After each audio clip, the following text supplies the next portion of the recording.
Hello, we back? Okay, mic was not off, mic was just broken. Good morning, welcome to you all. What a cracking start to the stream.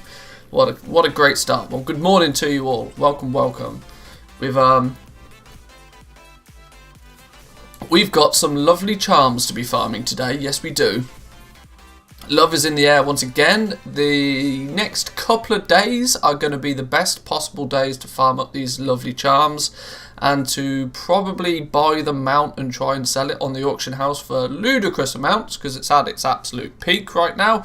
It's going to drop like a rock over the next few days in value, but the likelihood is that if we can get one or a couple of these mounts today, get them on the auction house, they're probably going for anywhere between 80 to 100k gold today. So, well, that's kind of hard to ignore, isn't it? Really, if we can get ourselves enough, I think you need. The difficulty is you need a lot of lovely charms. I think are they lovely charms or lovely bracelets or something? You take 10 charms and turn it into a bracelet. We've we need to investigate a couple of spots because I think it's something like 2,700 lovely charms you need to get in total to turn them into bracelets, to turn them into love tokens to buy the mount. Something like that. I can't remember. It's been at least a year since I've tried to do any of this. I took a little bit of a look into it yesterday for the purpose of the video. But outside of that, it's all past memories. Now, there's one spot that seems to be advertised as a pretty good spot for farming these things, but it does require you to have an experience locked level 50. Which is why you can see I am on my monk. I thought that whilst most people are going to be out here on their druids, that well, I'll bring my monk. I've got him experience locked. I can drop down my statue and everybody else can do the hard work for me. That's the plan at least. So let's test this. The spot we're talking about is down in, although we're in Azuna, it's not actually in Azuna technically. It's the Eye of Azshara, but not the instanced version, the non-instanced version. So you've got to fly over there. And apparently there's like a whole bunch of like globby bally things. And these I can't remember what they're called. These globby bally things, they basically hyperspawn, and there's about 7 or 8 of them in each pack, and each one has the chance of giving you the lovely charms. So we're going to test that one out first thing this morning. Let's move this thing maybe just up here. I don't know. But if it's, can you do it as a 60? Well, the likelihood is that you can do this one as a 60. But the way that the way that it works is you need one of these. You need your lovely charm collector's kit. Now, the lovely charms will only drop from things that would give you experience or honor. So at level 60, you're going to be relatively limited to Shadowlands content. Now, I'm sure there's going to be some cracking Shadowlands spots out there. The smart ones will find those, and we'll look into them. But the likelihood is that it will be more efficient to farm a lower level zone on a lower level character. Now, if you are level 60, you could still come over here, and as long as there is a level 50 character that can party sync with you, that will then drop you down, I believe. So there's still opportunities for regular level 60s to do this, I think. If not, I mean, the BIS class is probably a level 50 druid. I've got a couple of level 50 druids kicking about, so we'll test a few spots today. I'm hoping that some of you guys also know of some good spots from past years that we can test out, because like I said, this is not fresh in my memory. It's all sort of in the background. I know there's some, are they called Falcosaurs or something? There's a couple of spots out here in the old in the Broken Isles that are quite good. There's one, where is it? I can't remember where it is. There's one in High Mountain as well somewhere that's meant to be pretty good. I can't remember exactly where they are, but we're going to do some investigating. We're going to find out. All for the purpose of hopefully putting together a nice video for you guys. So if you want to get on board with it, you can do. How many mounts do you think you can get in a day? It's entirely limited to just how fast you can farm these things. In past years, we've been able to find spots that are somewhere in the region of 1,000 to 1,200 lovely charms an hour, which means you should be able to get a mount roughly every 3 hours, which is not bad when you think about it. But of course, that's okay if the mount is selling for 100k. It's not so great if the mount is only selling for 60k. That's kind of what we need to remember. Now it's these things, these salt sea droplets. These are the ones that apparently are pretty hot. That if these respawn in these big packs. There's 1, 2. There's a few packs of these. There's meant to be another couple that spawn over. There's one here. Look. Now these all are meant to give you experience. So let's just drop down. Let's do a little bit of a test just to see if I actually get any. If I drop a statue, do I have my statue keybind somewhere? I have not played this dude for a long time. Where even is the... Where is my statue? Where's the key? Oh, okay, this is odd. Right, let me get my shiz in gear first. Hang on. Statue is there. Why can I not see it on my... If I just drop a statue... Where? What the hell? Is it not on my keybinds?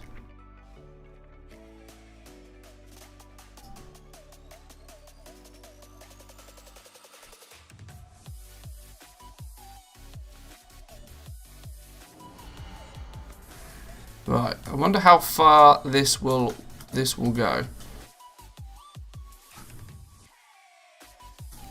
Now, this is not, at this moment in time, this is not by any way, shape or form going to be a demonstration of expertise in this.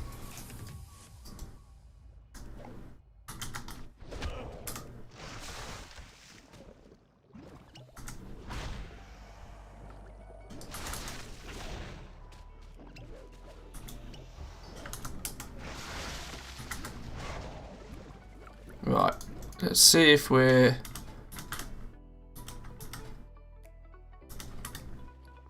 There we go, lovely charms. So these dudes are doing their thing. These dudes are doing their thing. Right, I guess the simple thing to do then is to invite some of you guys. Now, of course, there is the caveat that you are going to need to be... In fact, no, let's just try it. Let's just try it. Let's work it out. Let's put a party together. Let's bring in some people. Don't matter what level you are, and we'll just party sync up. Where's the group thing? The group finder. Pre-made groups. Custom. Starter group. Lovely charm farming.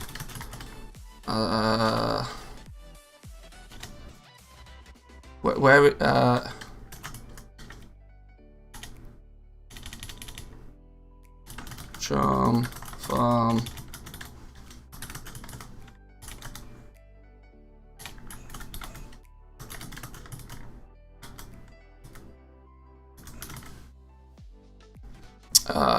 Yeah, that'll do. List the group.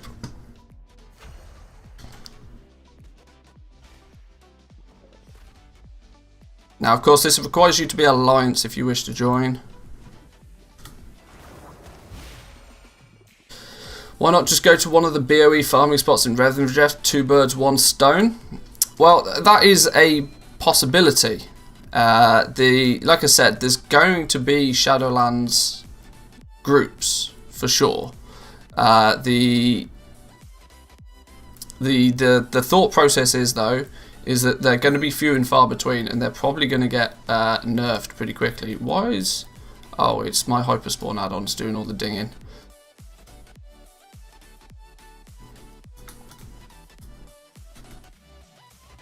I'm going to do my best today to test a few spots. Like I said, this is not going to be a video of pure expertise. This is more going to be testing the zones, finding out what's working and what's not. I need to remember how the hell to play.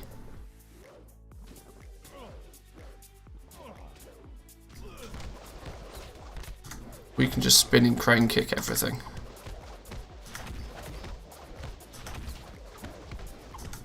See, 1, 2, we're just getting the charms in there nice and quick. Now with a group of you together, in theory, you should be able to smash this out pretty fast. Now these are meant to hyperspawn. What I might try and do actually is I might try and cheat the system a little bit.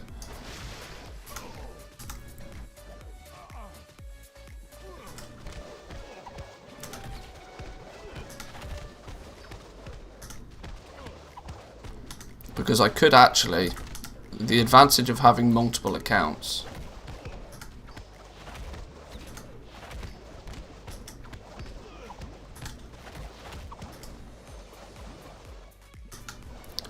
Level 60, okay. Yeah, should be, because I should in theory just be able to, I should be able to party sync, and then it's all good.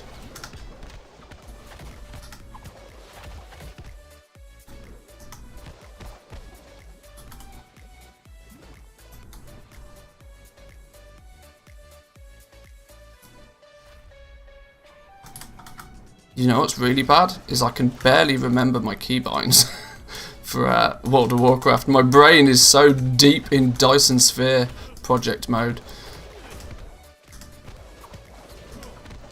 Arms Warrior, not bothered. Anybody can turn up. As long as you're over here, it's all good. Right, this stuff that... Okay, it's the watery splash that locks you in place.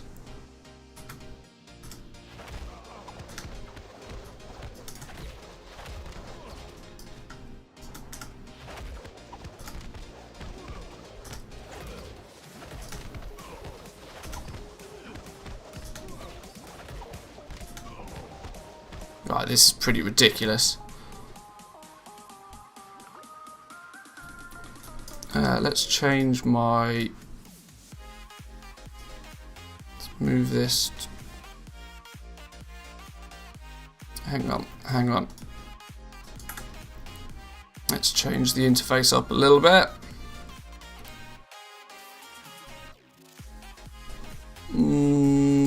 This one. Use raid style party frames, groups.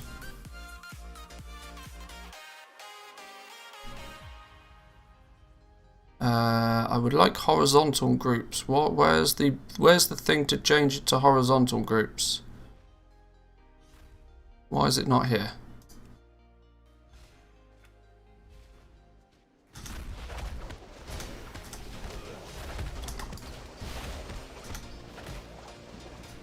Maybe I'll just have to do it that way.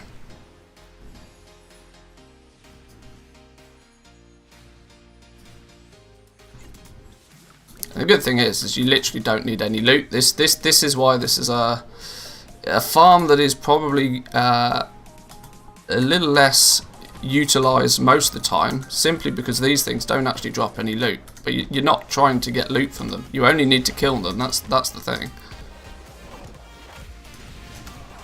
I do imagine boomkins are still going to be bis for this.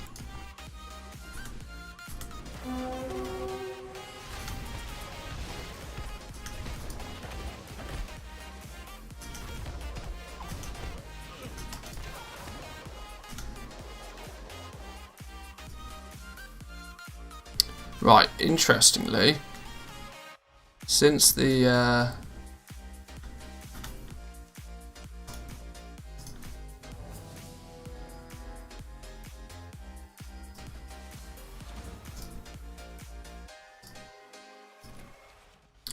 your level is now restricted to 50. That's the point.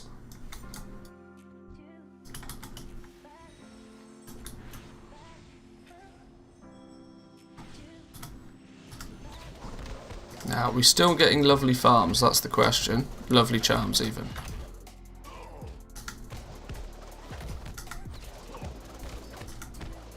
we are.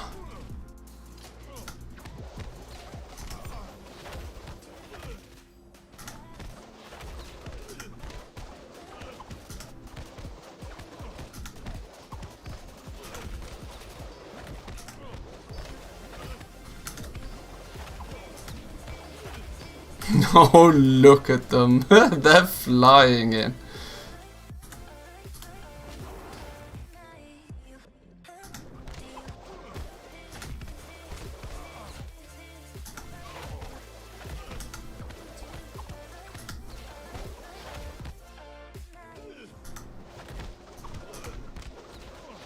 This is easy mode. What I should probably start doing is tracking the numbers, because that's what obviously everybody's going to be interested in.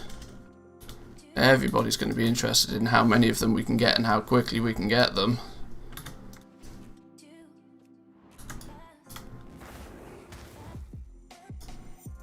What are the charms for? You can take 10 charms and you can turn them into a bracelet. Those bracelets can then be turned in for love tokens. Love tokens, which are the main currency of the lovers in the air, like Valentine's event. The lovely tokens can then be turned in for there's a mount, for example, bind on equip mount that can be sold on the auction house. That's pretty lucrative, should we say?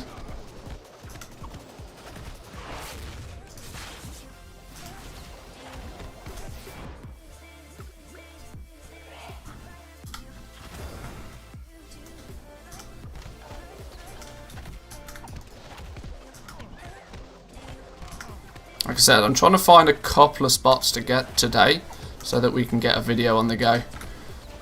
Because this is the reason I've decided to focus on this for the next few days is that the fact that the Lovers in the Air event is probably one of the best events for goal making. Most of the world, like the events in the game, are pretty meh, but this one's pretty solid. And if you can rack up these lovely charms in good enough quantities, you'll be golden.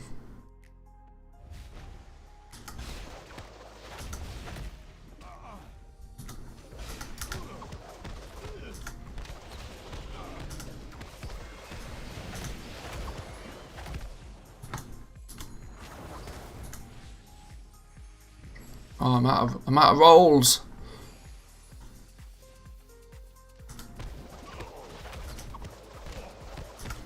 And we don't need to loot anything. You're not going to get any fancy loot off this. This is purely about killing as many of these salt sea droplets as you can, as fast as you can.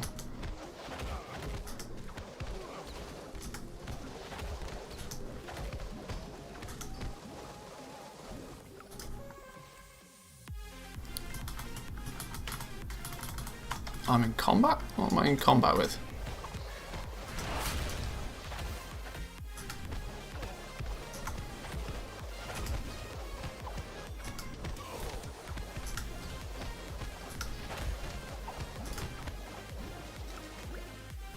I wonder if I can put these, can they be placed on a bar somewhere? They can. So maybe I'll, not add-ons, interface, action bars, right hand side bar.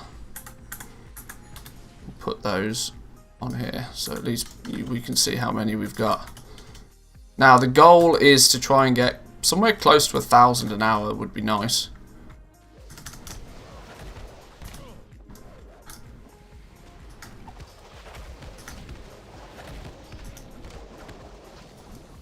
Now I'm sure there probably is like greens and some stuff we can get from this, but I've got no idea if there's actually any loot. But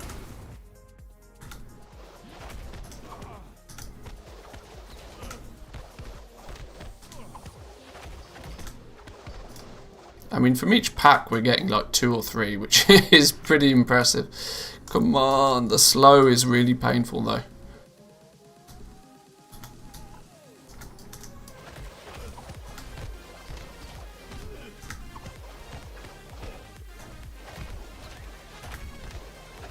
Oh, there's a flight mast around here. I genuinely didn't even know there was a flight mast around here.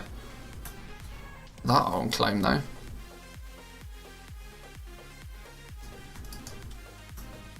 What do you mean you need to be closer to interact with it? I was on top of it. There we go.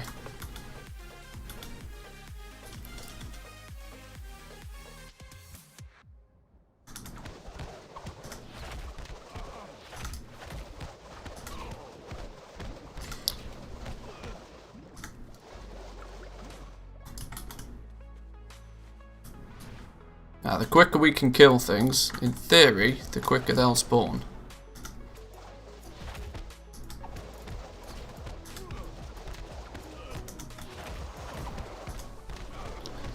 I kind of expect this place to get pretty crowded as well today. If it turns out to be a good one... Oh, hang on, what's going on here?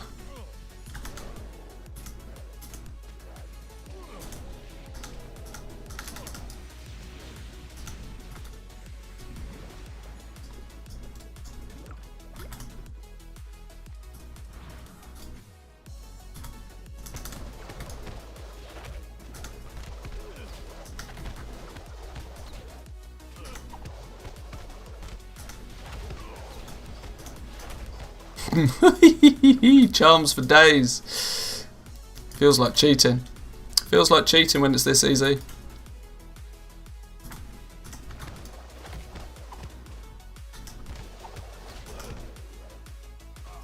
I think if I place a statue here,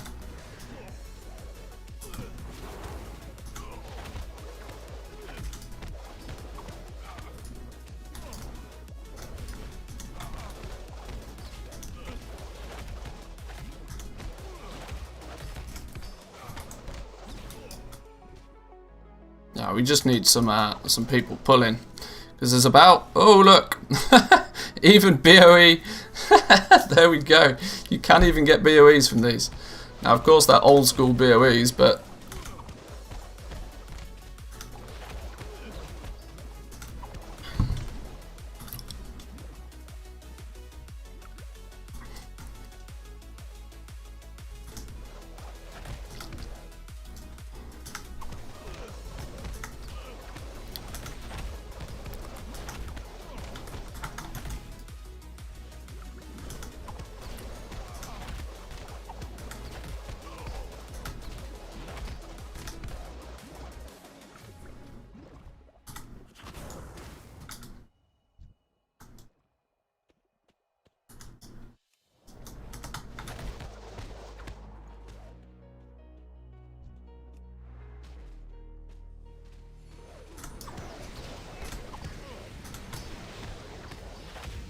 right, I've got to try and work out where the optimal place is for this statue.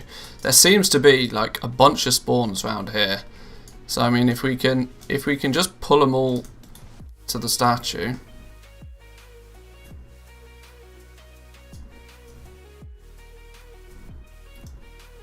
Bring them all in, AoE them down. Where is going to be the best place for the statue though? Because there's a pack here. There's two packs here. There's one that spawns here, so this seems to be the most sensible place. This is actually on top of a pack as well. Now I can't seem to... what's a long range aggro?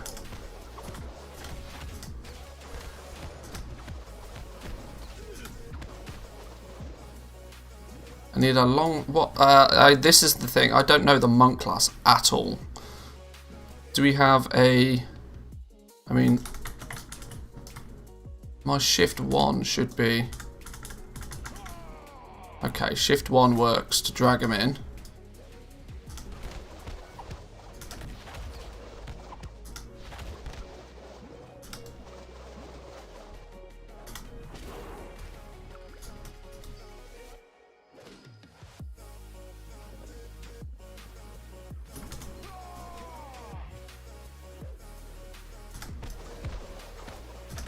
There we go, this is better. This is better. Now things are dying faster. We do actually get BOE greens as well, which is quite cool.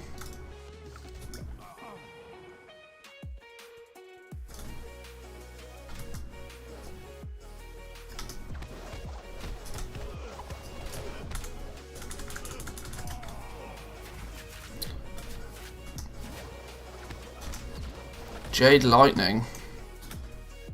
That's a talent though, isn't it? Or is it? I always thought Jade Lightning was a talent. Is it not? Like I said, I don't know the monk class at all. All I know is that monk has statue, statue be good.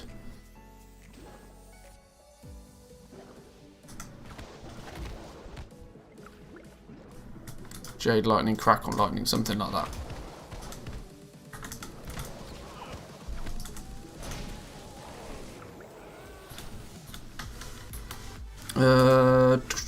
Let's have a look, let's have a look, let's have a look.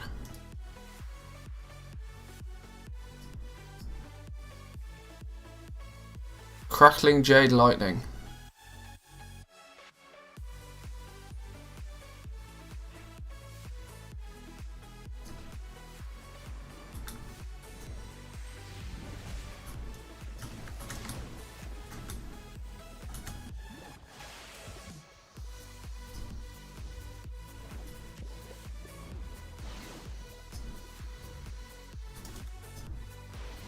That works.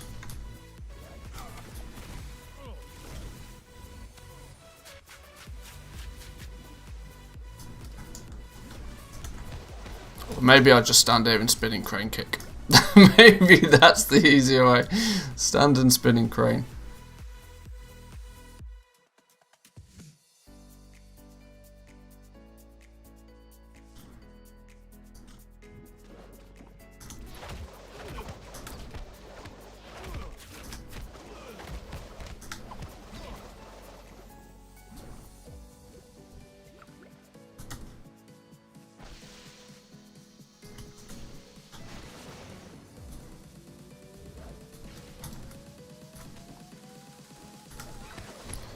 That's an easier way to do it.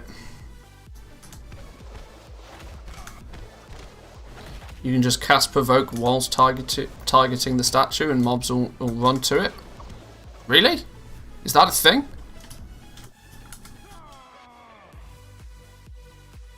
Doesn't it do that like by default anyway?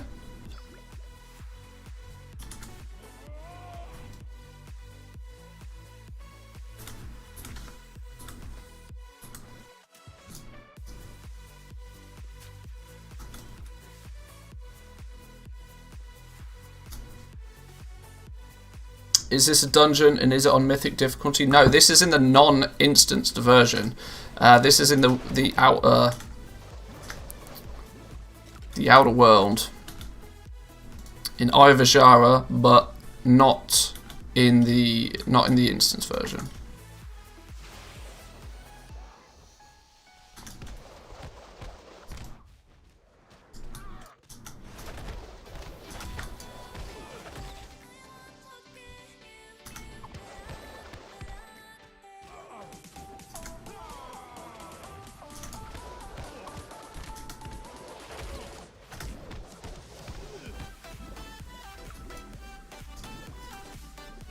We seem to have a distinctly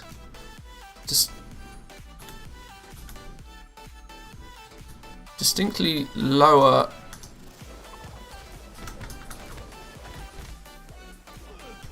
drop of the charms at the moment.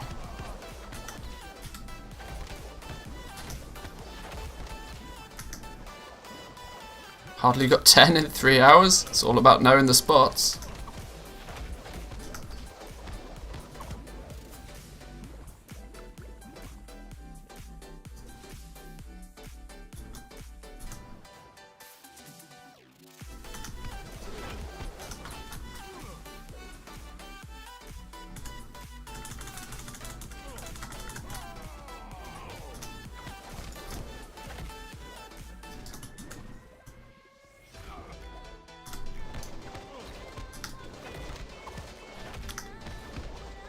Now, the lucky charms seem to have stopped spawning.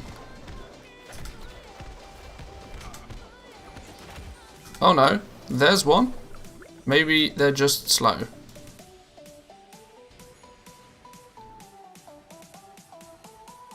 I have a horrible feeling that this might not work for level 60s.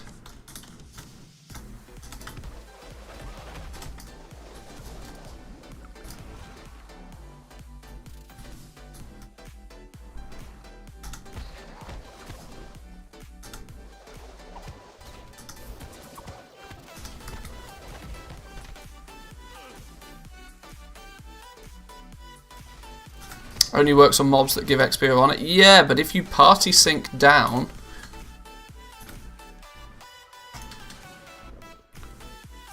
Hang on, I need to not be in combat for party sync.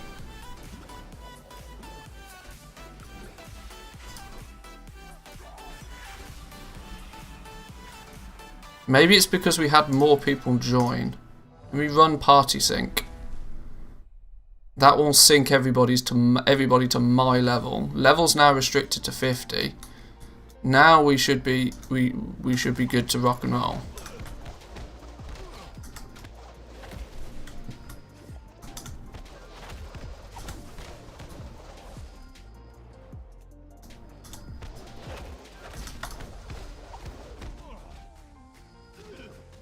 So it doesn't work on 60. Well, this spot won't because the mobs are only level 45. But if you this is what I was trying to find. There's going to be areas where in Shadowlands which level 60s can do. But if the likelihood is that Shadowlands spots will probably get nerfed pretty quickly.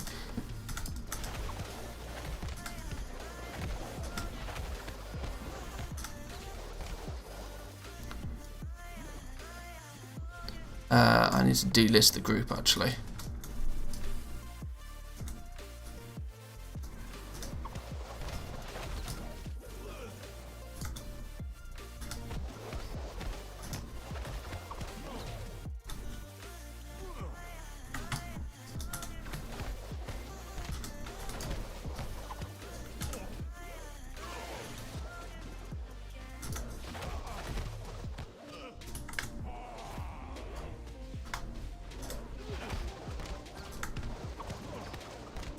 Here we go, lovely charms are kicking in.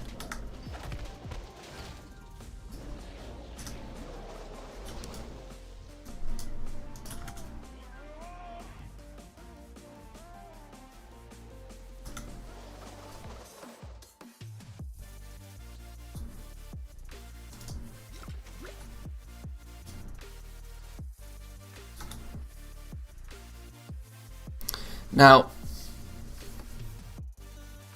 how do we do this to maximize kills per hour? We're already doing like 1800 kills per hour.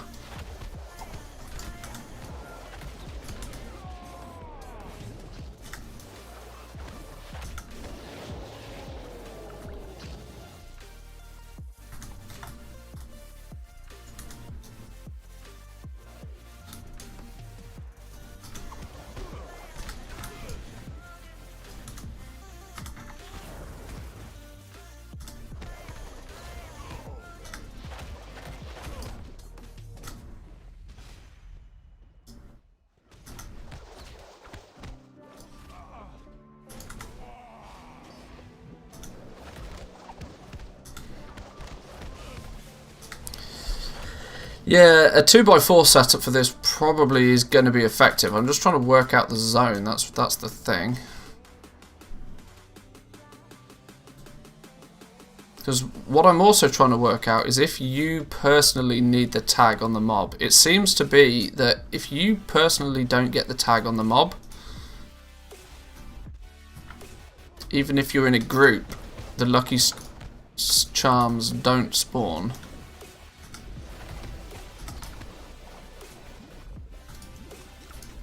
So this is probably going to require people to pull and for then everybody in the middle to AoE down.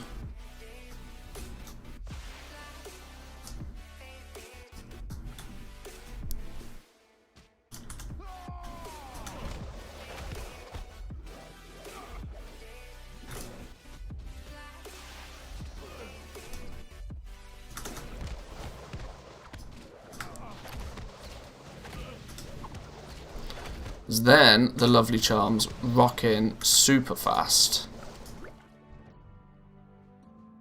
Know some good spots in Shadowlands? This is literally the first one I've checked out.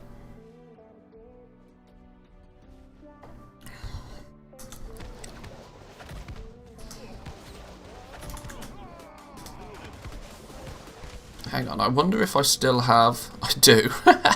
Okay.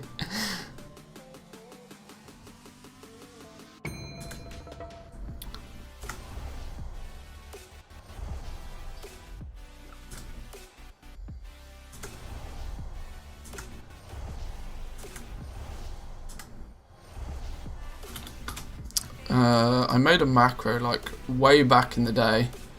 Cast sequence, vivify. What's the spinning crane kicky thing called? Oh, it is literally called spinning. Oh, hang on, what's going on? Get out of here.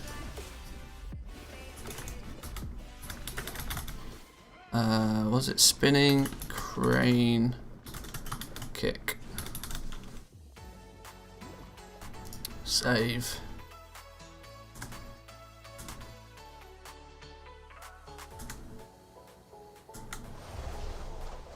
There we go.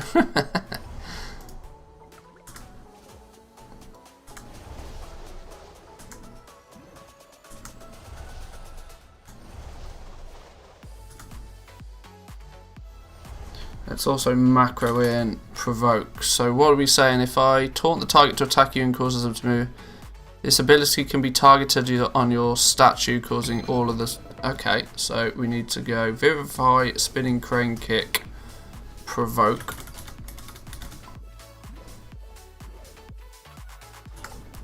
Now I have a lovely one button macro. How about that?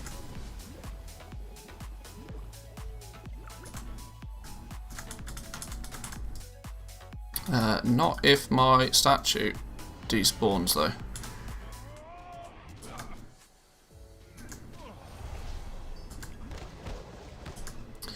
You can add an @focus too to focus the statue. In the macro at least, it's /target Black Ox statue, so it's basically doing the same thing anyway.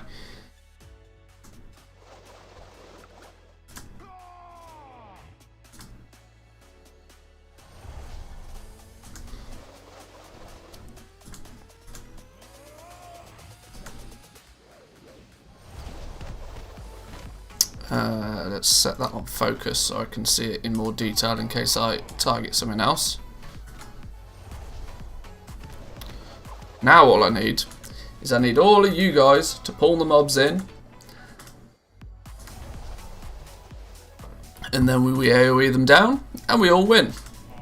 It's like Christmas.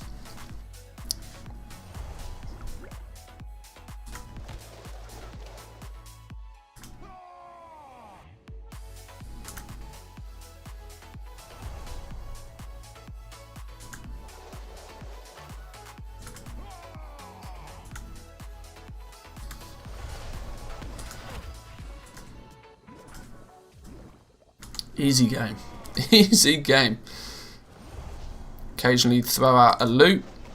What I should really do is this dude's actually this dude is from back in the day when I used to use this character for multi-boxing.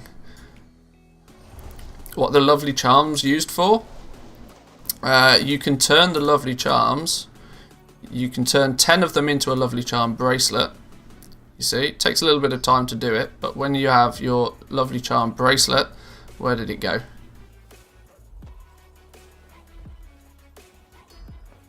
Oh, the bracelets only stack on ones, so you're probably best off keeping them as lovely charms until you need them to not be. Oh, whoa, whoa, whoa! What's going on here?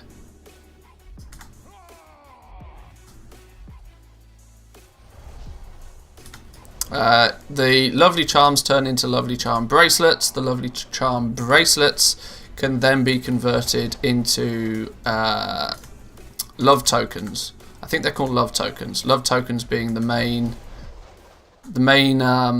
currency of this world event, the current Lovers in the Air world event.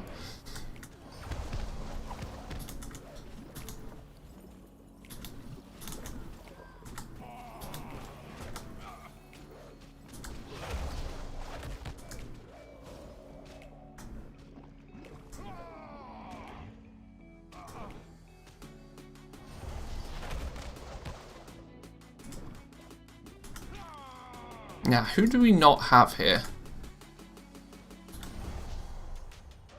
This dude is not here.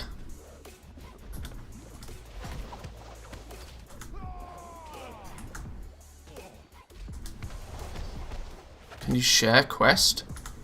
There is no quest, dude.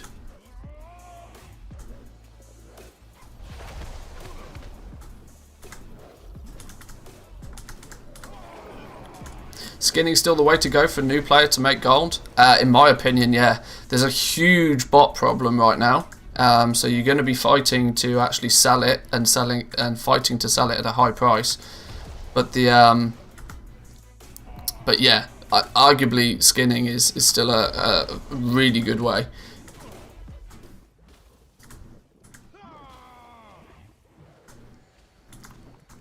Never thought about farming those. Might be useful to collect all the cosmetics I'm missing. Anything else? Well, it's the mount is the main thing. There's no question about it. It's the mount that's the main thing that people are going to be after. The love, what is it? Jesus, I can't even remember its name. Swift Lovebird.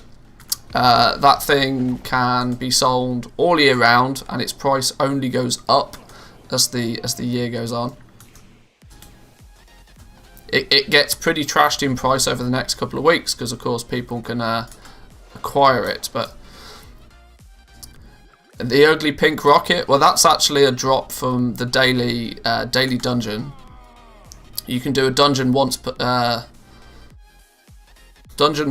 day, and you can obtain the love rocket. I've still not got it actually after like 15 years of farming the goddamn thing.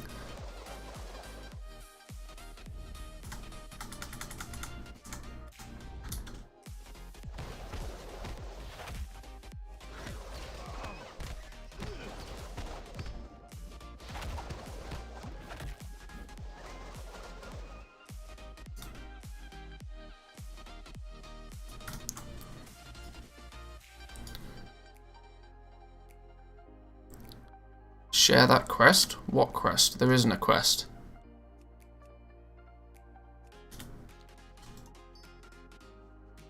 There's no quest, dude. We're not here for a quest.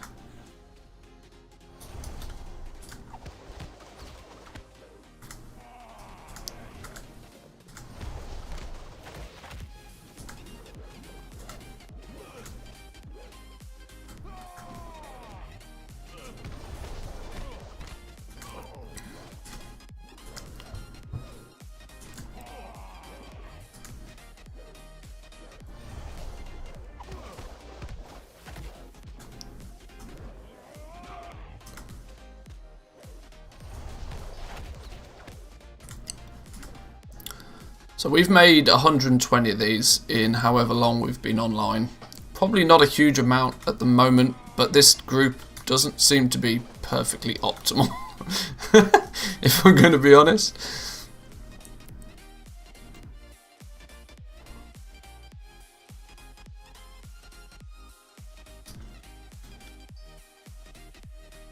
Because if you're just standing around, you know, need you to be pulling.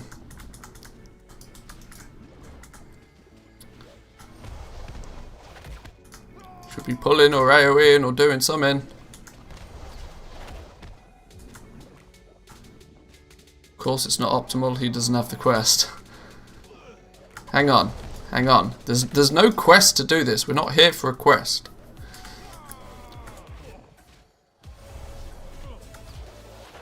We are here literally to kill as many of these salt sea droplets as humanly possible, as fast as possible.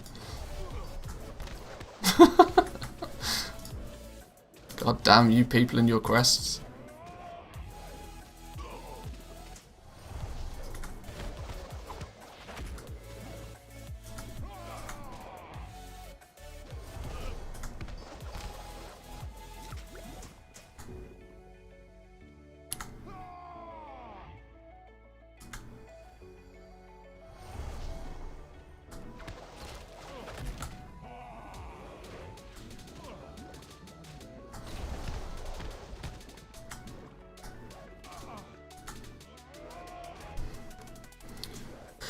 You need the box from Pedalfoot to get the tokens to drop the lovely charm collector's kit. Well, that is a thing. Where is it? This thing up here, the lovely charm collector's kit. You pick this up from Stormwind. If you're in on Alliance, you pick this up from Stormwind. If you Horde, you get it from Orgrimmar, and then you can you can collect these lovely charms, these things. when you kill mobs that are level appropriate to you, which is why even if we've got level 60s in the group, but we've what's the word? What's the word I'm looking for? We've party synced, because I'm only level 50, meaning I'm dropping everybody's level down to the appropriate level to get the to make these mobs drop the loot for you.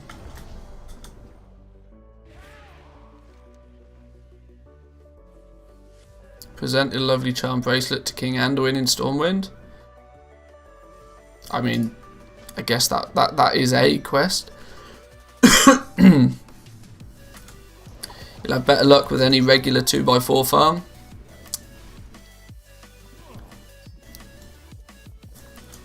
Well, this is all about testing. Like I said, this is not like a showcase of optimal. I just want to see if this spot works, if it's any good, and we can move on and we can try some others. As it stands right now, this is kind of alright. It's not amazing. The obvious problem here is you're not like comboing anything. It's the being able to do multiple things at once is the best. So tried this on my level 51 today, but didn't give me anything, even though I had the item. Well, I'm definitely racking up lovely charms right now.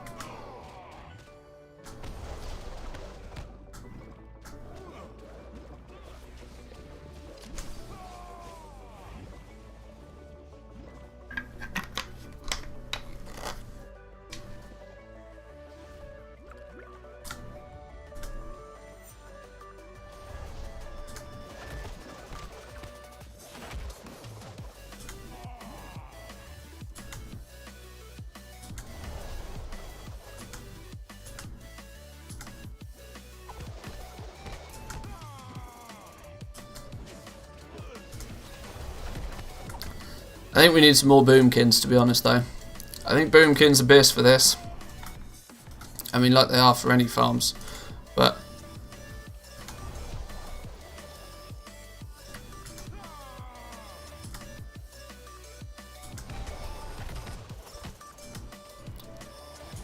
just pull them all to the center, and we're alright.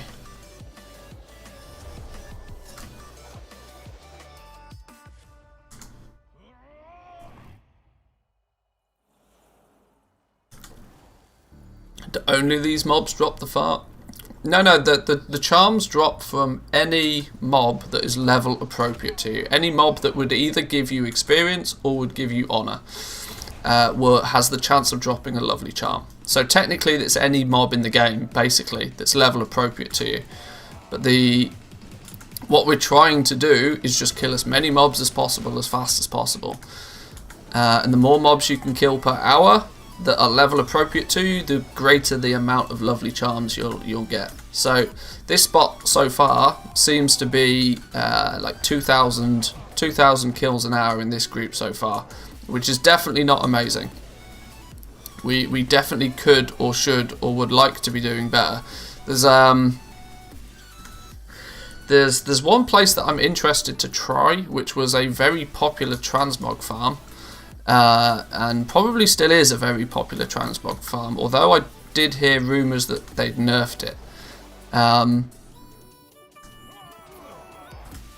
There's one in, where is it? Eastern Kingdoms. Is it Badlands one? Is it Badlands? I can't remember. No, it's not Badlands, is it? It's where is it?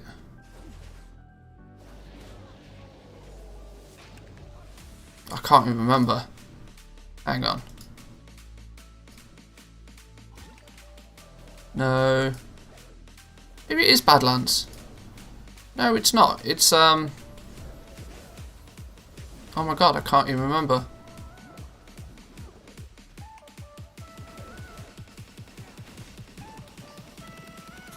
Oh, there's another one we'll try out later.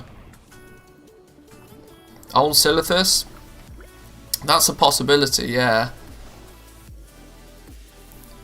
Burning the Twilight Camps, yeah, that one. That's the one. Because that was like something ridiculous in terms of kills per hour. The kills per hour on that thing was just mental. I mean, you could rack up like 13,000 kills an hour or something ridiculous in that zone.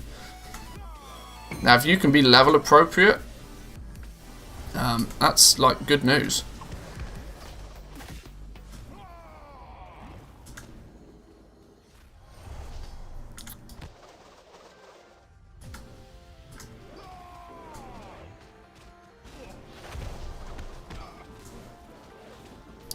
Twilight Highlands with the ever-spawning dragons. They might not have been nerfed. That sounds like an interesting one.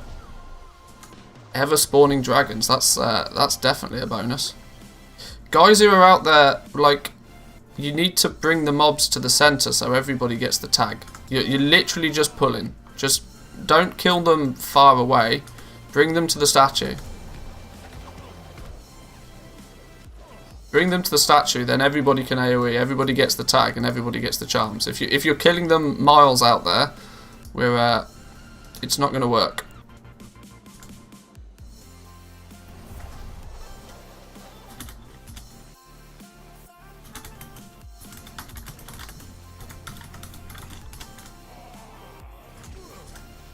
Oh, somebody just got themselves a BOE.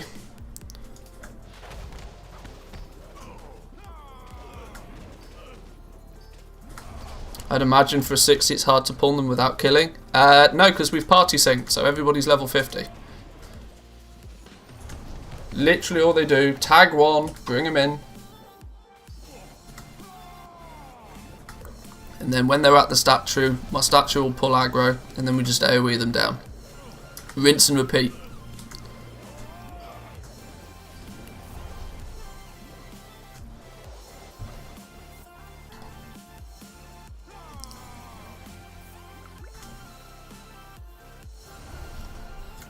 Most of the time you probably won't have to even move if you just have one person targeting each group. With like 5 people in this group, we should be able to pull all groups and hopefully make them hyperspawn. They seem to almost be at that point now, because there's 1, 2, 3, 4. There's 5 groups around here in this close proximity. So we don't have to go very far. If you've got good ranged abilities, this is why boomkins are going to be BIS for this. Stand near the statue. Focus towards one of the packs. Cast out your moonfires.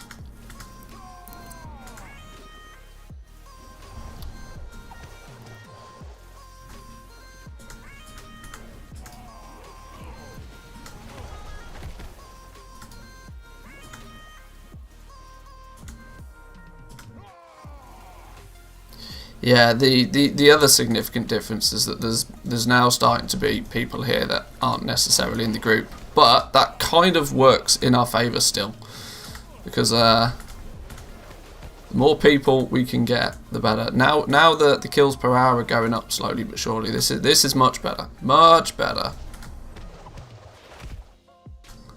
That's it. We don't have to go very far. If we can get them to hyperspawn, we're golden.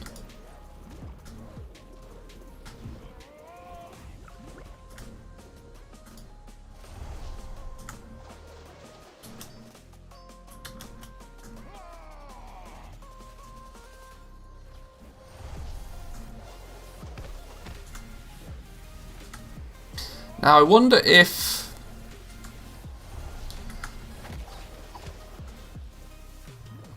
because we're not going for loot, with not going for loot, do we reckon there's the possibility that you could raid this? Because all you're after is the kill. I suppose that's still dictated by the tag, I would guess.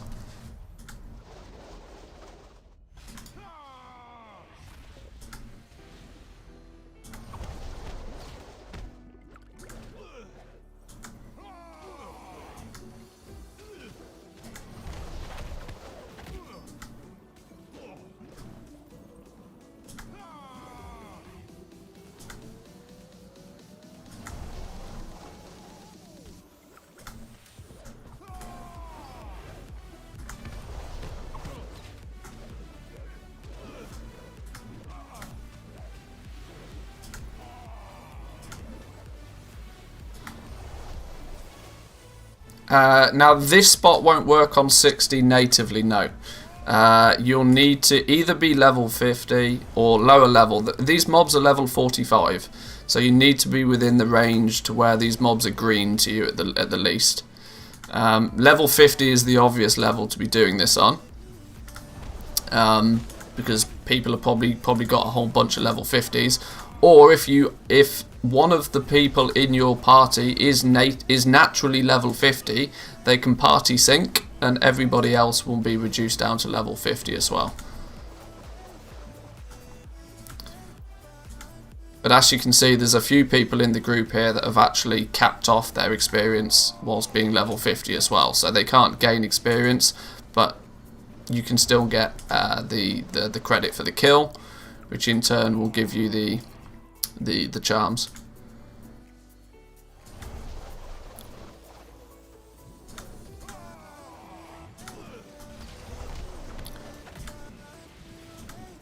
Now I'm definitely thinking that as it stands right now, we need to optimize how this is working, because we are just not killing fast enough to make this like long-term beneficial. Unfortunately, we've got one dude that's running out there solo, which doesn't help things.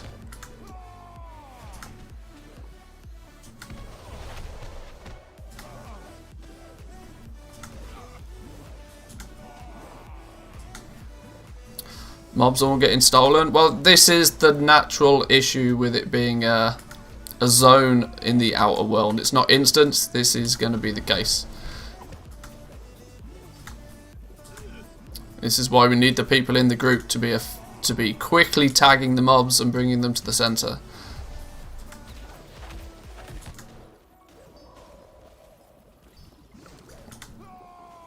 Mage is doing good business on AoE and down. We just need everybody else tagging the mobs, because this Rayhon dude, for example, is not part of the group, which is causing issues because he's snagging bunches of the packs. But we are still making a reasonable amount of charms. This is not a bad spot, and I imagine with some good organisation in this, it would work very well.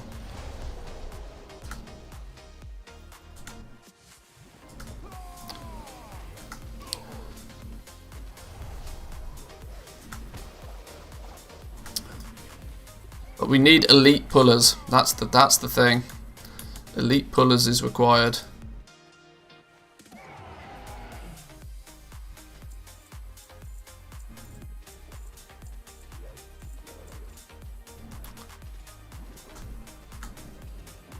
I think I agree.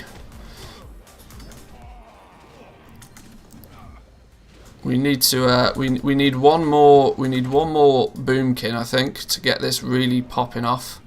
In fact, now somebody let me find another boomkin. Group finder, start a group, list group. Need another boomkin, one more boomkin, and then I'll party sync it back up.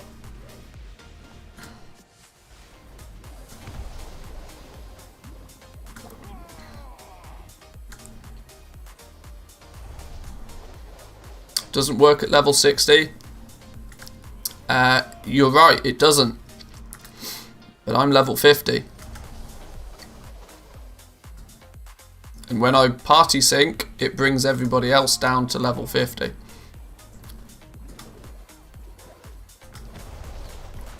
But we need one more boomkin.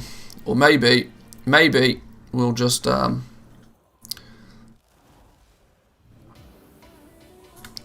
if we keep it as 4, maybe we'll keep it as 4. I need to be out of combat. There we go.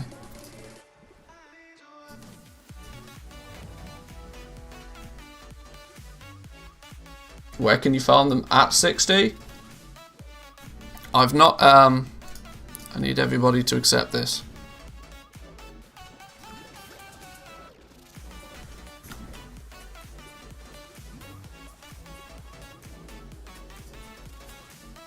Guys, stop pulling for like 2 minutes. We got to get party sync on, otherwise you're not going to get anything.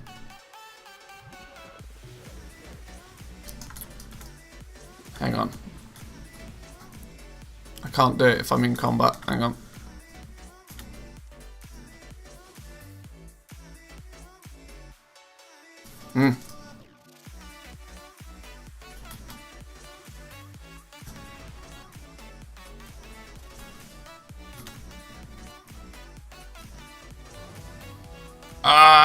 Guys, we need to get out of combat.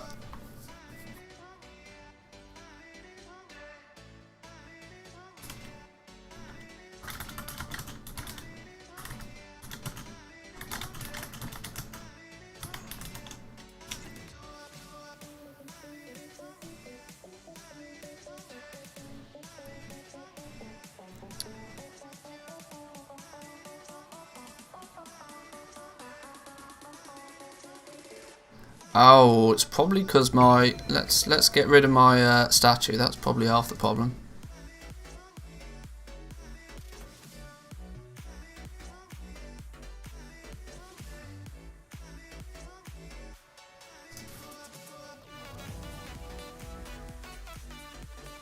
Why is that one dude declining?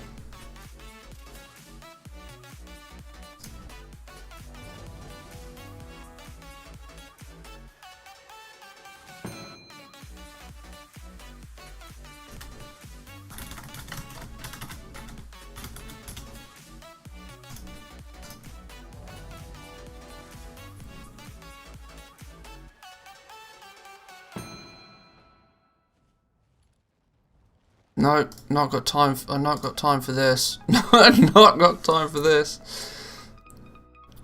Trying to get everybody some loot.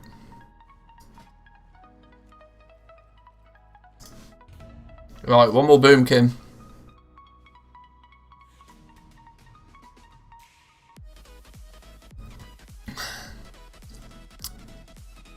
Got level 30 start level 1 of your alts. Use the charms, buy a pet or heirloom upgrade if you need them. The heirloom upgrades are something I'm gonna try and get. Yeah.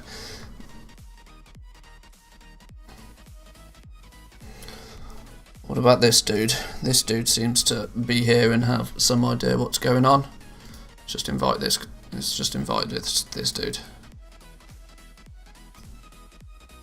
It's already in a group. We're going to have our spot yoinked. We're going to have the spot yoinked. What about this dude? Already in a group.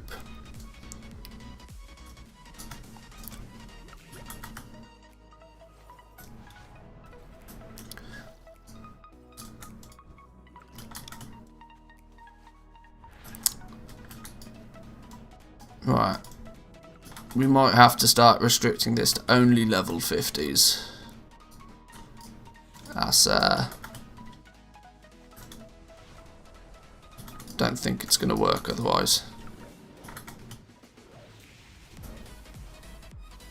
Okay, let's let's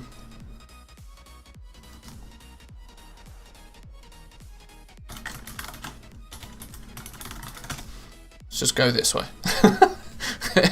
Like, it's gonna be much easier.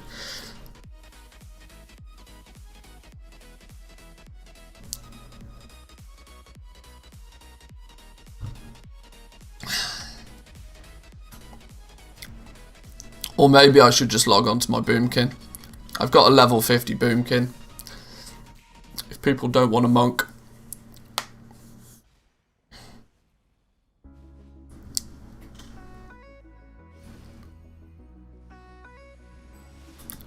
Maybe that's what I'll do. That's what I'll do. I'll leave this dude parked out here, because I reckon we're going to come back to this. Let's sell some of all this random items we've picked up. All this level 48 gear we don't need. Free gold though, mind.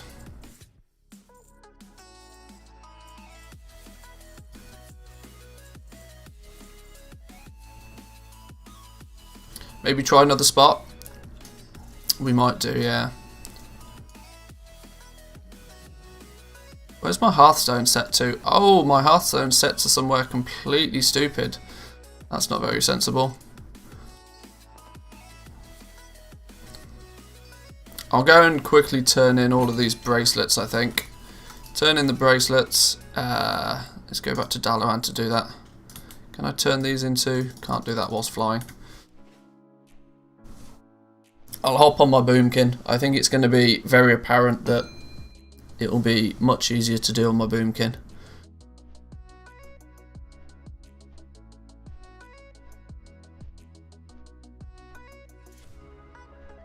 See if there's any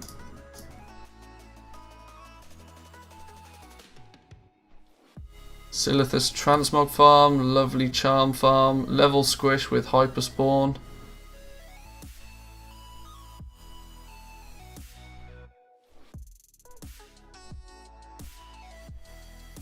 Alani Farm, Lovely Chime, Silver Spine, War Mode off. There's not many groups that appear to be for the charms yet.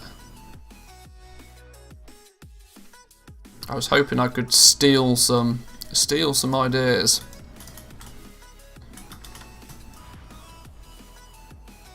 Let's go turn these into tokens though while we're here. Actually, I could do with getting my Dalaran Hearthstone.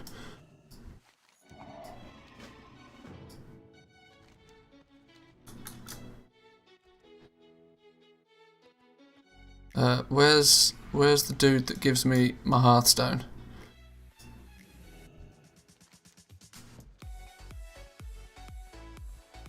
I'm not quite sure why I don't have my Dalaran Hearthstone actually.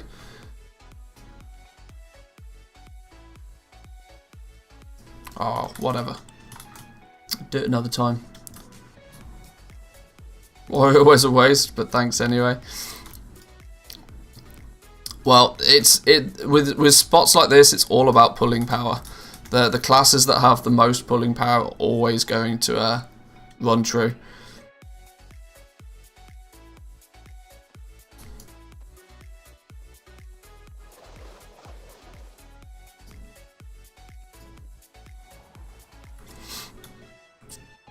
I was half thinking that it would be useful for me to be on my monk if there's a hyperspawn spot to pull everything in.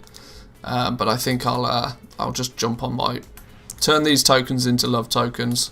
I'm sure I'll do some more farming on this dude in the next couple of days. If a monk is needed, I have a monk available. For now, let's just turn these in. Let's make...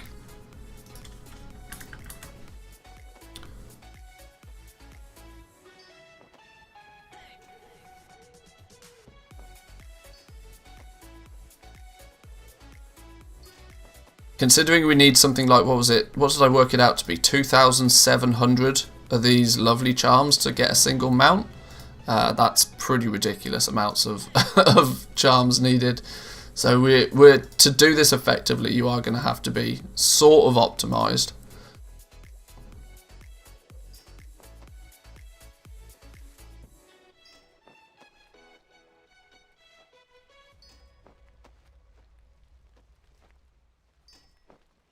There we go, let's turn those in at least.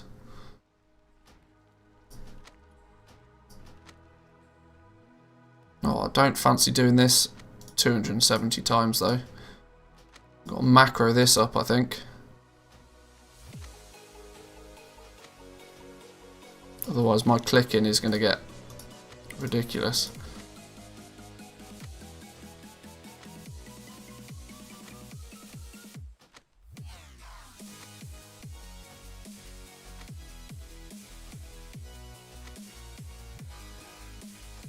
There we go. Download an add-on called Biomall. Oh, could I have done that actually? Could I have Oh well, I've done it now.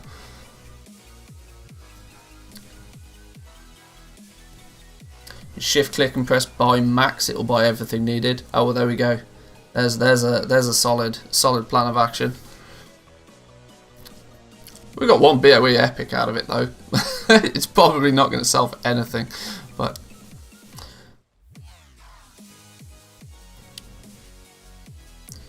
Is there any NPC that says they're always trying to take my lucky charms? I don't know. Possibly.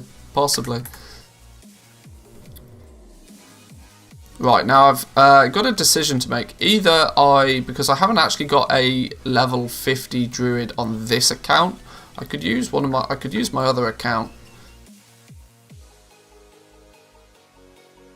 Maybe I'll use my other account. Hang on. Kill that for a second. Let's log on to this account. I think this has got a level 50 on it. We can do some farming with. Please hold.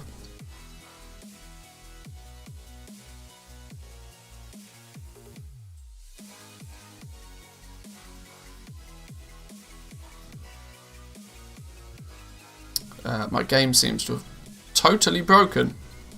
Hello?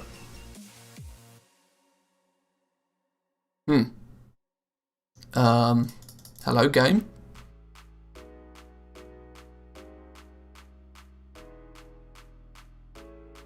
This is not good. Hang on. Let me try and fix this.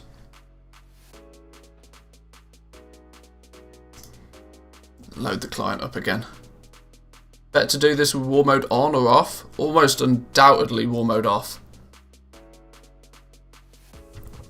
Although if you are struggling for struggling to find a spot, maybe try war mode on, but I wouldn't recommend it.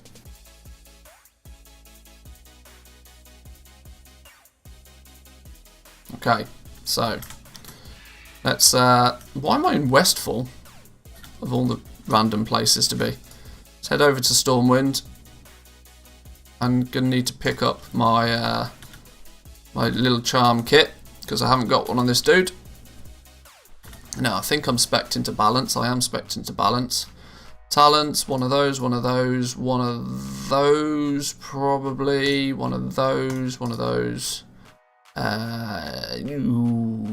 Twin Moons is probably Starfall duration by 2 seconds and its damage by 15. Allows you to cast.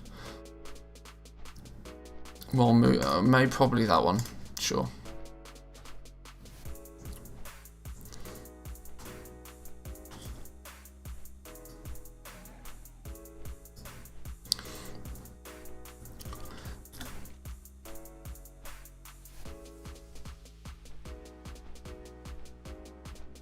Now, Burning Steps, just outside Blackrock Stronghold, is probably another good spot for this. I've recently been aware of the fact that it might have been nerfed, but as long as we can party sync, that would be a big bonus. If we can party sync and still get the kill, the thing that drops the charms, then we don't even need any loot from there. Almost the weekend, because this damn lockdown. I mean, it's almost like a weekend every day right now, to be honest, when you can't really leave the house properly, but yeah. I need one of these. Lovely charm kit, thank you very much. I need to go make sure I cap my experience.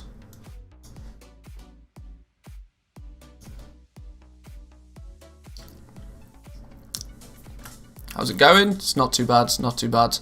Trying to do a little bit of testing, find some good spots for farming up these lovely charms. Get ourselves some mounts. Where's the dude? Why is he hiding? Oh, what? Hang on. Oh, hang on. This goddamn thing is going to get in the way of me being able to see the dude.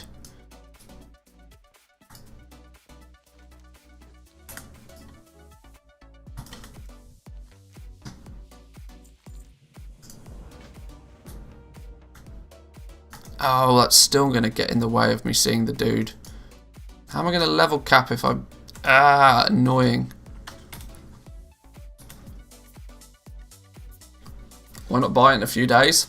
I'm not necessarily looking to buy the mount. There's still actually a whole bunch of the collectibles that I need, so I need to farm a bunch of charms anyway. How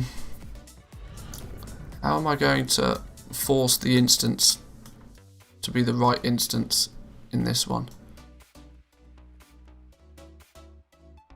Oh dear, how am I going to do this?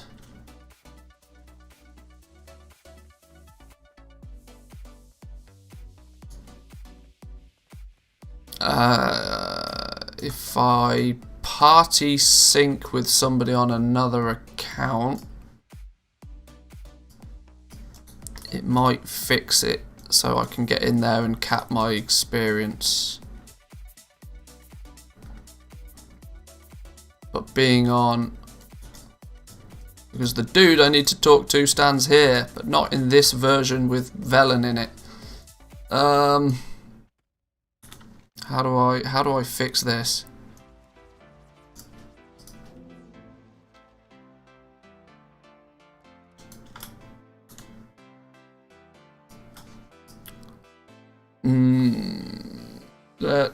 Have I got anyone in Stormwind? Oh, this dude's in Stormwind now. The advantage of having multiple accounts. You can party sync with yourself when needed. Now hopefully, if I party sync, I'll force the instance to spawn in this room.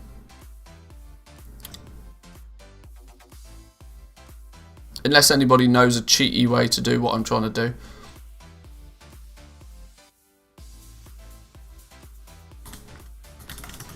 Ah, Jesus.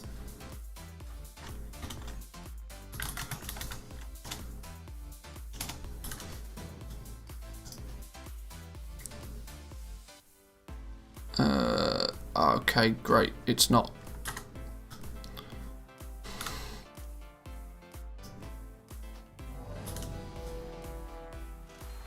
Yay, there we go.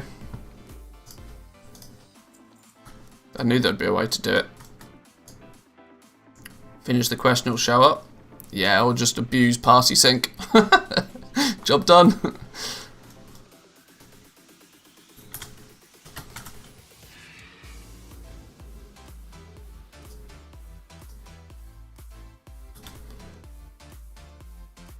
Right, so we're on our boomy. Do we test the Twilight place? I think we do. I think that's our next point of call. Did you listen to the last podcast? I haven't yet. I'm terribly bad at listening to podcasts. Mainly because I just forget is the honest answer. Was some nice new TSM info. Hang on, where am I going? I'm going Chisel Grip, Burning Steps. Is that the right one? I think it's the right one. What's this new TSM info that did Gumdrops go into detail about how they're fixing crafting and that sort of stuff, I assume? How much gold did you make with your 8 accounts? Not a lot, like negative gold with my 8 accounts, because I was never one to just stand in a spot and farm and make gold with my multi-boxing. My multi-boxing was more about actually just playing a whole bunch of characters at the same time. I used to really enjoy putting dungeon teams together, for example. TSM's going to rebuild the website to make it more useful with heat maps and stuff. Okay, okay.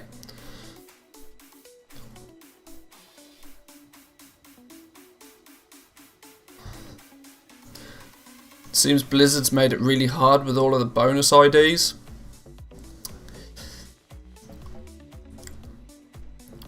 Not that I don't agree that Blizzard have made it hard, but bonus IDs are not exactly a new thing.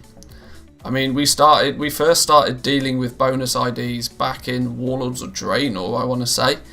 It's not like it's a new thing, and it's also not like TSM didn't have the beta or the alpha. I get that Blizzard have not made it easy, but I equally don't find it so acceptable that it's taken this long to still not even have a working version of the add-on. What do you think about Realm transferring to sell legendaries? What's your view on the moral issue of reporting this kind of competitor? I think you're going to find it very struggle to report them, because what are you reporting them for? The difficulty is transferring from one realm to another simply for the purpose of making gold is always a touchy subject, simply because there's nothing strictly in the rules that says that you can't do it. But there's an issue. I mean, market manipulation is a deliberately very broad term, and it's deliberately broad so that Blizzard can enforce it however they so choose, without having to like pinpoint, pinpoint exact reasons to why they would choose to ban somebody on it. But in theory, getting a whole bunch of legendaries crafted on one server, moving to another server to sell them at a higher profit, to then move back with all of the gold that you made, is very, very borderline to whether Blizzard would actually consider that market manipulation or not. And if you were doing it at scale and frequently, I would imagine that Blizzard would try and put a stop to it. But they would probably have to go on a case-by-case basis to even do something like that. So I really don't know is the honest answer.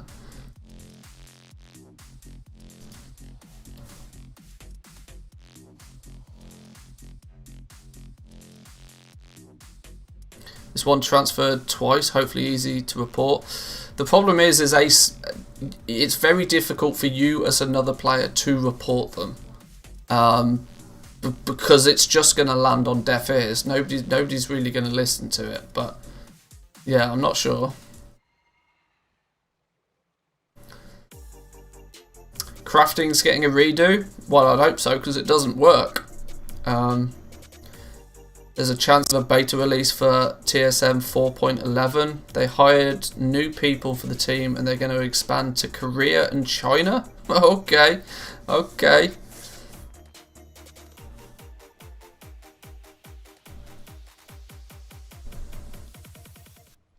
Big world first guilds do it all the time, raiding servers and emptying them. I bet the threshold for that ban is relatively high.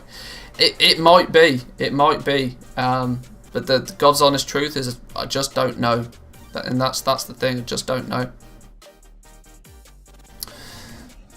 Right, okay, so back to the farming of charms. This is another spot that I think could be very, very lucrative for these lovely charms. Now, the inherent issue with this spot is that all of the mobs are naturally level 30.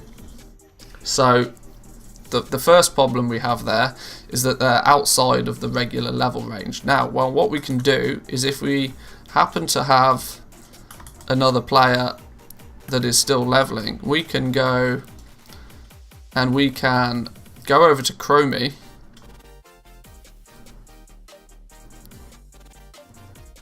Let me just mosey my way over to Chromie for a second. Where even is she? I can never remember. Is it down this way? Yeah, here we go. Down this way.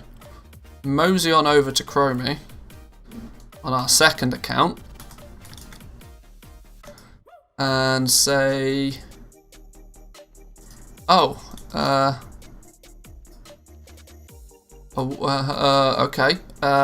Why can I not change the situation with Chromie?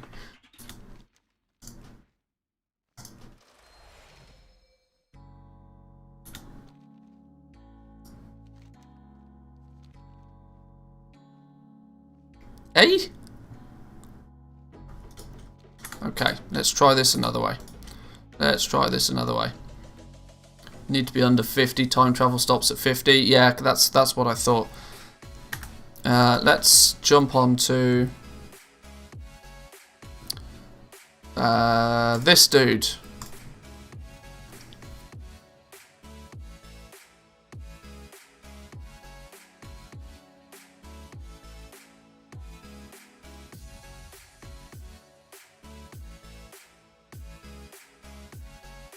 Let's get this dude back over to Stormwind. Whoa, whoa, way too many add-ons. Relax, game. Returns you to the Pig and Whistle Tavern. That's Stormwind, right? I hate the fact that whenever you log on to a character for the first time, you just have all of these add-ons.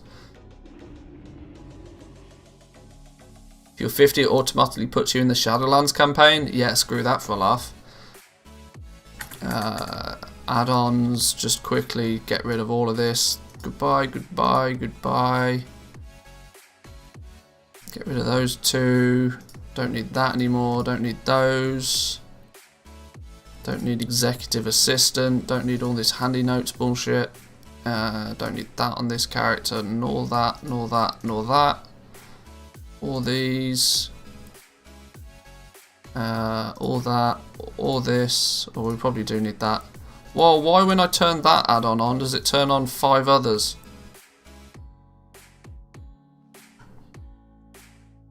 Right, I think that'll do. We're only using this dude to force make a standard set. I mean, I've got it, but I just don't use it properly. Oh, hang on. This dude's only level 14. There's me trying to fly. Oops, not yet. I've got to get 30 to fly. Is it 30 to fly nowadays? I think it's 30 to fly. Right, let's mosey on over to Chromie. Let's, oh, Jesus, I forget to type / every time. Who are we inviting?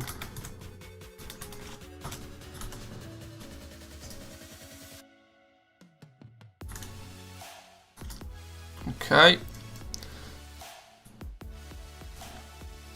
Let's go Chromie time to vanilla.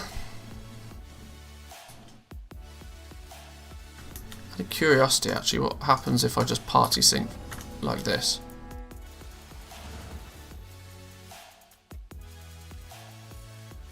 Oh, okay, well that's fine. We don't even need to do it. I can just abuse party sync and switch this dude down. Move all of the mobs to level 50.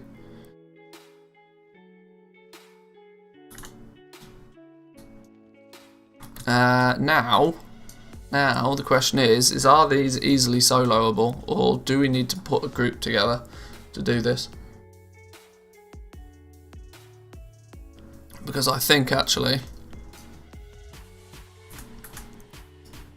that's why is it now monstrously large?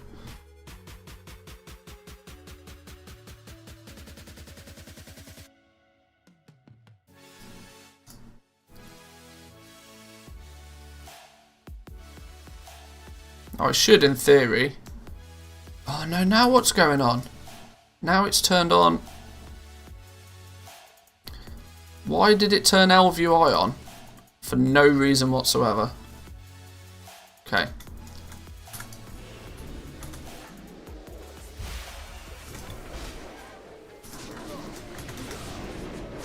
Are we? Yeah, this is what I thought would be the problem. We're just going to get absolutely face stomped by all of these mobs now. How do we counter this? How do we? Because this is another spot that could, in theory, be very, very good.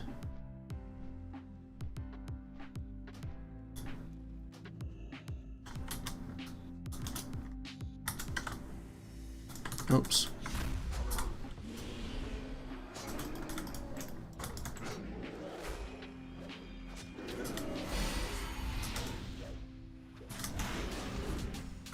Because these dudes also hyperspawn like absolutely ridiculousness.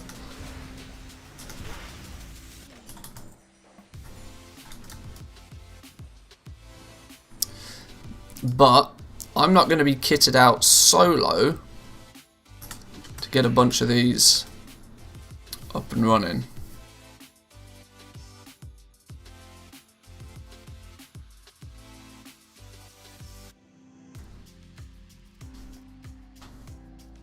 How do we do this? How do we do this? How do we do this? How do we do this? Maybe I do this on my main character. Should a 60 do that? Well, this is what I'm thinking. Maybe if I have... Because I reckon my main character could probably max level party sync down. That's what I was thinking. If I take my max level character,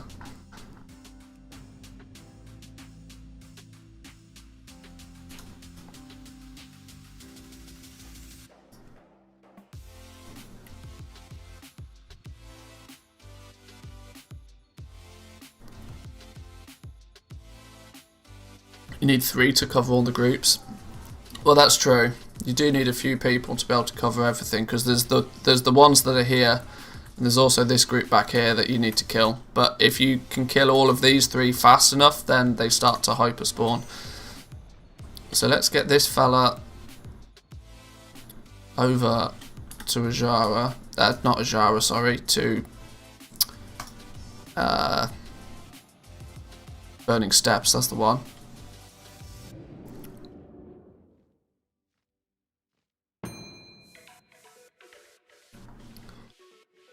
Because my main character party sync down to 50 to kill those guys, probably, especially since it's a hunter, probably should be able to solo those packs pretty comfortably. Now, if I knew what the hell I was doing with a boom kit, then I might be better kitted out, but having a Druid Dawn Gatherer is really worth it to stay level 49. I thought all the Twink sets were completely nerfed and don't work, and all the speed sets are coming in Shadowlands, so why not 60? Well, lots of words. I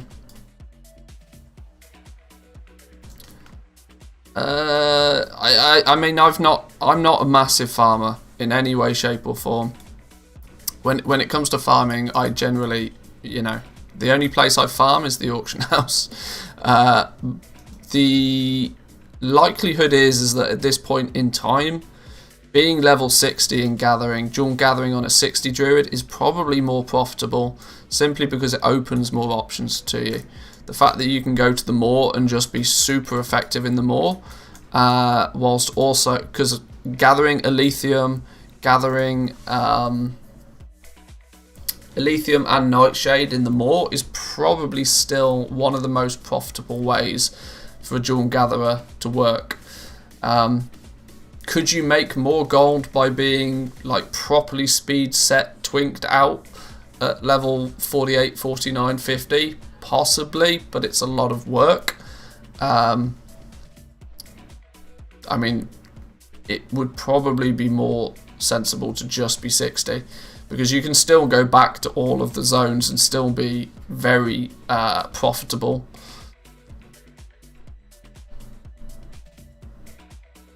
We're getting to the point where old content farming is going to be about the same as Shadowlands stuff. It's getting there. Herbs and ore prices are dropping like an absolute rock right now. But it's not like we didn't see it coming. Or if you didn't see it coming, you were blind to the obvious, because it happens every expansion. Unless you have a very well geared 60. Yeah, maybe.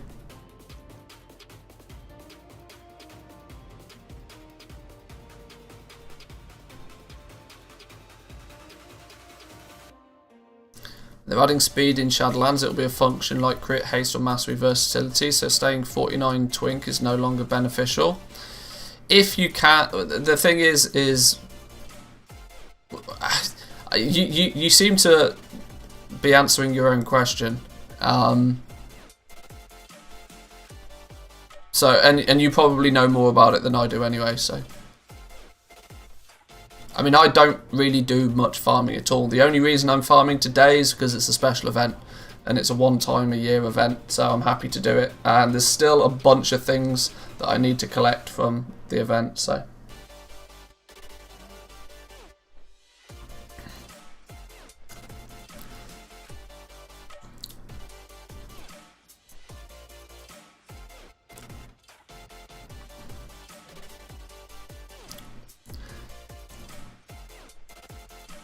I have a speed set to run from the auctioneer to the mailbox and back. Yeah, exactly. That's about as min-maxy as I do when it comes to speed sets. What do you think they'll do for the legendary upgrades next? 5 to 8. My guesstimate is that we'll see rank 5 and 6. I think in patch 9.1 we'll see rank 5 and 6.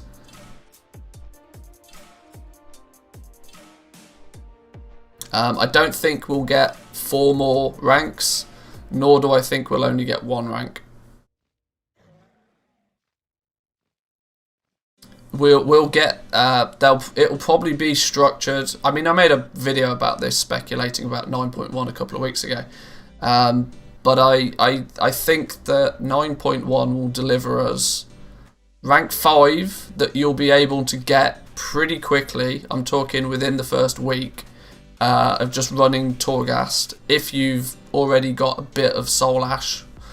But rank 6 will be the one that people have to, you know, work towards. Rank 6 will be the progression of the patch. Rank 5 will be the one that's basically given to you almost for free.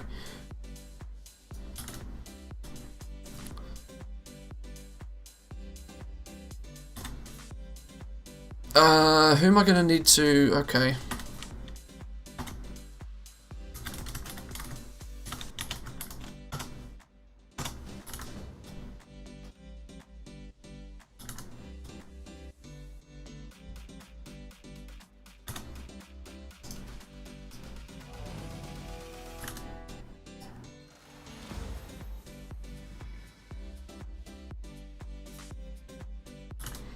Yeah, that's what I thought. I thought that might happen.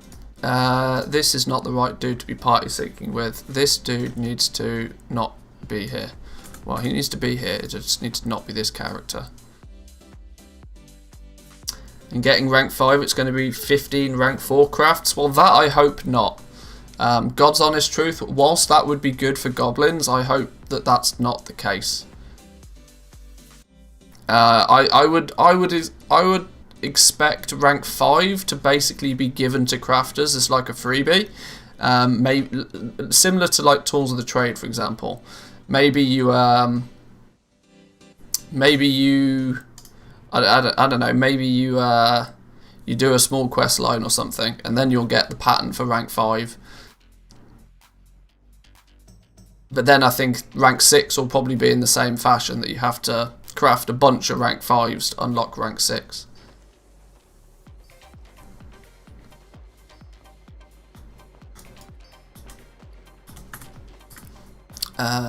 This dude needs to be... I don't really want to move him from here. Though, what is his...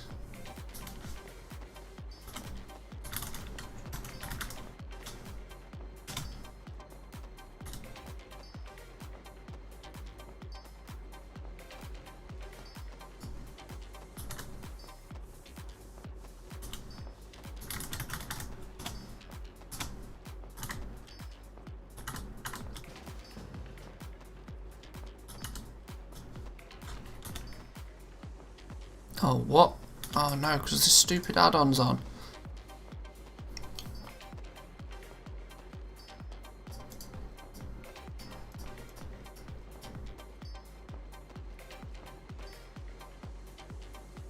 What's the current rate of charm farm based on the current method?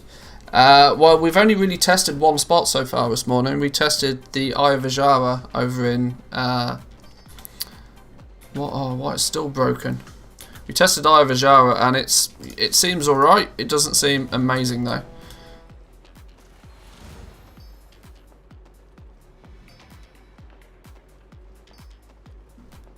Ah, yeah, this dude is not chromied into the right time either. Let's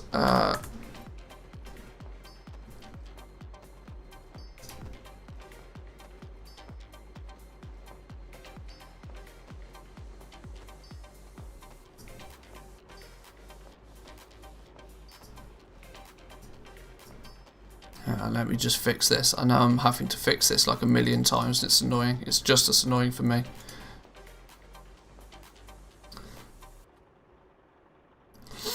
You do max level farm or low level farms? I'm trying to find a couple of lower level ones that are profitable, mainly because a lot of the hyper spawns have been nerfed in Shadowlands already. Teleport Stormwind, please. Keep watching the ATVs for any quantity drops and prices rising. Yeah, any mounts always have some good fluctuation.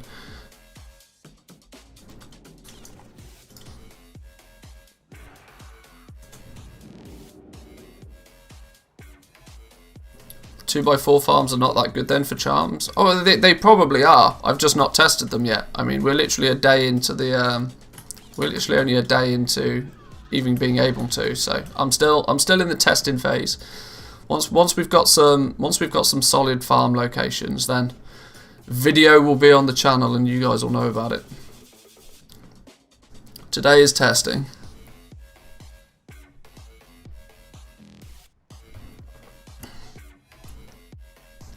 Where's Chromie gone now? She's over this way, I think.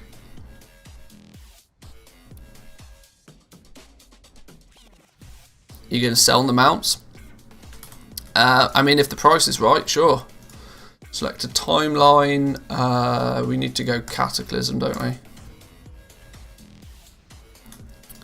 Now, if we do Party Sync. There we go. Now everything's level 50 on this dude. Hopefully, I should be geared enough on this character to just pew pew. Let's see if I can actually...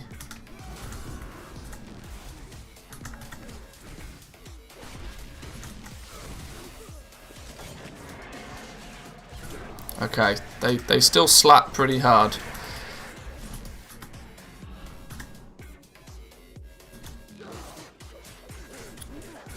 Okay, let's try this. Let's try this another way.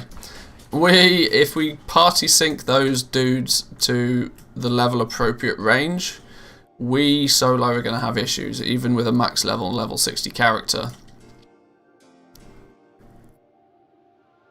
So the only other option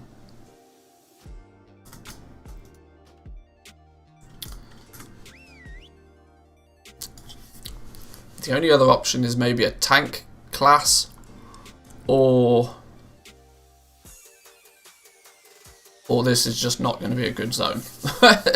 Honest answer.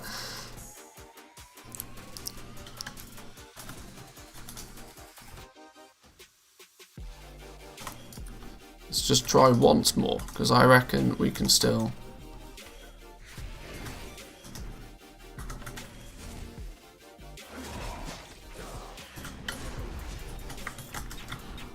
Nah, these guys are rock solid at this point. Even with a max level dude.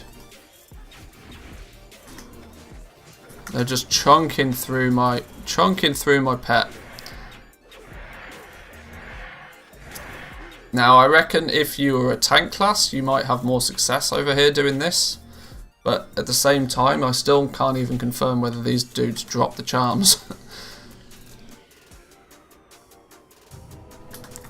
In a full group though, this could be quite a good one, simply because of the spawn of these things. This isn't going to be one that can be done solo.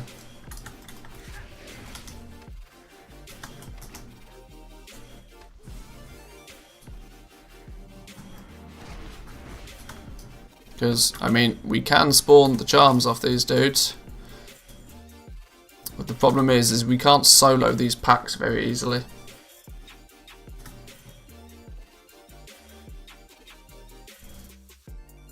Okay, I'm about ready to say that this one has got potential, but you are going to need a full group to do this.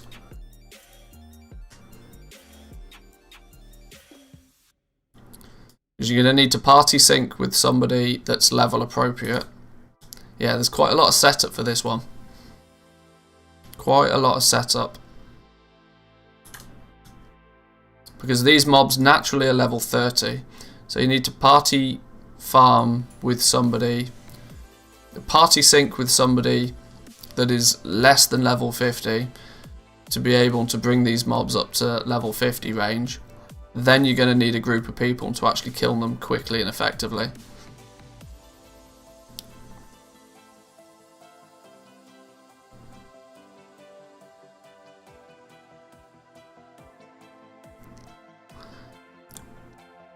%, flight speed can't be done anymore because it requires a lot of items from Azeroth.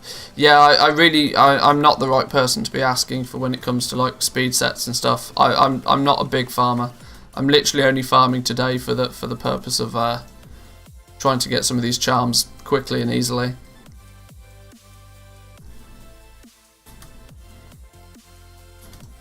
testing out some methods is the main thing. I really think this zone has got potential. I just don't know quite how to do it. Simply because the whole thing about this Lucky Charm farm is just killing as many mobs as you physically can. And this zone has the potential to be like literally tens of thousands of mobs an hour if done right. But I'm unsure about exactly how to do this right.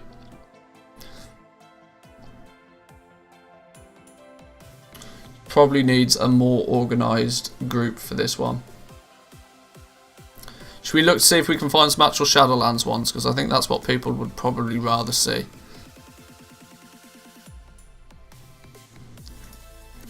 Now, regular 2x4 farms are surely got to be pretty solid.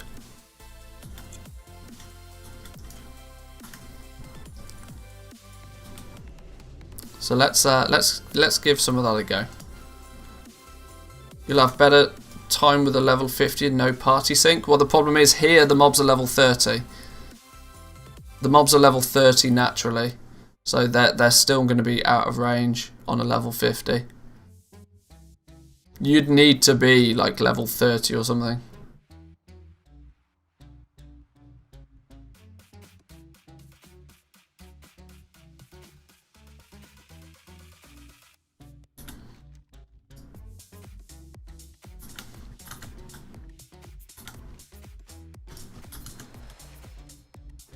Because yeah, these dudes, they're only level 30, so you're not going to get experience or honour from killing these normally.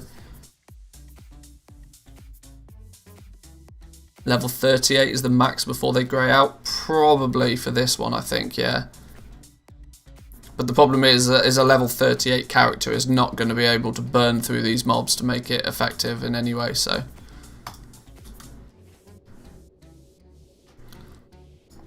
We'll try and get into a couple of Shadowlands hyperspawn groups and see how we can do with those.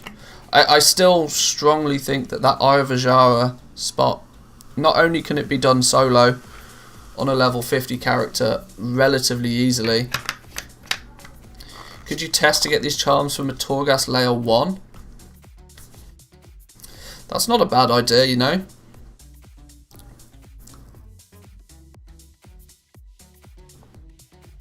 Maybe if you can just zerg through a Torghast layer 1, possibly. We could try that. Now that's obviously going to be very gear dependent, but... Or maybe islands. Islands could be a possibility. Let me take a quick break for a couple of minutes. And we'll dive back in, try a couple. We'll try a Torghast one actually. Torghast layer 1 could be a good one. We'll try that, see how that works. And then maybe we'll jump into some islands. Or some 2x4 farms. Occupy yourselves with the like button for a few minutes, boys and girls. A few of you have pressed it already, but a few more could definitely do with hitting that like button. We'll test a few zones, but give me a couple of minutes. I'll be back with you in 2.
Okay.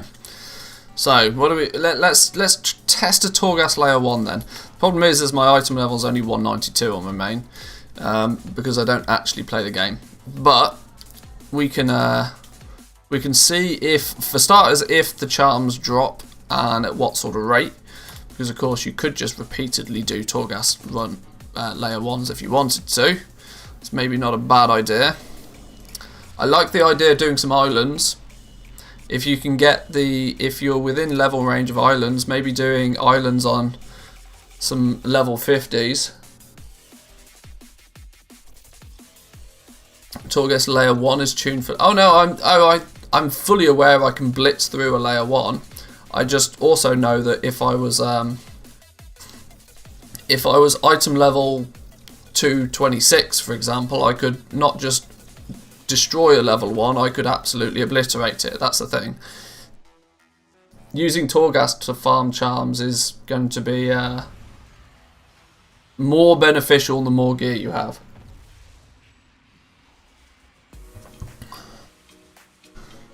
I hovered over the dislike button but got a threat message. Hey, you should stay off those dodgy websites, Jack. You got yourself some spyware there.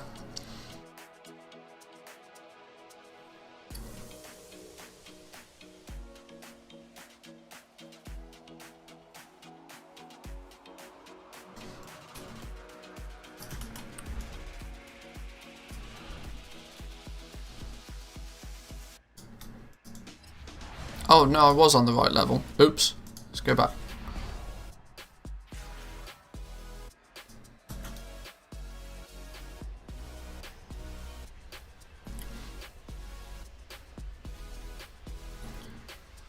The only downside I see if they drop the charms is that you can't just pull everything and kill at the end since they lose aggro.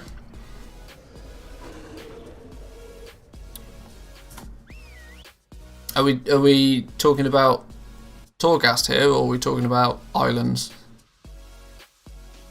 You farming the charms to hand in all at once or over the whole period via dailies? I'm trying to stick away from doing dailies as much as possible. Maybe some in case of islands you don't lose aggro. Yeah, this is why I think islands could be really good for it, you know.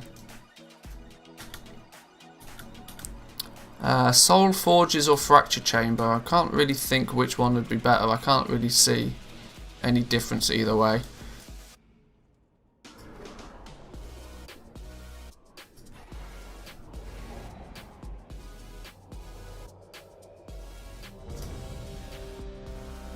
Islands might be the best call. We'll give islands a go.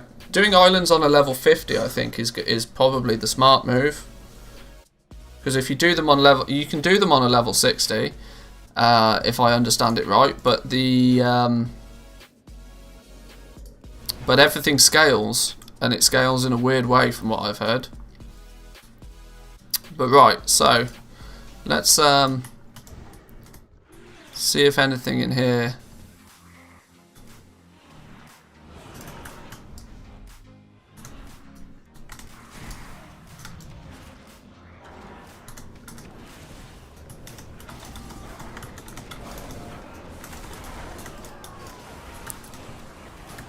Okay, well we are getting charms. That I can say for sure.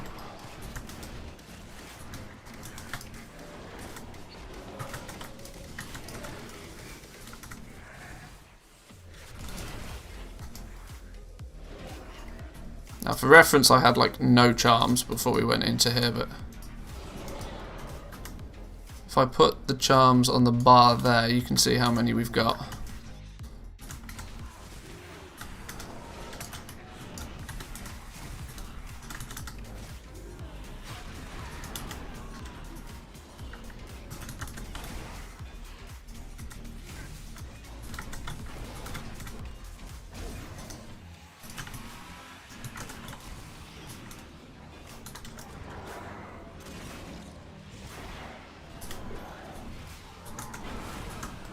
Feels weird playing Shadowlands content, you know. I'm not used to it. Reduction on exhilaration probably doesn't matter, but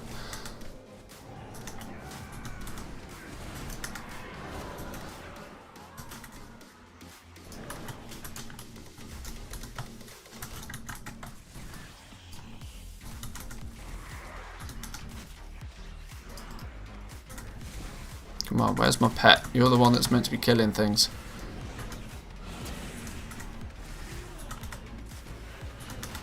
At least if you're doing Torghast, you'll get your Ash for... Well, that's true. I haven't done Torghast this week, so...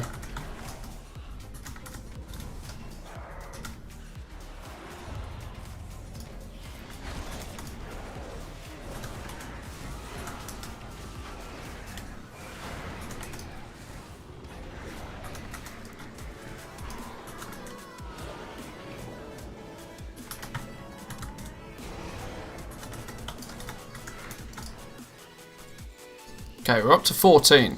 This is not actually that bad.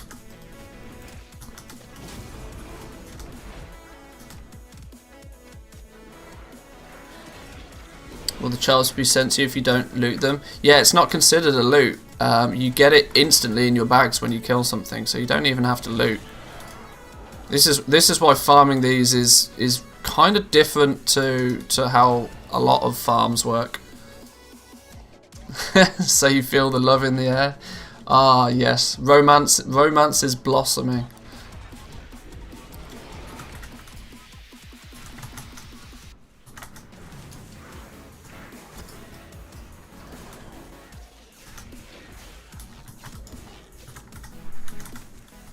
I also didn't see just how I didn't set a timer for this, which is pretty silly, but anybody that's had any practice speedrunning Torghast might do pretty well off this, actually. And this, like I said, this is entirely gear dependent. The more gear you have, the quicker you'll burn through these.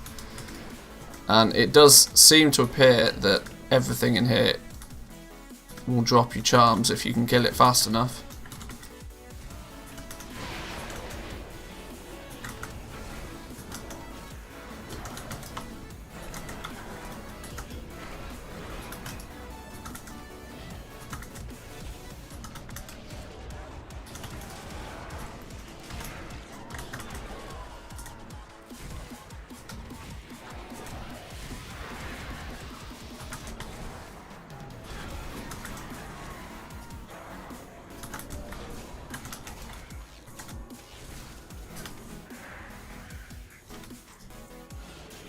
So what I'll try and do is just gauge how many we can get from a run.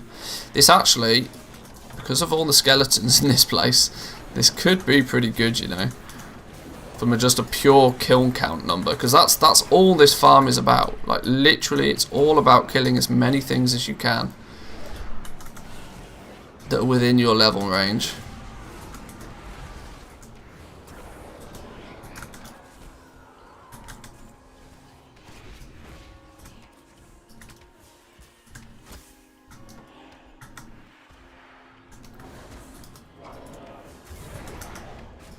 Now, I definitely think that some classes will be much better suited to this, even still.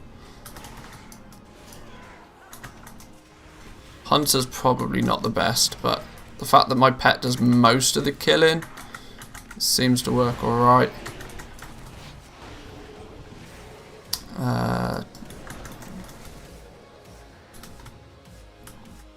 Farming floor 1 non-stop could also be a good option.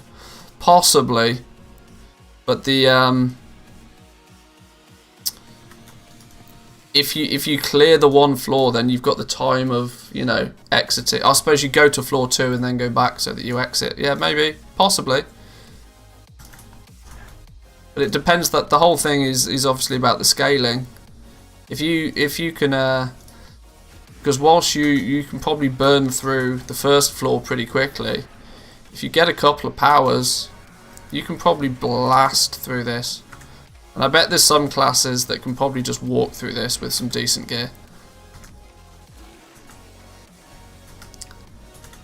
Anything but Hunter BM would be the best. It's literally the bottom of the DPS charts. Hey, we had a buff the other day. Give it a rest.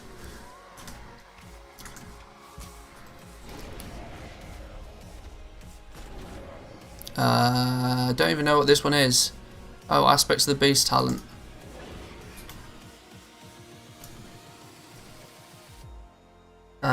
Well, I guess we'll then pick Killer Cobra.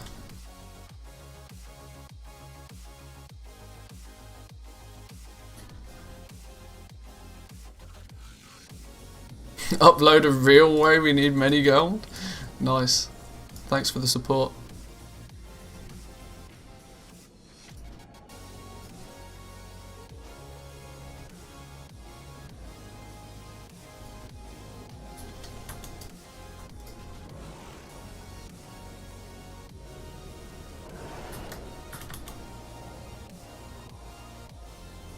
Where did he go? I don't know, whatever.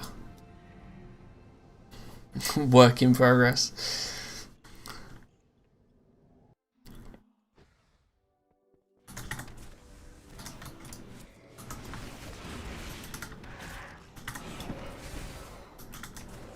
People's impatience is astounding nowadays.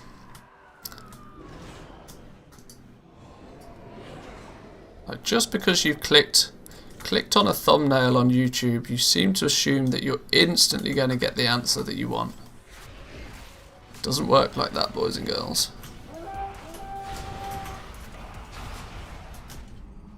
Somebody's got to do the testing.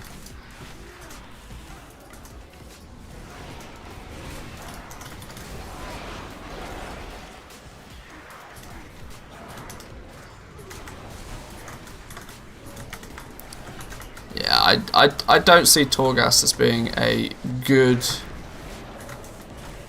as a good way of farming these, I don't think, because it's going to be highly gear dependent, and even with reasonable gear, it still doesn't appear as if you're going to get many. You just like I said, it's all about just quantity of mobs.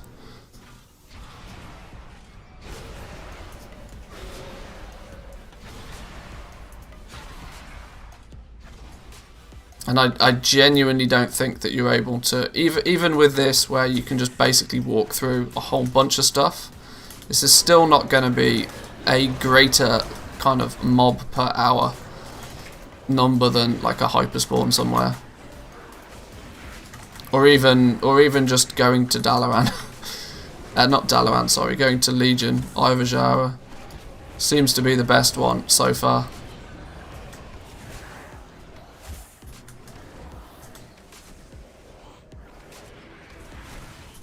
Have you tried the droplets in Ivashara? That's the one we tried first, yeah. That one seems to work pretty well. I don't see any reason to not be doing that one, to be honest. But of course, people are interested in what they can do at level 60.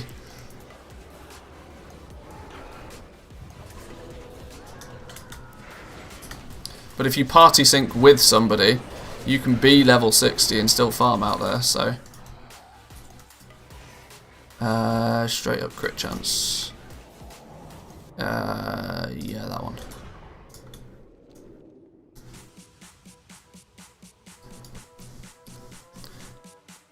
Vendor farm is best like Atal in BFA. Hell no. Hell no. Can't be doing with vendor farms. I don't enjoy farming in the first place. Let me clarify, because there's obviously quite a few people here that aren't usually viewers of my channel, that I'm not a farmer in any way, shape or form. The only reason I'm doing this is because it's a limited time event, and there are still things I need from the event. I'm probably one of the least active farmers in the game. I will much rather spend all day buying and selling cheap items and selling them for more on the auction house.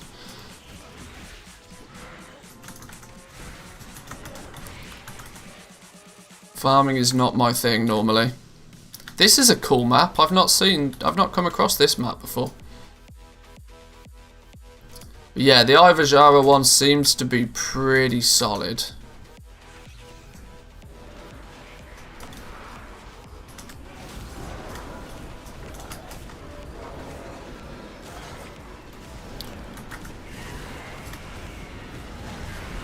We're still only up to like 23 charms. We could be doing way better than this, by not being here.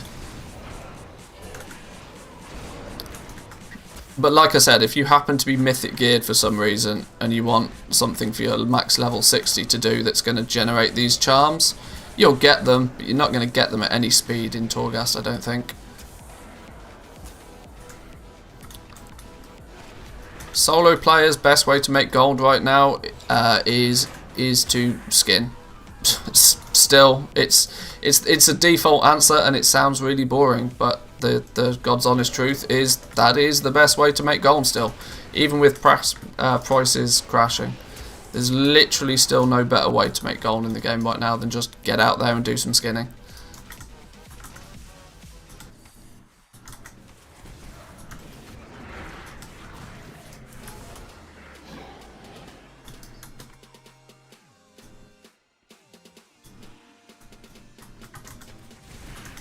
I mean, I'd love to give a more structured, more deep answer to that, but there really isn't one.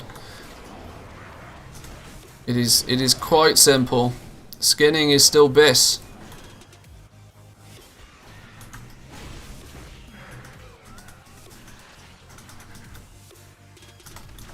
I would say flipping if you can flip on multiple servers. Yes, flipping is always the best option. There's literally no question about it. Flipping's always the best option.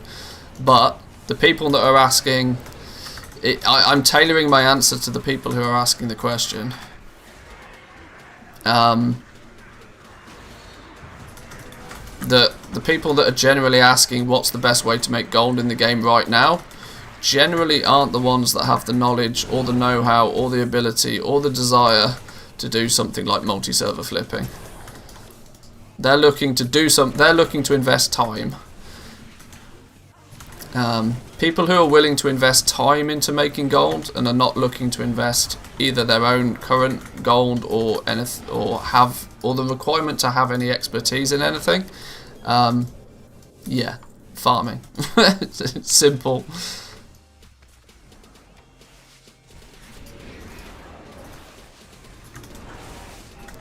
Okay.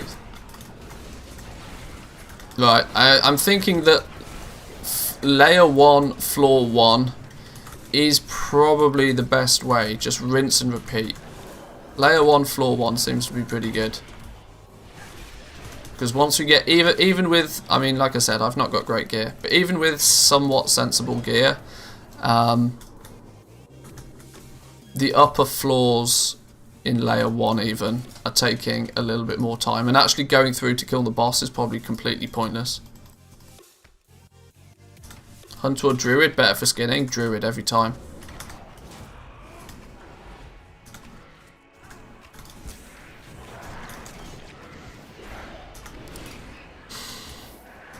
There's a guy or girl I know from a stream, and he or she has full crafting groups on 8 servers.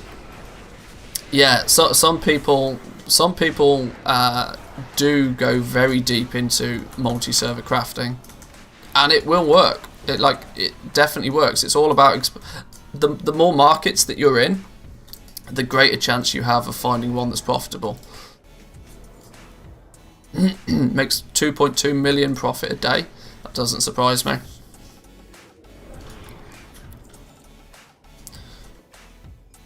But the flip side of that is that to be able to make 2.2 million profit a day, just think about A, how much time, but B, how much gold they've had to invest to be able to put themselves in a position to achieve that.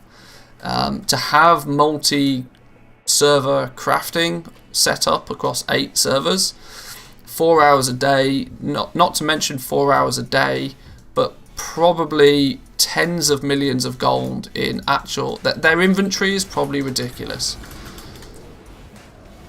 Because they probably have 7 or 8 million gold worth of items crafted on each server, to then be able to sell 10% of it every day.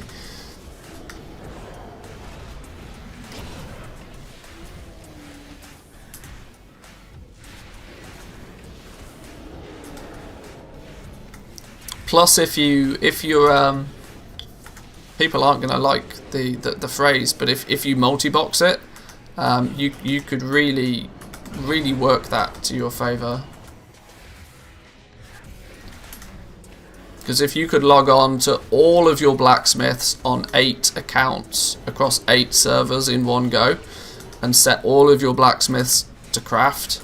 Then you log them all off, and then you move on to something else. Whilst you're not technically doing, you're not technically like 8xing your potential, but there is also no way you could do that on one single account. Because any time at any point, if you start investing your time into making gold, you want to make as much gold in as little time as possible.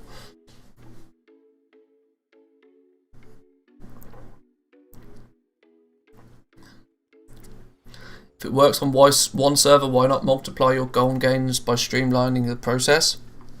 That's the thing, yeah.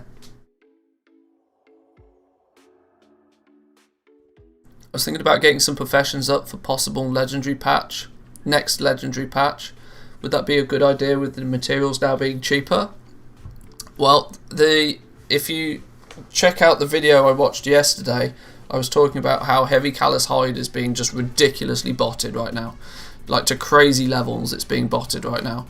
Now what that is doing is it's massively increasing the amount of callous hide and heavy callous hide on the market, which in turn is massively declining the price of it. But of course, be aware that the price is going to keep going down until those bots get banned. So it's still, the same rules still apply, that whatever it costs you to craft an item today, it's going to be cheaper to craft that same item tomorrow, which in turn will mean that the value of that item, even though callous hide's the Titanic at the moment, yeah, a little bit. That any item, yeah, to put it simply, any items you craft today are going to be worth less tomorrow. That's still the case. You want to, if you're only looking to up your professions based upon some speculation of what might happen in the next patch, you're always taking a risk.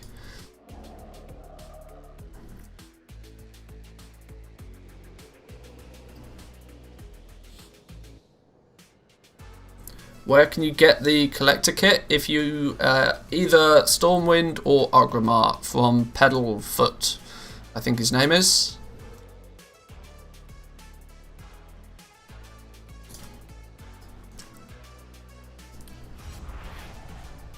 If you're Alliance, he stands just outside the bank in Stormwind. I couldn't tell you where he is in Orgrimmar. Right, so for reference, we only got ourselves about 30 lovely charms from a single layer 1, which is not really that impressive in any way, shape or form. So Torghast layer 1, unless you are monstrously geared and able to run layer 1, floor 1, pull everything, burn it down, rinse, repeat, maybe you could min-max that, but it's still not going to be great. We did an entire layer 1 and only got ourselves about 30 charms. We need to find ways where we can just kill ludicrous amounts of mobs. Islands comes to mind as a possibility. If at level 60 we can still do islands and still, run in Zerg the lot of them. But equally it's going to require a group to do it.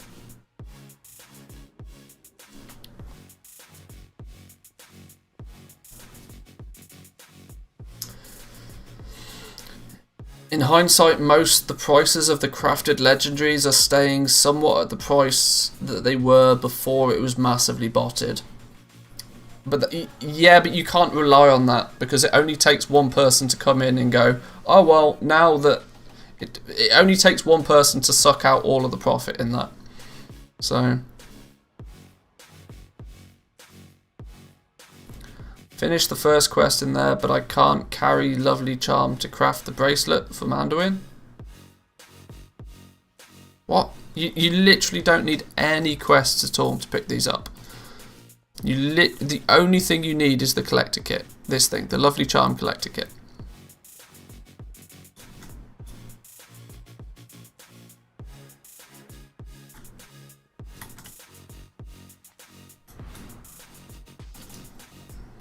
I'm not sure why people keep thinking there's a quest chain to be able to get this. I've seen a few people say this today. Talk to Pedalfoot. If you...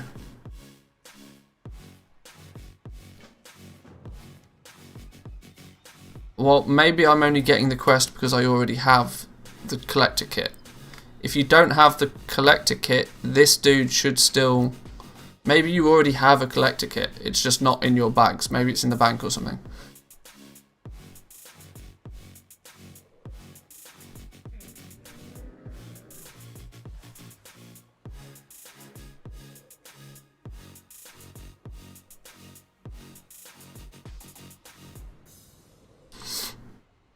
With the collector kit, you'll get lovely charms when you kill things that are level appropriate to you. Should we give islands a go? Should we see if we can run a couple of islands and see how they work?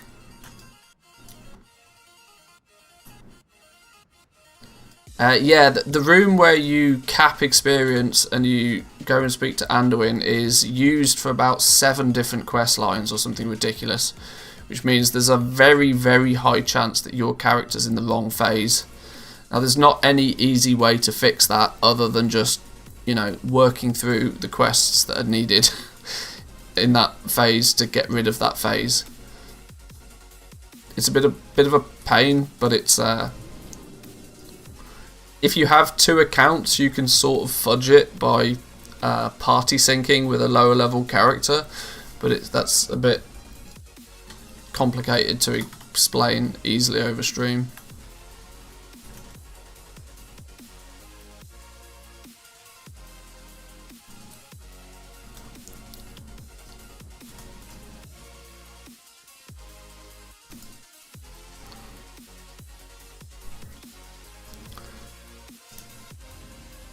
So do we think just normal islands will be a good way? I've not done islands in Shadowlands. I don't know how they scale or how they work.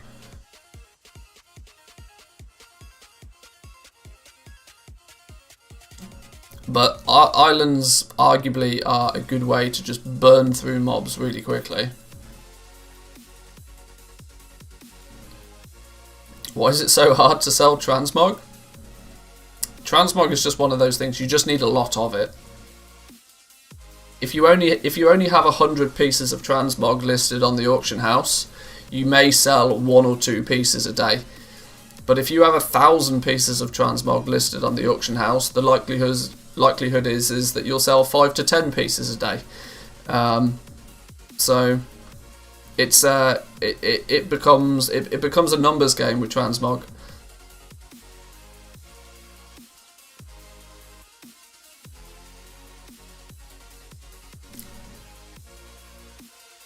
No viewer runs for islands. I mean, I kind of would do viewer runs for islands if and as and when I determine it's a really good way of getting charms. Before that, though, I'm literally only in testing phase. I'll just do a couple of random ones to see how they work. Transmog is not a need as well. Raiders or PvP people don't buy transmog to get better at the game. Yeah, transmog's one of those things that you've just got to be happy to list that same item every single day for 100 days before you potentially sell it.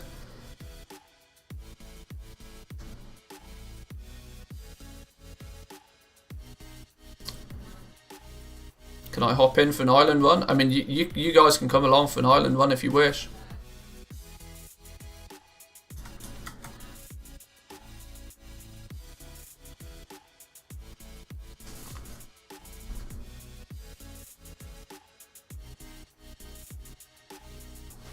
Obviously, you got to be Alliance. Got to play in the EU. Me and a friend did Mythic Islands. That's 3 level 60s and absolutely blasted it. Well, I mean, three level 60s. You'd hope so.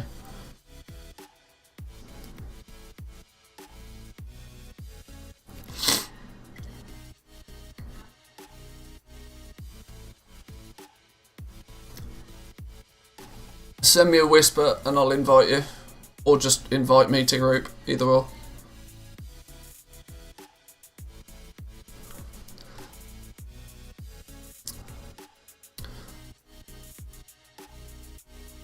Are you worried that your WoW streams get more viewers than your Dyson streams? Not really. I fully expect it. This channel is basically designed for World of Warcraft. Me playing Dyson Sphere program and me posting Dyson Sphere program videos arguably is not a very good idea in terms of, you know, channel growth. I've been thinking about how to go about doing it, but I've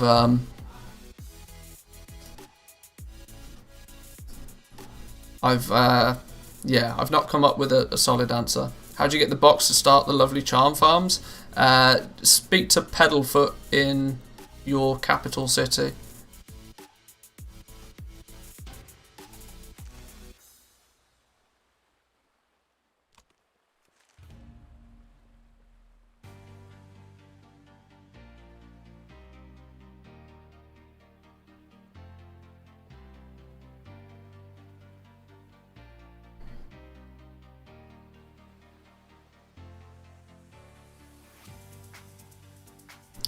Are you worried that today your WoW stream didn't even pop up in recommendations? Yeah. I know exactly how YouTube works, and I'm also aware that yes, I'm kind of breaking my own channel by diversifying to more games. My channel is obviously not large enough to support that right now. Hang on, let's somebody's here to join. Let's do some mythics then.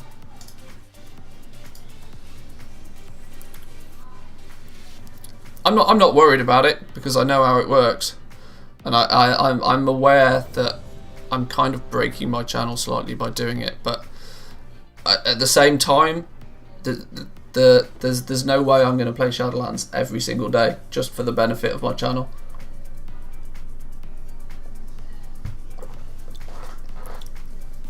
But right, let's see how quickly we can zerg through this then. We're starting with 31 charms. Stay around here, gonna pull everything. Okay, well that I can right, you guys can have your Brutosaurs, sure, fine. Stop taking the piss. I'm going to get on my Spectral Tiger then. Because I bet you don't have one of those. In fact, you probably do. Everybody's got a Spectral Tiger nowadays, but... Is your YouTube channel not linked with your Discord? It should be linked to yours, I think. Doesn't show you as live on Discord. I don't even know. Honestly, not even sure. Right, I'm not going to press a button until this guy tells me to press a button. Oh dear, that wasn't the plan. How did I fall down the bridge?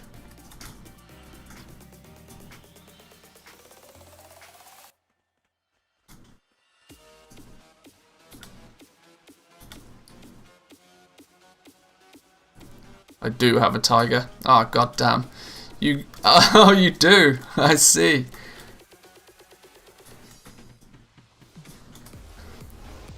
I mean, this is literally what's probably close to 100 million gold running around on mounts right now.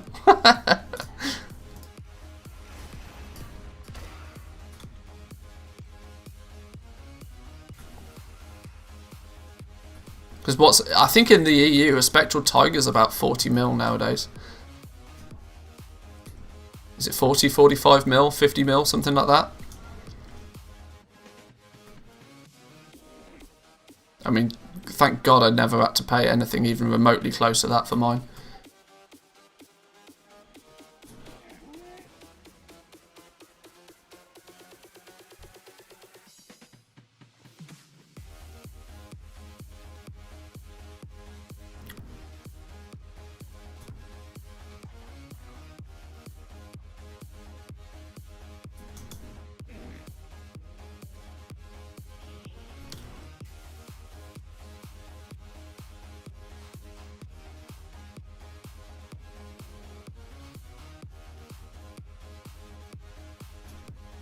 Only have 20 mil, can't buy it.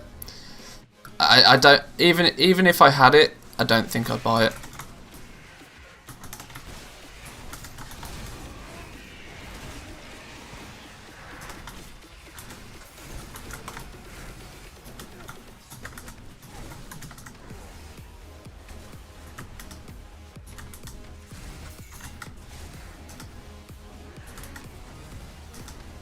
Oh, maybe I should turn pet taunt off. Such a scrub hunter. I was like, why was my pet getting aggro?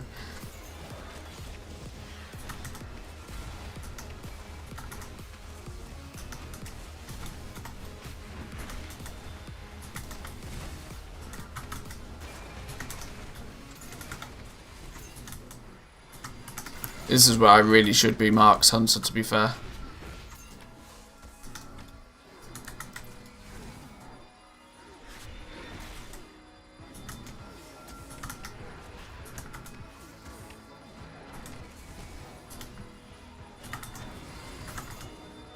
Kind of weird that many of the content creators that do goal making have less goal than me now.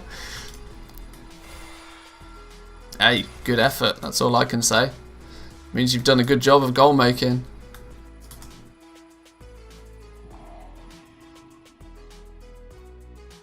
Wow, that entire pull accounted for like... Yeah, it looks like things despawn. Interestingly, I've not picked up a single charm because I've also noticed that everything is outside of level range. So for the purpose of lucky charms, this is entirely pointless because everything's level 52.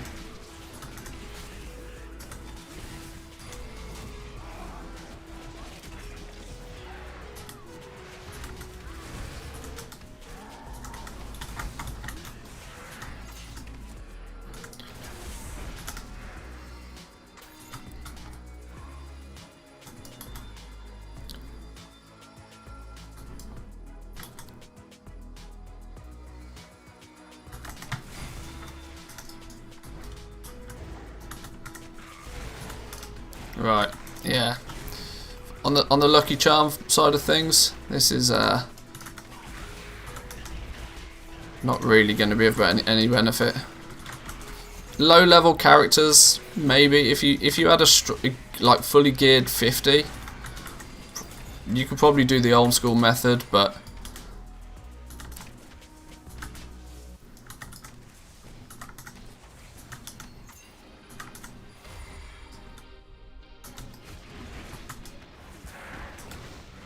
feels kind of weird. There was no big brain moves, just craft and sell legendaries. Well, the legendary game, I mean, it was. We've not really seen anything quite like the legendary crafting system for potential goal making ever. I mean, it is very simply the #1 best goal making method I think the game has ever seen. Not only because, I mean, you can look at things like Dark Moon cards, and Dark Moon cards have pretty much always been good at the beginning of an expansion, but they were kind of a flash in the pan kind of thing. They come and go within a week or so. You can make filthy amounts of gold the first week with them, but after then they die down like super quickly. The legendaries have been able to make you steadily millions of gold simply because the barrier to entry to it is gold, and there's not really been anything like that. It's a real easy way for the rich goblins to get monstrously richer with very little effort. I don't think we will see anything like the legendary crafting system again, because what it has done, I don't think Blizzard would be happy with how it's turned out, if I'm honest. And this is simply from a business point of view, which is something that they will never publicly state because it's bad PR, but the amount of tokens that people will have bought during the launch of the expansion is probably less than what they would have projected to have sold, because people were able to spend an hour farming, sell their wares, and then have enough gold to not need to buy a token.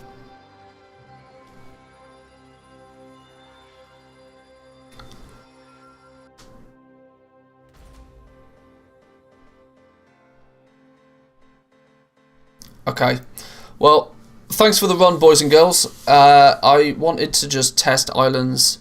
Well, such a downer. Yeah, it would have been nice to see if islands were... To do islands, I think, once again, probably going to have to be level 50. A group of 3 level 50s running through islands probably could farm up these charms pretty quickly and easily. But, at least for the purpose of this stream, I will be going back to farming charms in the Eye of Azshara. So thank you, boys and girls. I appreciate the run for the islands. And jump out onto my other character though. What do you need the charms for? Charms can be turned into bracelets. Bracelets can be turned into love tokens. Love tokens are the main currency of the Love is in the Air event, which one of the big things that you can buy with it is a mount, which is BOE, bind on equip. Now the mobs were level 4, those droplets I think were level 47. It's just because I don't have a druid on this account that's level appropriate. I've got one at level 52, spec'd into Guardian spec right now. I don't have a level 50 druid on this account. Hang on.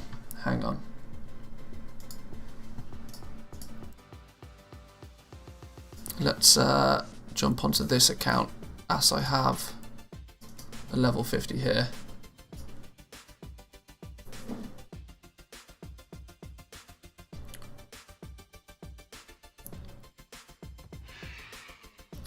Token prices went way down. That means a lot of people bought tokens, but probably to buy the Legos. It's possibly, yeah. I suppose you're probably right there. They did go down a lot. That returns me to the Ring of Fates. I don't want to go to the Ring of Fates. I want to go. Oh, I don't even have the right. I don't even have my Dalaran Hearthstone on this dude. Let's go Fly Stormwind, I guess. Like I said, I farm so infrequently that I don't even have a level 50 druid with the right stuff equipped. You need to be lower than level 60 to get the lovely charms from the Eye of Azshara. Preferably you want to be between the level... Well, yeah, you probably want to be level 50 to be honest. If you've got a somewhat geared character that is still level 50, preferably a druid obviously, but that would be the best way because the mobs are level 45. So you need to be within like 5 or 6 levels of the mob's level to gain experience or honor from it.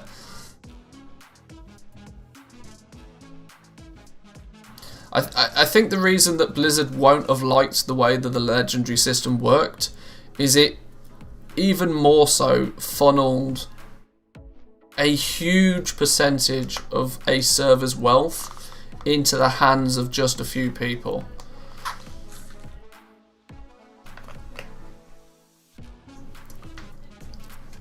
Because there was basically, on my server for example, there was basically only 5 people, I want to say, that actually made any gold from the legendaries.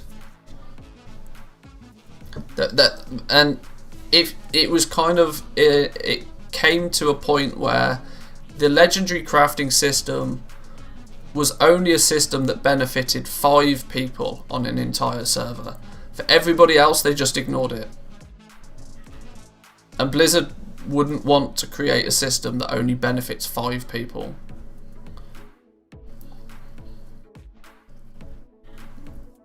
Instead of everybody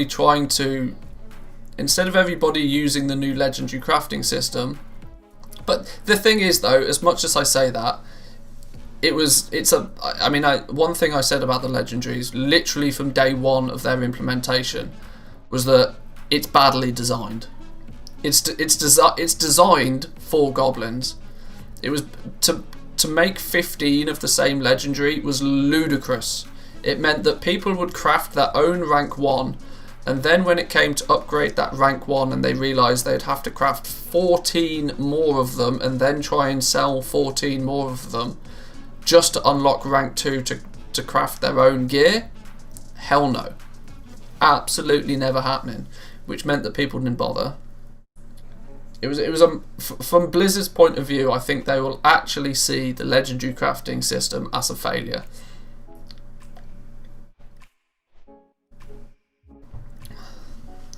Because there was points on the beta where they were balancing it. It started out that you had to craft 20 of every legendary.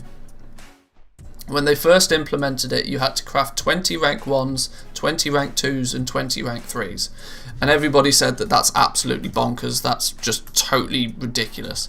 And we left it into we put it into the category of it's still beta. They'll fix it. And over the period of the beta, they tweaked and tuned it a few times. Literally a week before the expansion came out, it was set so that you needed to craft, I think it was 10, 5 and 5. 10 rank 1s you'd have to craft to unlock rank 2, but then only 5 rank 2s and then 5 rank 3s to unlock the further ones. Which kind of, to me, felt alright. It would mean that people would probably do... Hang on, where am I going? I'm trying to go to Dalaran. It meant that people would probably do a little bit of self-crafting. They'd probably try and craft their own legendaries. But then, for virtually no reason whatsoever, 2 days before the game came out, they switched it so that it was 15, 15, 15. And I still, to this day, don't understand why they did it.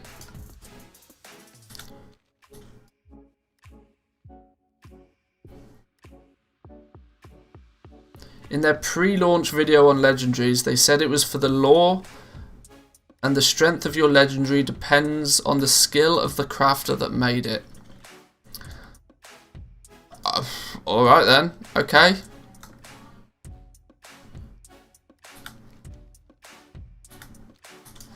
I mean, I would agree with that if there was actually any skill in it, but there wasn't. This was the thing. There was no skill in it. The only skill was to have lots of gold to be able to invest in it. Because for the most part, for me, leatherworking was...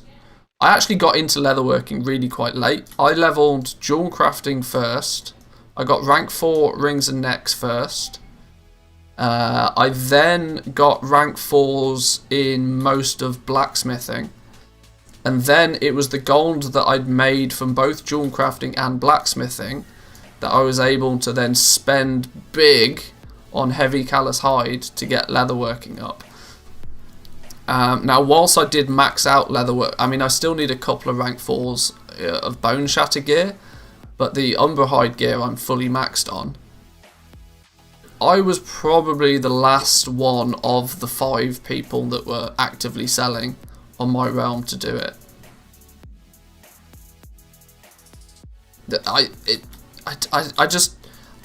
It seems very strange to me to think that Blizzard would want to make a system that is only utilised by so few players.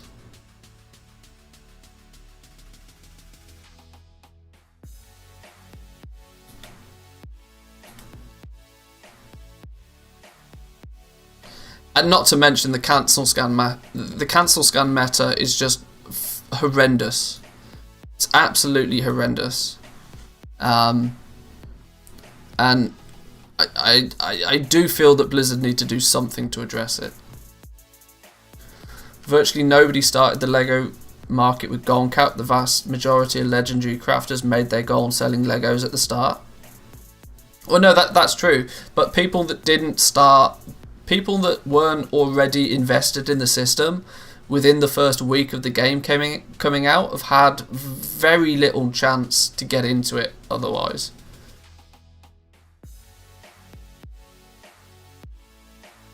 They could have done so much more for the system. Rank 1's crafted, craft X amount to get rank 2, then do a quest chain as a crafter to get the rank 3.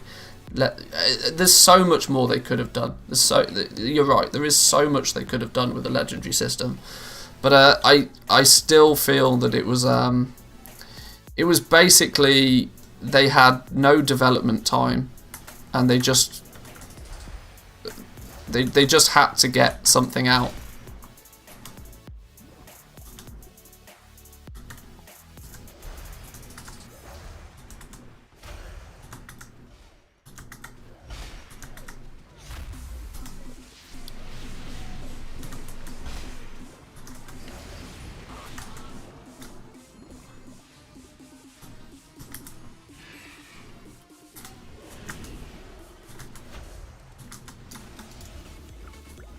Now, why are my tooltips not showing properly for these?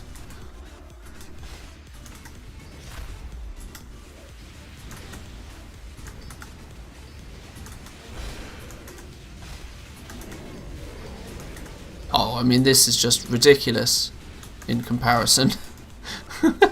It's just absolutely bonkers in comparison.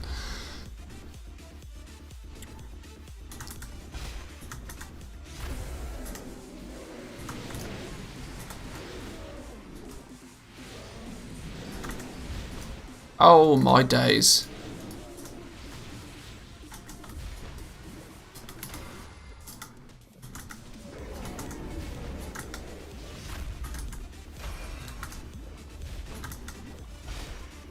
Right. Okay, let's get out of combat for a second. Let's fix our UI because something weird's happening. Interface, no add-ons.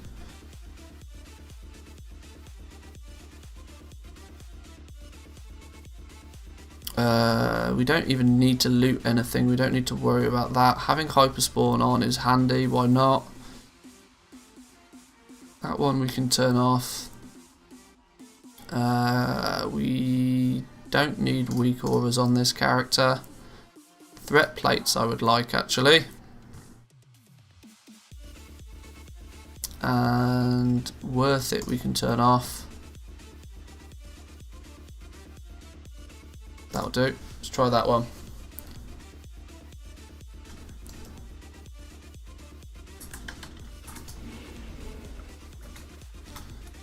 Let's also, before I forget, put Lucky Charms on our bar.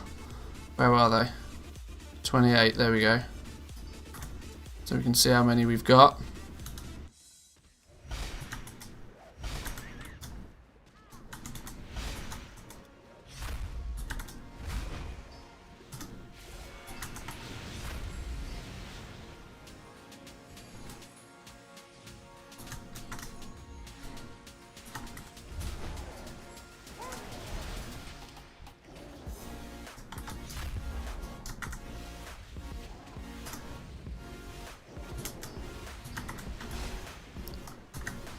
Druids are just ridiculous, aren't they? I don't think there's any other way to classify them as just ridiculous for farming.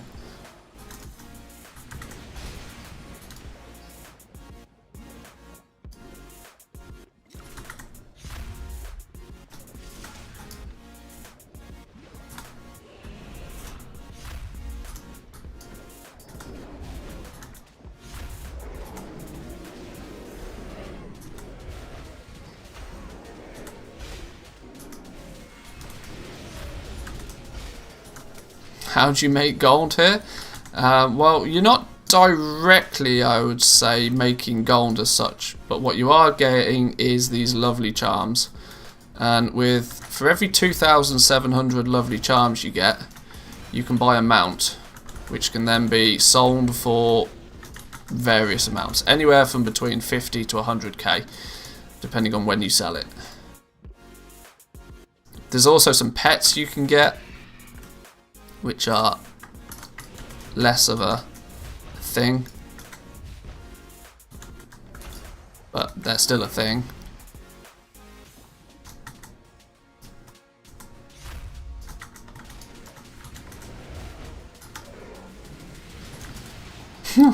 Oh dear, this is just filthy as a boomkin.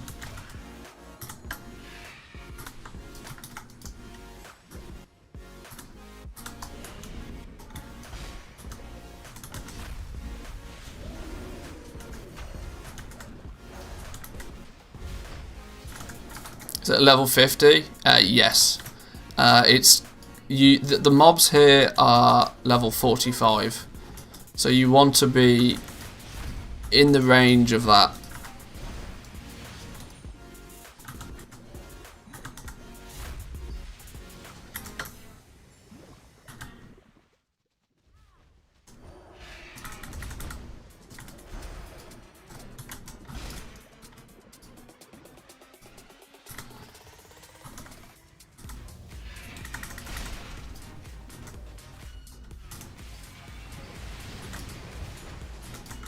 Yeah, this is just monstrous.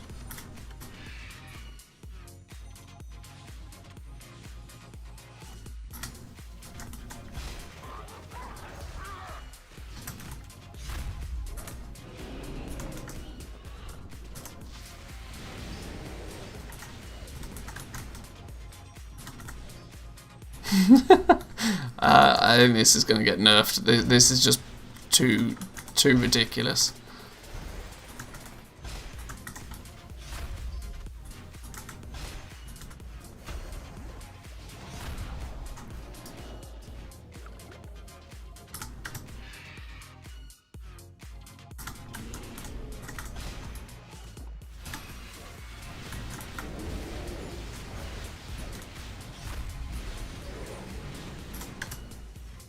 Because you don't even need to faff about, like, you genuinely don't even need to loot. You don't even care about the loot.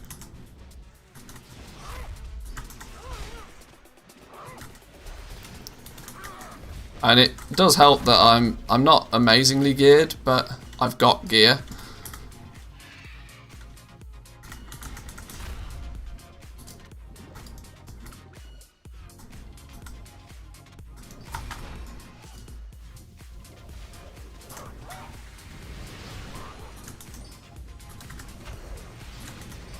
Right, I think we need to set up some sort of timer.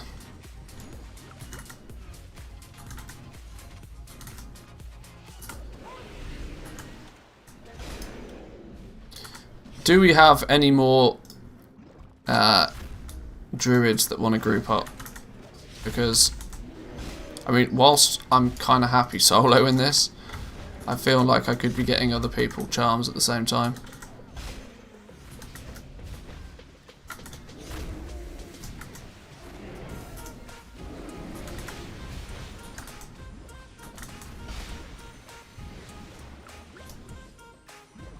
$1.1k charms an hour. Yeah, you don't even really need to move, that's the stupid thing. If you farm alone, you get more.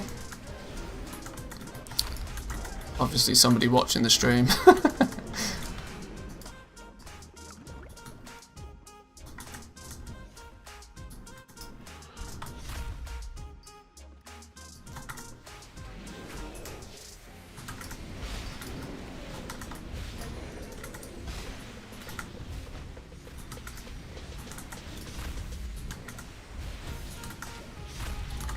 It's a good spot for a 60 that doesn't have a boomy at level 50.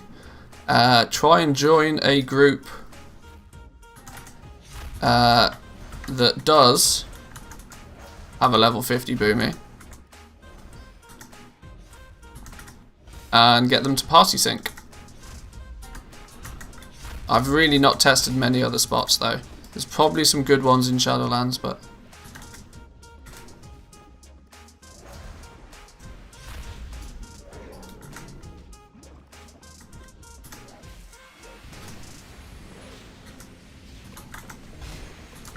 Best way would be if you have 5 boomkins. Every boomkin would have its own 4 to 5 droplet pack.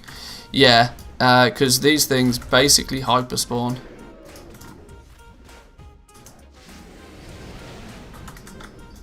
I mean, you can hear the dings going off, right?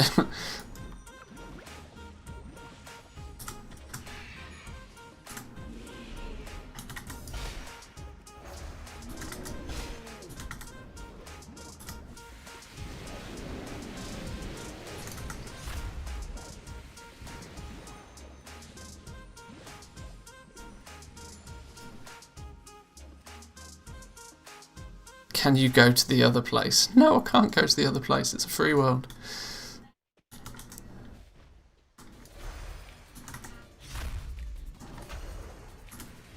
Do you need any pre-quests? Nope, not at all.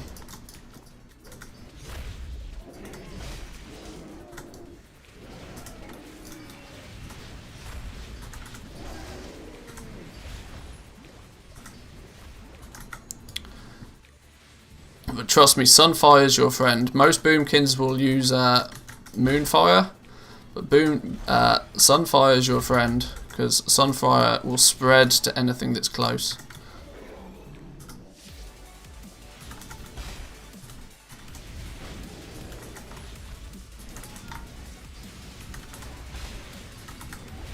Combination of Sunfire and Starfall.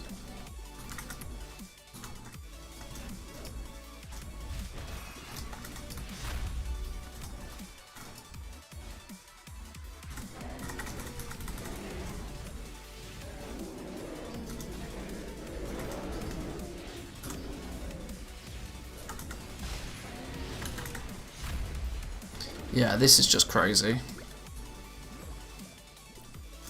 Well, charms. Yeah, if you party sync, the reason party sync is so effective is that party sync will bring the level requirement down to 50, or down to the player that starts the party sync.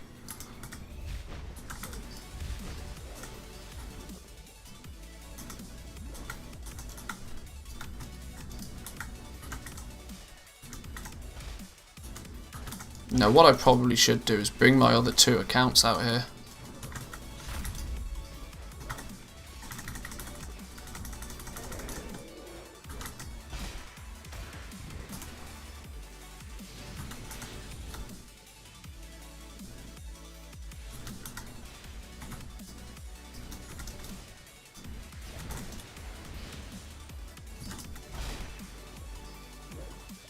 This is bonkers crazy fast now with a boomkin.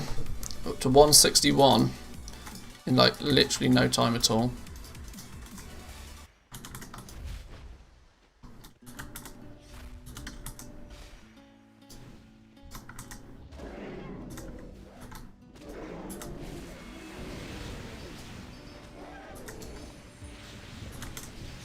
The only annoying thing is the slow.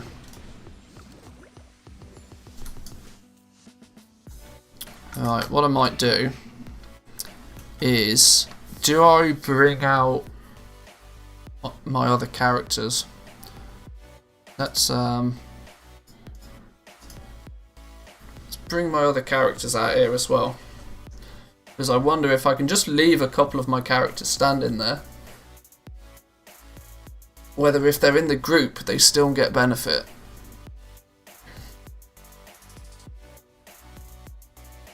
So maybe I'll just bring my monk and let my monk stand there. Group up with myself.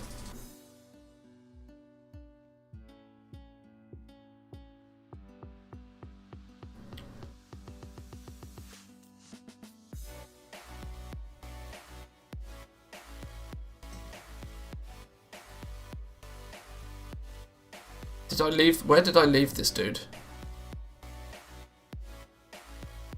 Oh, he's all the way over here. Derp. Let's get back. Let's get him back over.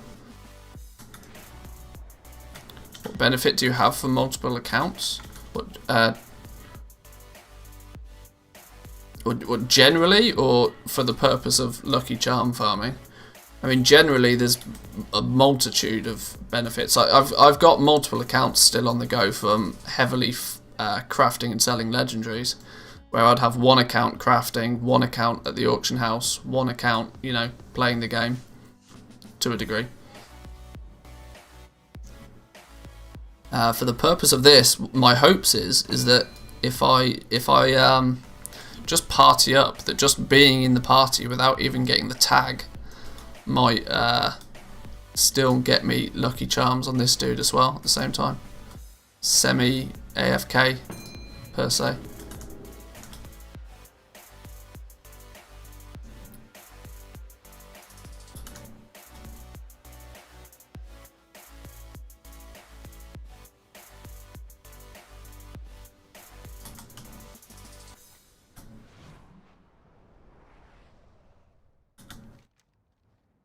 Right, let's fly him over. Let's see if we can do this on 2 accounts. If it works on 2, then I'll probably just go full ham and do it on 3.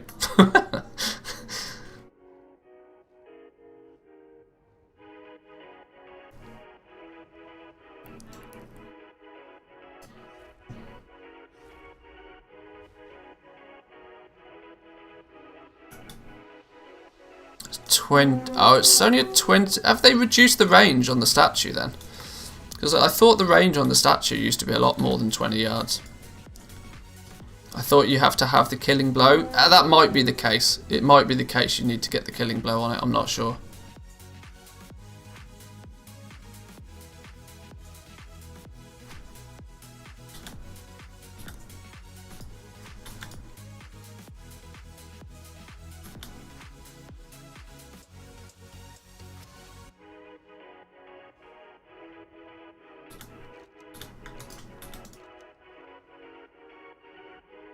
Why am I trying to go to Pandaria?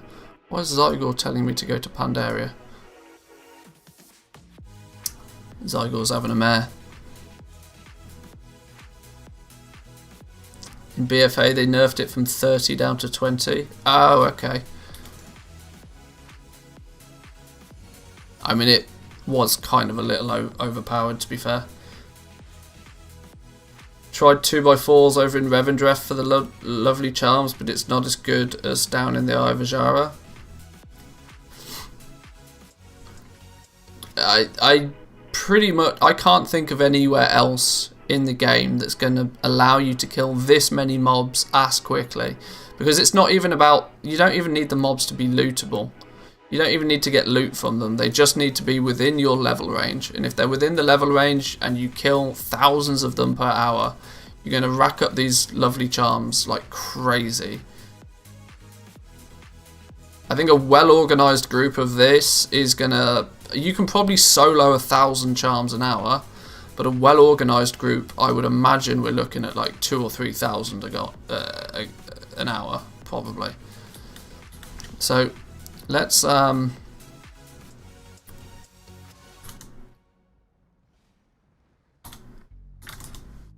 every time.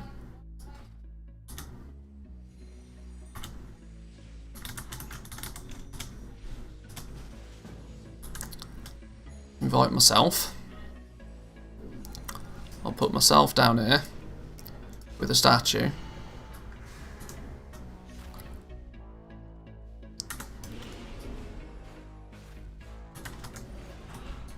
Now, if I run around and kill things, let's see if our monk dude gets credit for the kill, or gets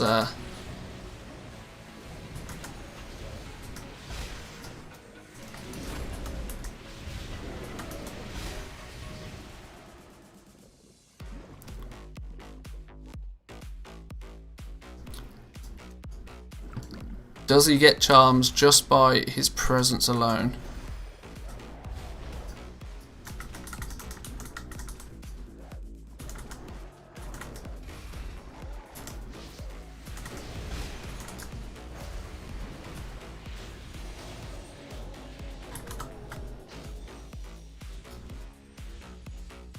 You receive lovely charm, you receive lovely charm. Okay, so my monk is now getting lovely charms just by standing there. Cool.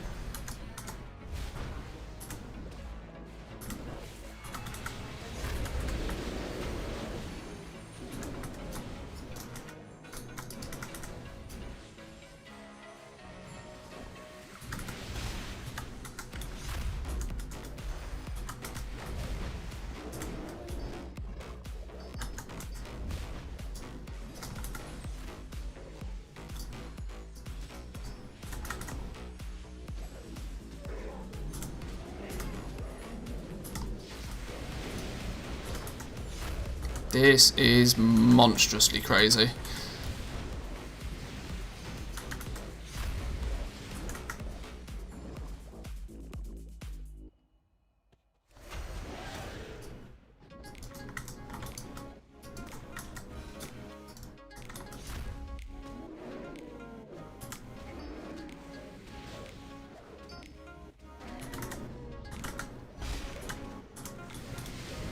Does the statue do damage? Just the fact that it gets aggro seems to be enough.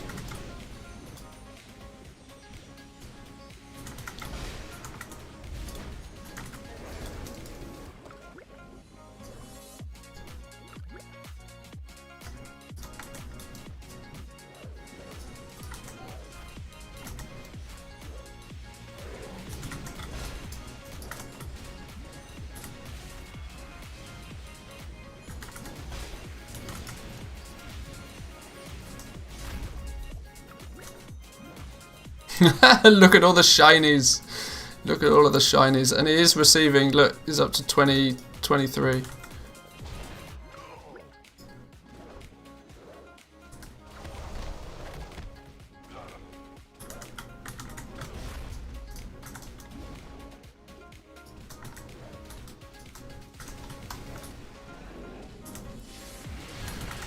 Wow, wow, wow.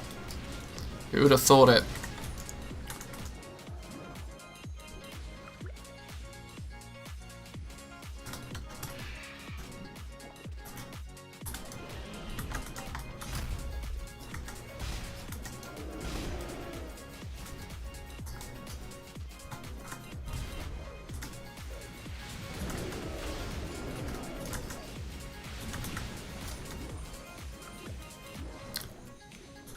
We're up to 2,700 kills per hour solo.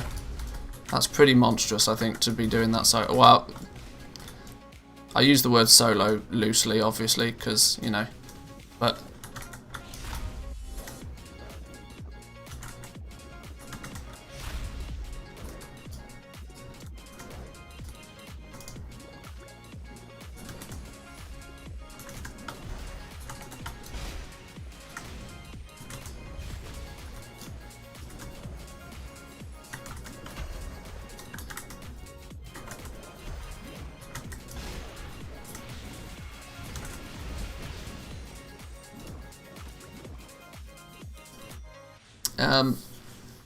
yeah, Joe Boxer works okay. Seems to be an alternative. I'm not too keen on the whole round robin thing, so that seems to just be like a cheaty workaround. But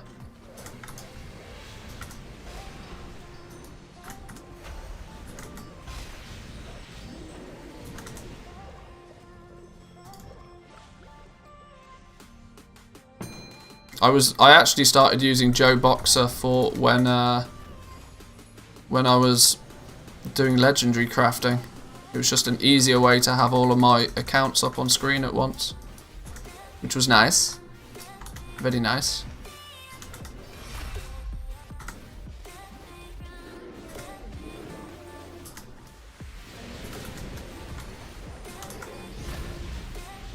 Oh, all the dings, love all the dings.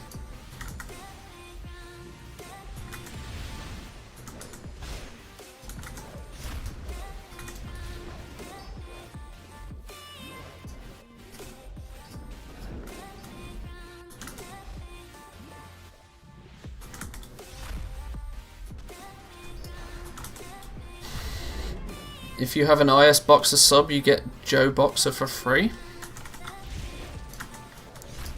It's all part of the lavish soft subscription, I think.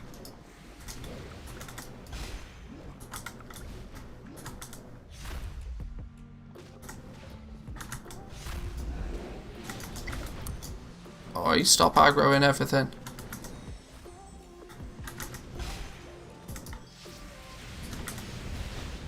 Does this work if you're level 60? Not by yourself, no. If you're level 60, you're going to need to party sync with somebody that is lower level.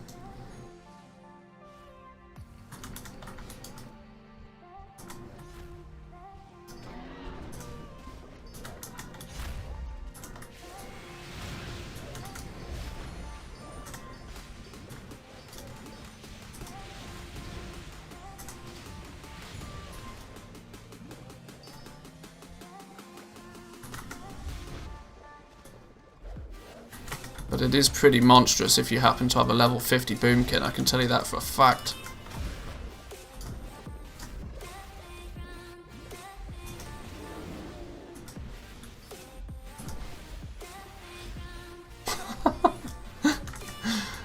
Things are just getting deleted.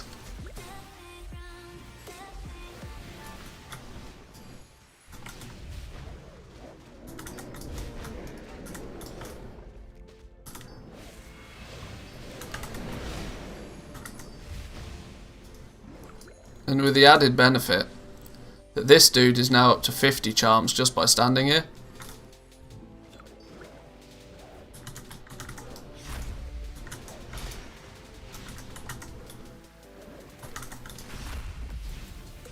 Yeah, 2,700 charms though is going to be quite a lot. I need to work out how much. I don't need to spend charms on buying the mount, of which I know that's going to be the thing that most people are going to want to spend their charms on.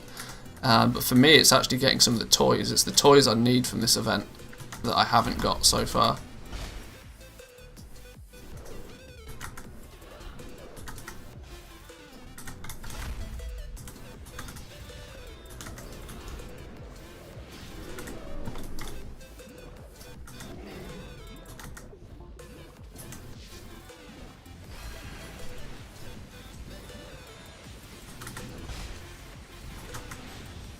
I wonder if I can find a more optimal place for my monk to stand. Because if he stands about here, if I put the statue here, is that close enough to pull these? It is.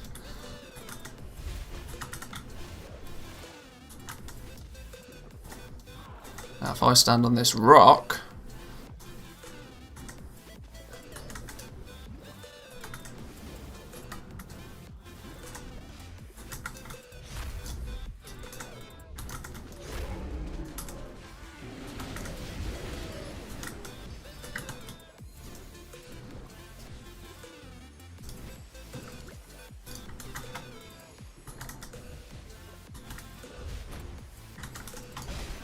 I'm wondering if I stand here, can I tag all of these ones that appear and still be within range of what gets pulled to the statue?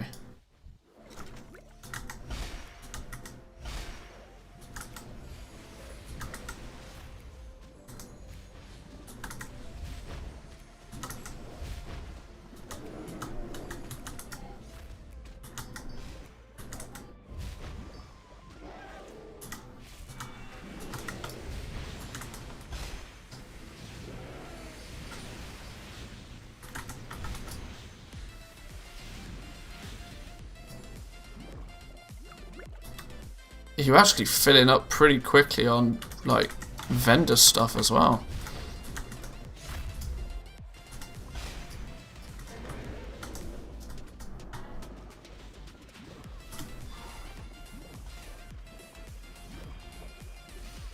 Might as well help them kill the rare.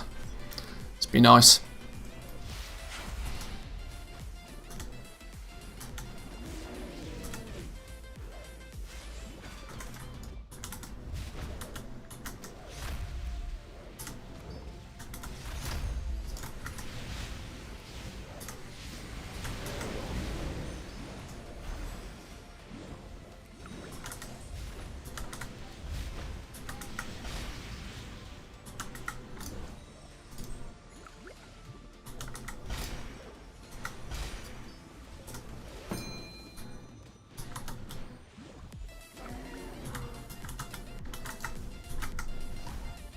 I'm assuming that ding means to run around and loot.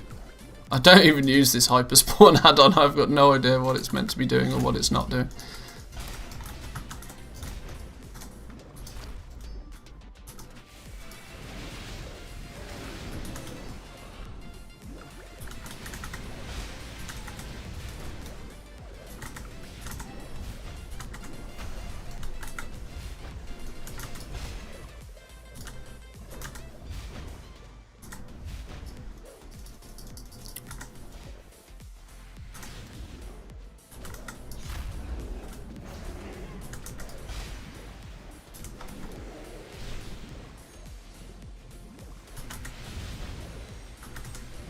It's just crazy how fast these things spawn.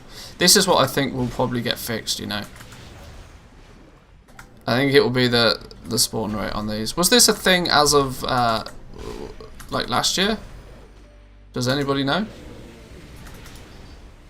Or is this something that has been found out this year? Because if this was a thing last year, then it's unlikely that it will get changed.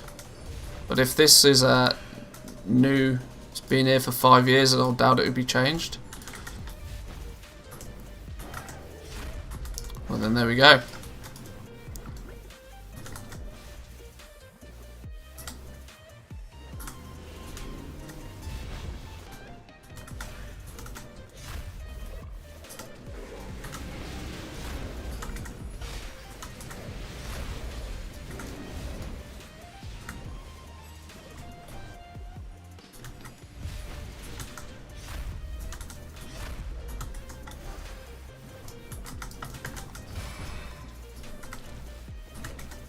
I don't think people were farming here last year.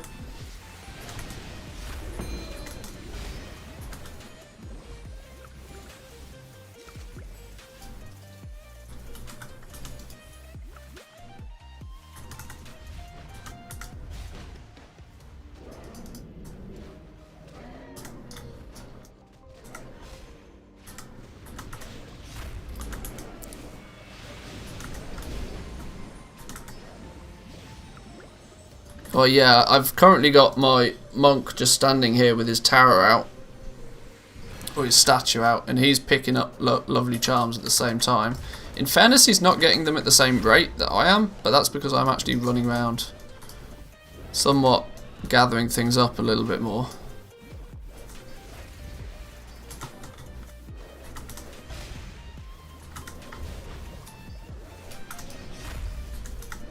But I'm up to 250 in what feels like not very long at all. If it gets nerfed now, we know who to blame, or possibly.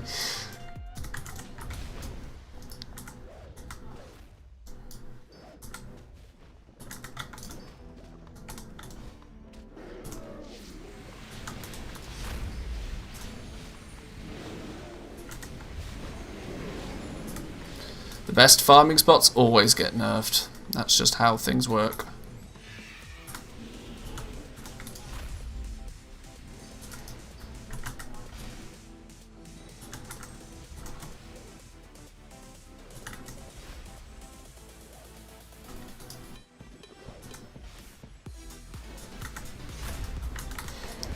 I think the limitation might be the fact that this is only going to work well for level 50s unless you get into a group. If you group up, you don't have to be level 50. But the person who is running the group has to at least be level 50. Or should we say, not necessarily level 50, but level appropriate. So they've got to be within the range of where these mobs will actually give you experience if you kill them. Now I've capped my experience so that that won't be a case.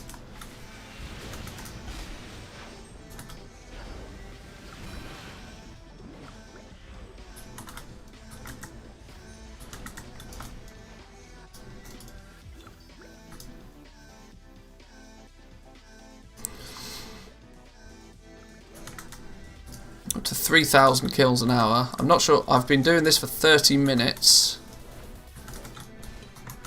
I'm not sure how accurate this is, but 3,000 kills an hour, somewhat solo, is not a bad rate at all.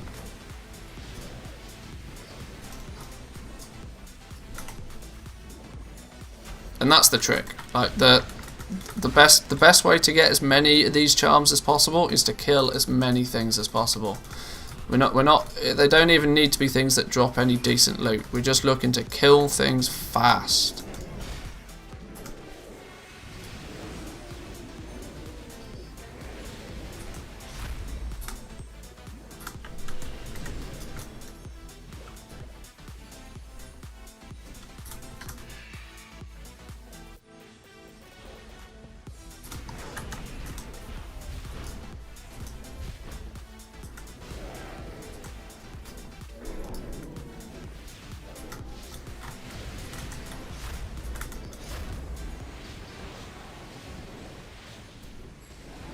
best spots don't get nerfed, the most popular spots get nerfed. Oh, I suppose, yeah, there is a slight distinction, I guess.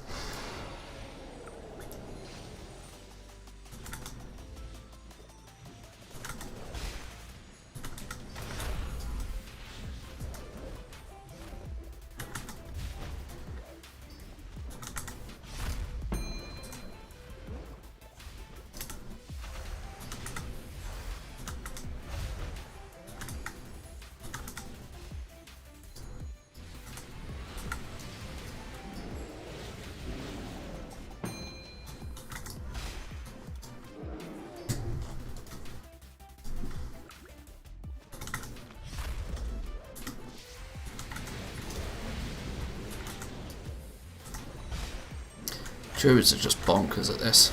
Absolutely bonkers. I would love to see this up and running with like a full set of like organised druids. Because I imagine it'll just be like even more ridiculous. We're up to 120 on this dude. And 275 on this dude. I would like to find somewhere that's like 1,000 an hour. 1,000 an hour would probably make it somewhat worthwhile to like actually do, because you got to remember that doing this right now outside of the charms, you are basically getting diddly squat. You're getting a little bit of vendor trash here and there, but nothing even remotely close to gold per hour kind of per se. This is just simply for the charms.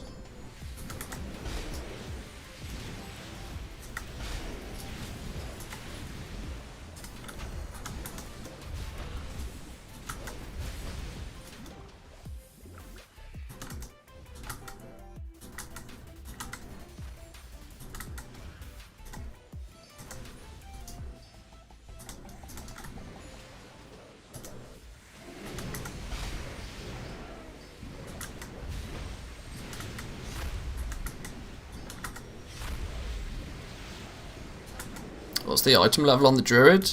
84. And I probably could quite easily make this dude way more powerful if I wanted to, but for the purpose, as long as I can still kill him and like I don't lose like any health doing this. There's no point for me to kill things faster. Because the faster I kill things, it's just the less chance there is of somebody else getting the tag on that mob as well.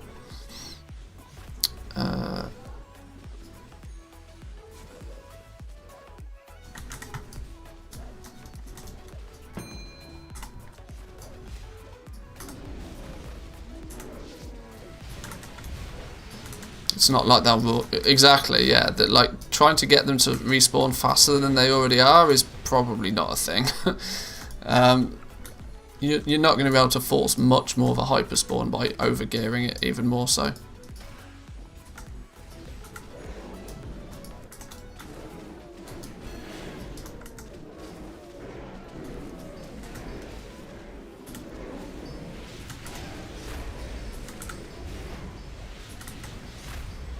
I mean, just being able to kill this amount of mobs is ridiculous though.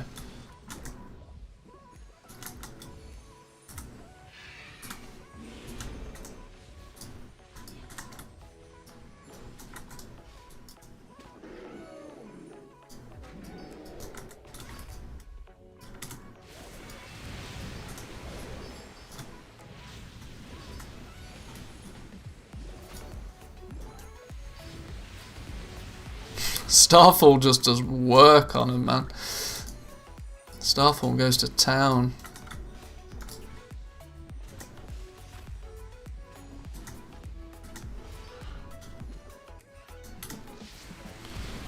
Round them all up, pull them in, Starfall them down. Yeah, my monk's getting them as well. Not in as great a quantity though. But my monk is, yes, also still picking up charms for this at the same time. Literally just by being there. So, just being in a group seems to be enough for Now I don't quite know how the interaction with the Black Ox statue works regarding this, but I'm not complaining.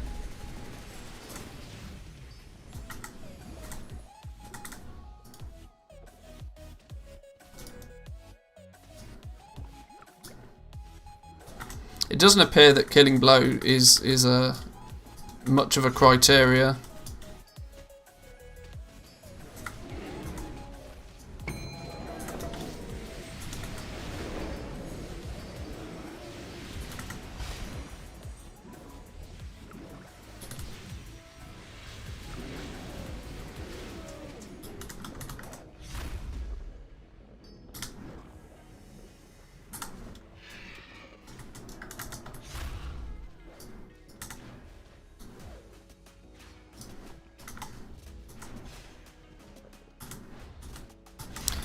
I'm probably not going to do this for too long though.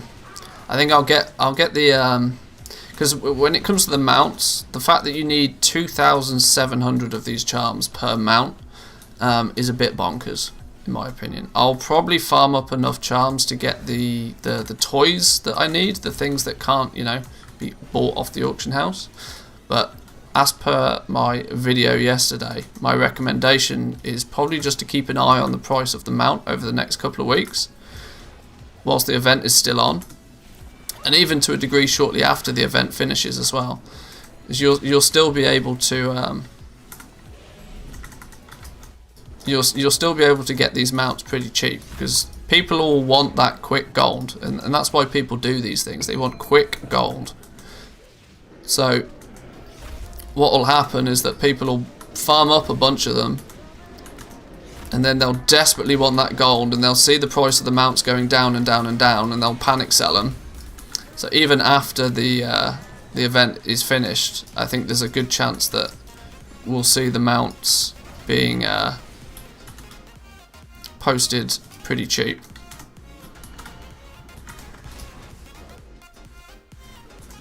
And if you buy a few, if you've made a few million gold off legendaries, for example, buying a few of these mounts at the end of the event without actually having to really do any work at all, and then just waiting 6 months, put them in the guild bank, just wait 6 months, and then sell them back out when they're rarer. Pretty much a guaranteed win, to be honest. But for things like I think there's three toys? I think there's about 3 toys that are bought with the love tokens. So I'll get myself on all of the toys I need, and you know, tick all of the boxes and complete all the things. But I won't be farming specifically for the mounts, not for hours and hours on end anyway. Because even while this is quite funny, it's not fun. Or at least it's not to me anyway.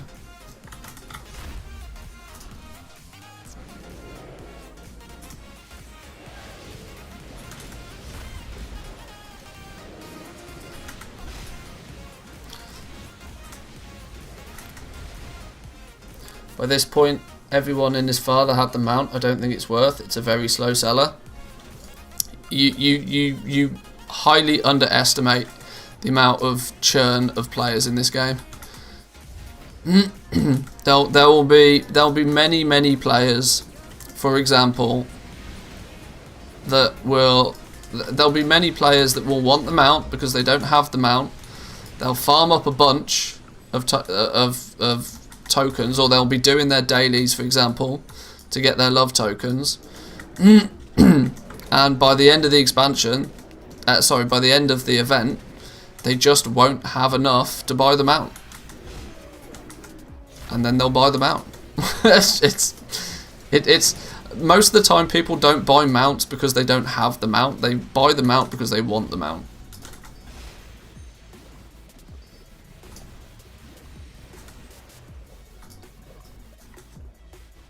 I mean, there are just exactly new. There are crazy amounts of new players.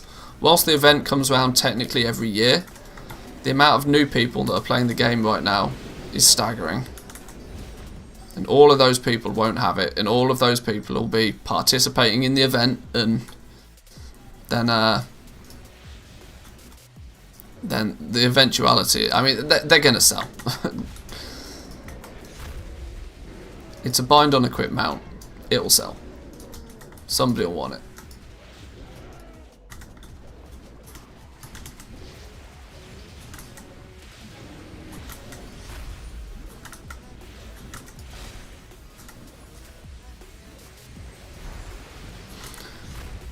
Skeptical about investing in them because it took me took a lot to sell them last year. You just put them in a TSM group and just, you know, just post them with everything else.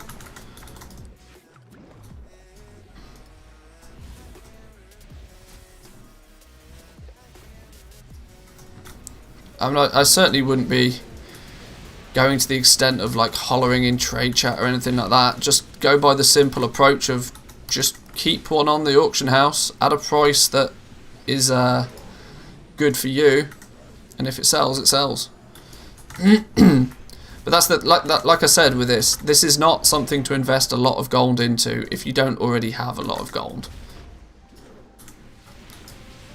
You want to basically spend as much as you're willing to just never see again. I mean, I think I'm up to about 12 million gold right now, for example. There's no reason for me to be too concerned about maybe if I spend 1 million gold on these mounts and then just make sure that I've got one on the auction house for double whatever I paid for each one of them for the next however long. Eventually I'll make the gold back again, but it's not like I need that 1 million gold to play the game comfortably right now. So, I mean, it's the definition of an investment, you know.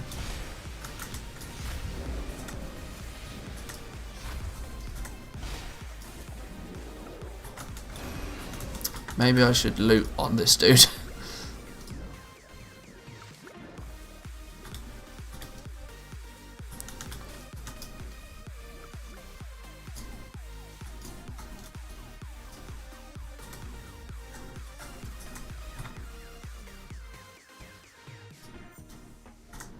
Like a Christmas bonus, exactly.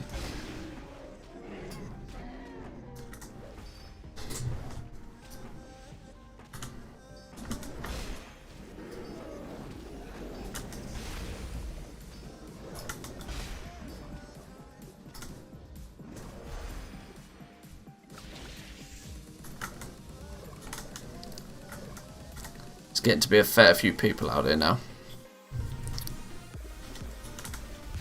I think the zone is catching on, you know. He thinks the zone is catching on.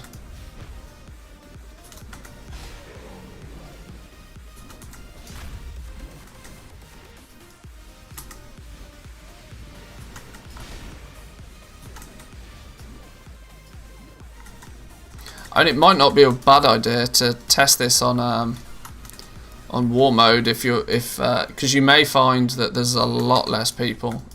People probably might not even try this on war mode, but of course, because you're level 50, just remember that if you do try this on war mode, it only takes one level 60 to come over here and just like slap you about. So you might not have the most fun time doing it, but if competition gets a bit ridiculous, it's probably worth a shout.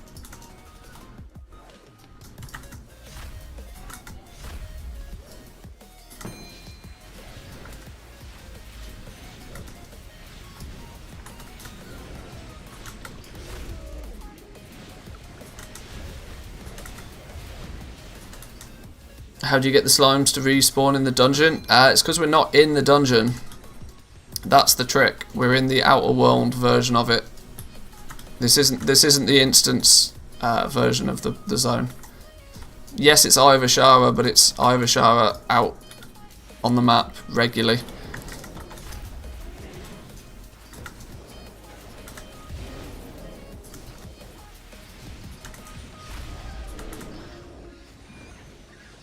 Are you in sniper mode on the background?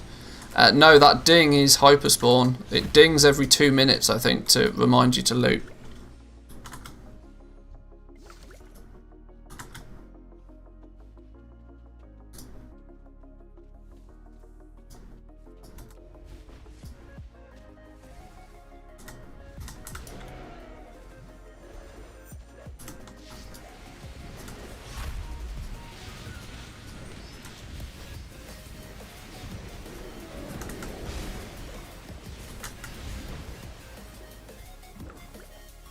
what my bag's looking like.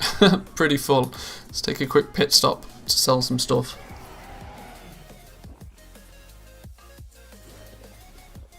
Do I not have a sell all of the trash button? Why do I not have a sell all the trash button on this character?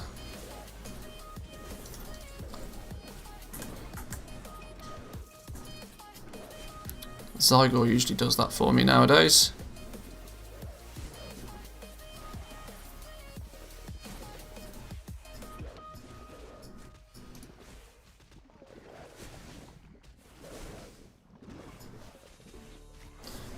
Druid's level 50. Do I have to say the swift lovebird is one ugly bird? It's kind of funny because yeah, it is. It's it's so ugly.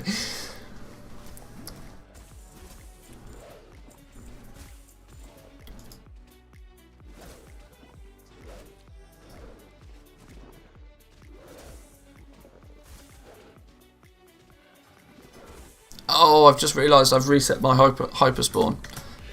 Okay. Right. Well, for the minute then, let me get out of combat.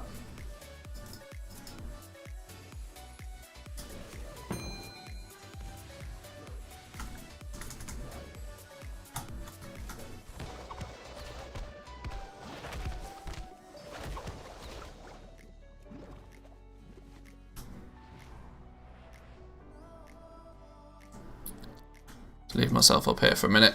Right, I'm going to take another quick break for 2 minutes, guys. I need to go take a quick bathroom break, and I'll be back. And then I'll actually do a proper test. I'll do a half-hour test in this zone. I'll probably turn off my monk in the background so I can just kind of get a somewhat of an idea of what can actually be achieved on just a single account, because I'm very aware that most people don't have 2 accounts. I'm going to take a quick break for 2 minutes, guys. Smash that like button. I'll be back in 2.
Okay, so let's get a proper little test on the go then. I'll log off this dude for now to try and make it at least somewhat fair. We'll leave hyperspawn up here. Let's track. Oh, conveniently we've got 401. 401.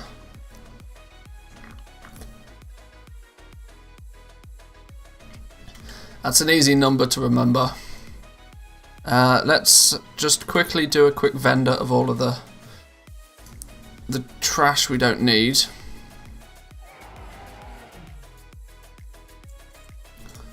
Give ourselves fully empty.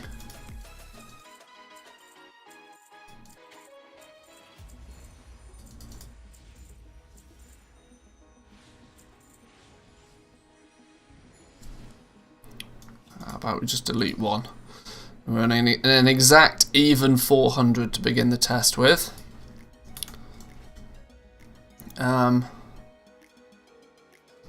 What are hyperspawn's options nowadays? It looks much prettier than it used to. Notifications, Black Ox statue, loot stuff. Not really bothered about the looting. I suppose I should just leave it on. Oh, it even gives you statistics. Okay, sure. Right. So, let's. Will this automatically start, or do we need to start ourselves a timer? I'm not sure. Set ourselves a timer. I mean, it does have a duration here, but start session, go. Right, we'll try and do a half-hour test just to see how it pans out.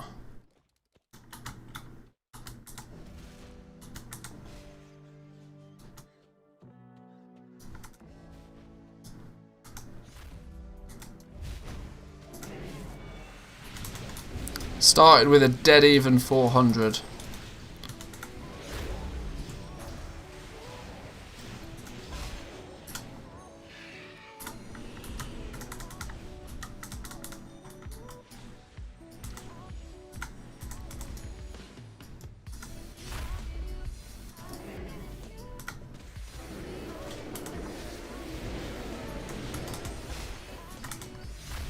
Wow, they're already coming in. We're up to 11 after a minute.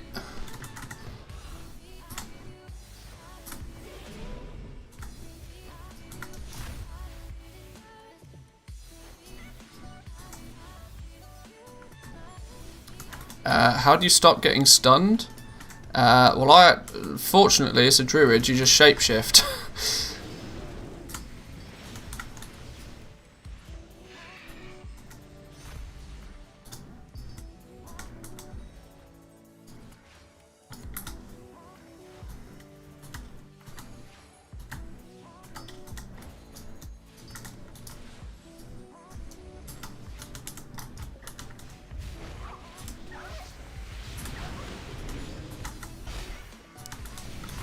Zero shits given about looting. Just straight up kill things.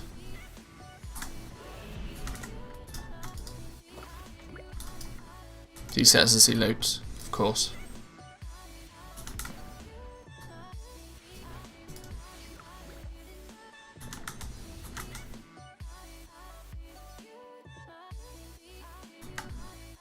Where did they all go?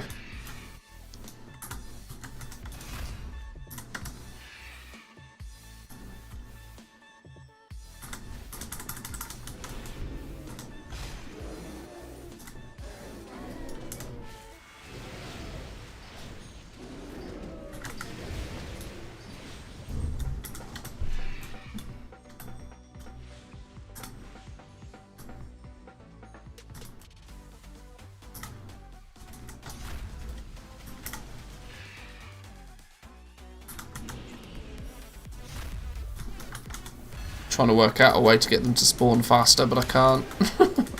I'm gonna just have to live with the spawn rate. because obviously the spawn rate is horrendous. It must be min-maxed.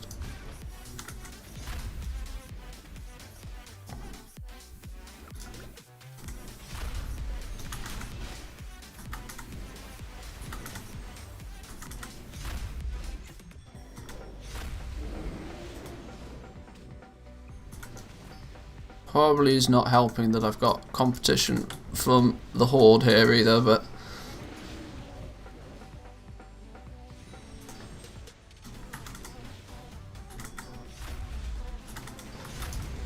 sorry, no groups right now. Testing.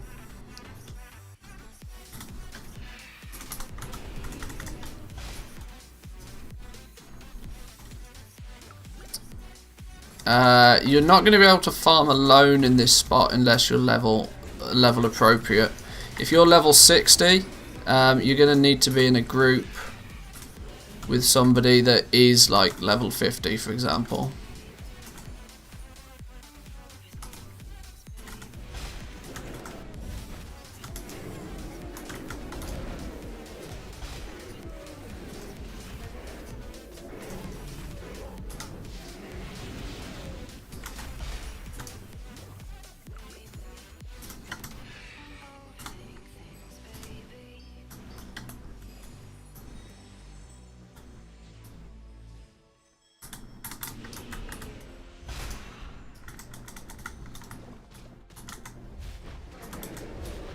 And even if you have got the opposite faction over, if you happen to be a druid, you've got a really quick and easy solution by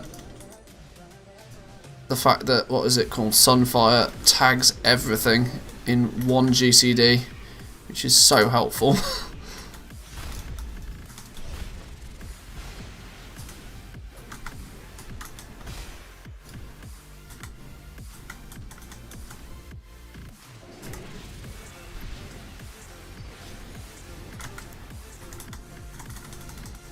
Go on, I want that pack. There we go.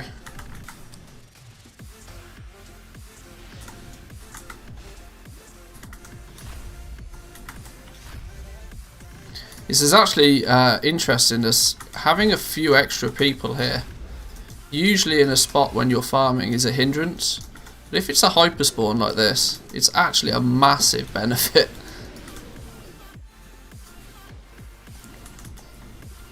Because those extra people are just quite simply helping increase the spawn rate for you.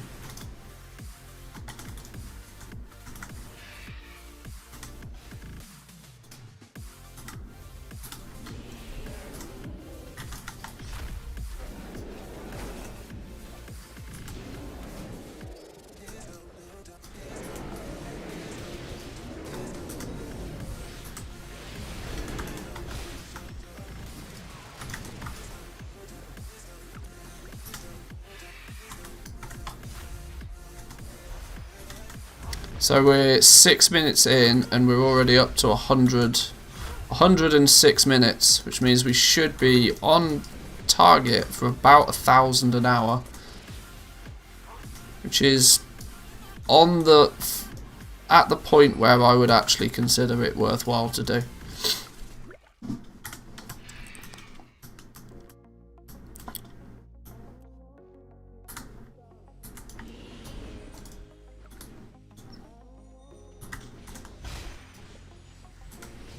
I need to tag all of those ones over there before that Horde character gets them.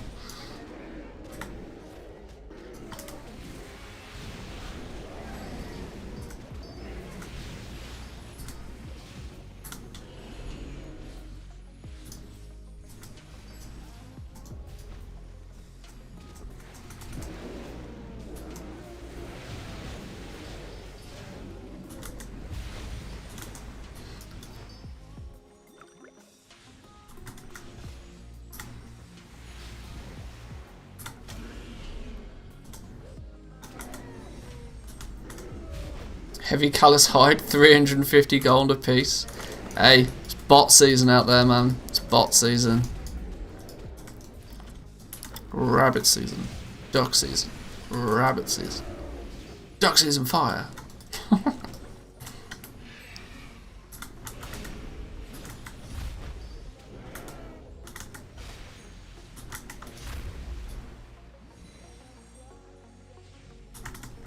Literally 3 packs of them spawned back in at exactly the same time.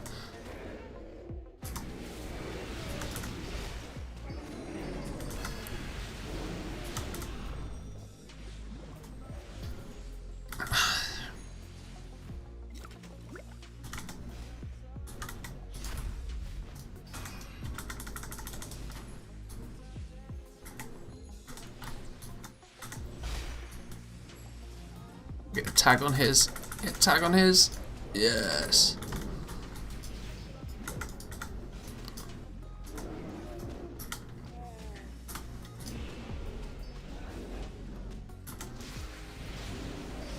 It's just the ridiculous amounts of starfire.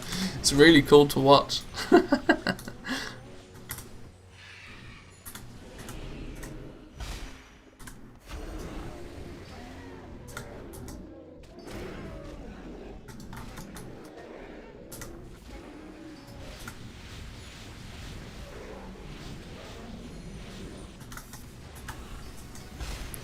Good thing is the bots are not making 168 gear, and some items are still 6k gold a piece. Yeah, I really should have put more time and effort into the 168 gear. I mean, I did the work in the moor. I've got the ability to craft it for leatherworking and for jewel crafting. Unfortunately, about the same time as I got 168 gear, I got hella bored with the game, and so just, you know, I just had to have that week or two off. Play some Factorio, play some Dyson Sphere Project. Maybe this will get me a little bit more back into WoW for a few days.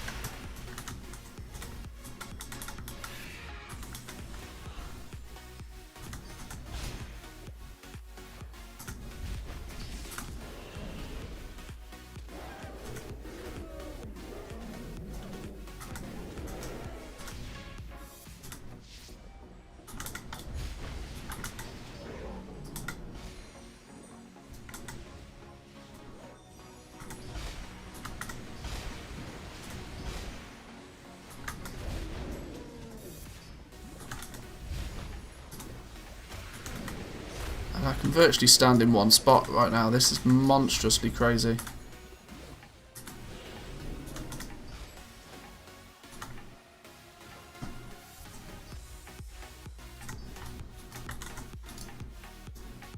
Feel you spent the last 3 days in WC3 editor to get some rest from WoW.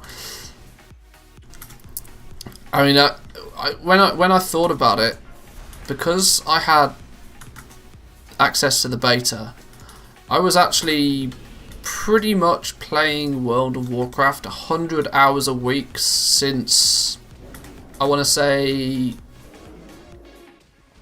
August. Early August is when I got the beta. Now, of course, I didn't dive straight back into content creation, but it was early August when I got access to the beta, and from soon as I stepped foot in the beta, I was pretty much 100 hours a week playing World of Warcraft, playing Shadowlands.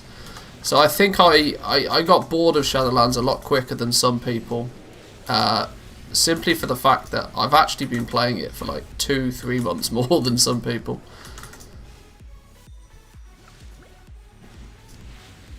Which I think is why when I started to do a lot of the anima grinding and covenant stuff and leveling alts and things, I wasn't too fussed. I just genuinely wasn't too fussed because I've kind of done it all already. Like the campaign for each of the covenants, I'd virtually completed it all on the beta anyway. Now, of course, it would be nice to get it. I'd like to get the actual covenants properly unlocked and all of the bonus features. Like I'd love to do the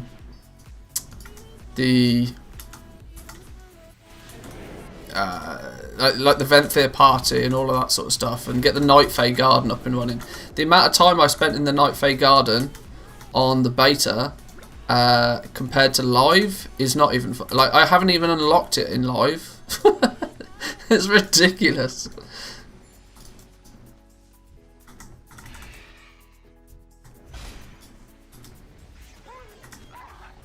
Like because it's my druid who's Night Fae, and my main druid is only level 58. I still haven't dinged 60 on my druid, just because like I just couldn't be bothered. Honest answer. Why it doesn't work? I'm a level 53 guy, synchronized but no charms. Because 53 is too high. Because these mobs are level 45. If you're level 53, they'll still be grey.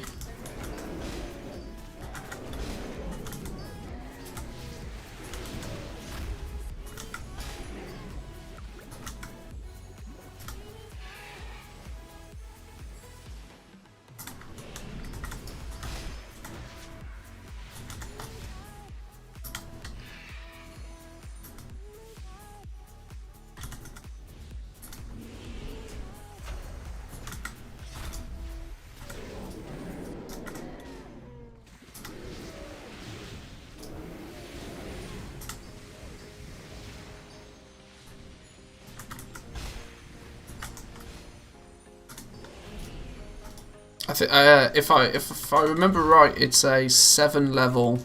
You can be up to 7 levels higher than the mob to still gain experience or honor from it.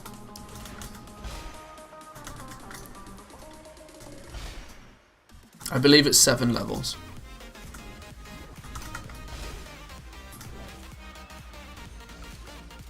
Hey! Another BOE epic. They'll happen occasionally when you're killing this many mobs. It's my second one of those today.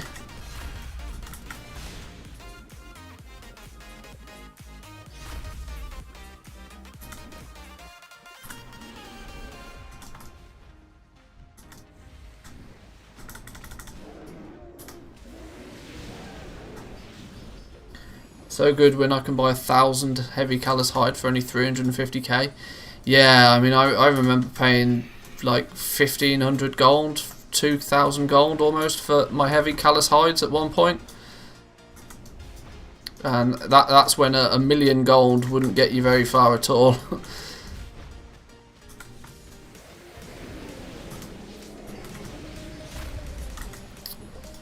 If I do...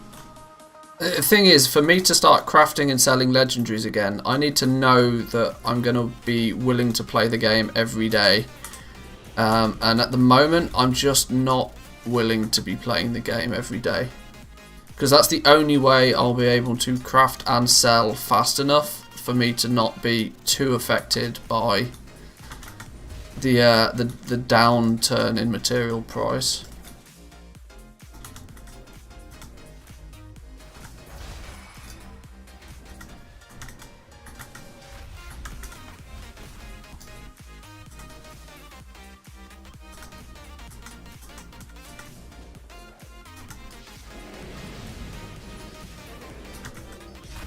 What are we up to now? We're up to 650. So that's 250 in the last 15 minutes. So yeah, we're still on board. This is about 1,000 an hour, and I'm still not able to fully tag everything because there's some horde dudes up there that are tagging everything. So I'd say this zone is pretty comfortable for 1,000 an hour.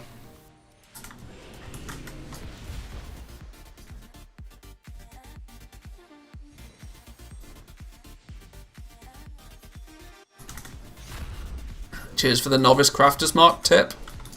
Yeah, I liked that little one. The 87 gear is a bit of an interesting one, as it doesn't seem common sense, which I think is why a lot of people have ignored it. Because why would you make gear worse? But actually, the people that nobody wants item level 117 gear. Nobody wants item level like 151 gear. Yet when people first, for example, right now, if like for this exact purpose, a level 50 character could do pretty nicely with some item level 87 gear, to be honest, especially at the right price. I mean, in fairness, it would only be beneficial for a few people, but it's that That's where, I mean, you got to go where the market is.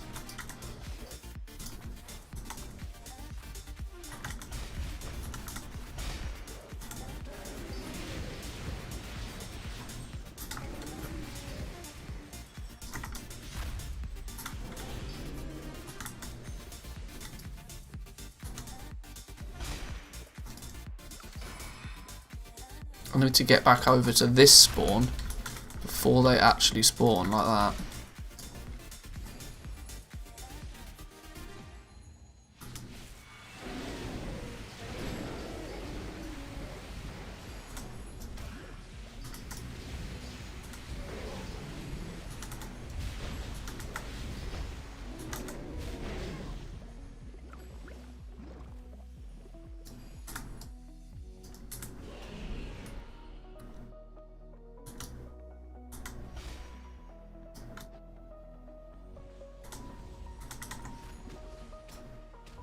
Literally the second I turn around, where's this one going to come up? Come on, why is this spawn spot taking so long? What's keeping it?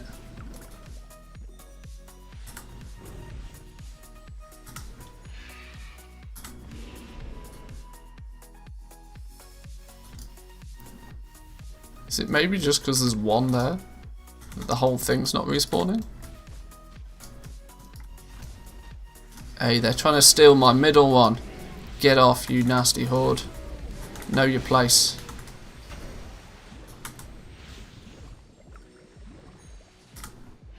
Live nerfed? I hope not. I hope not. I doubt it. I doubt this will get nerfed. It's almost too niche.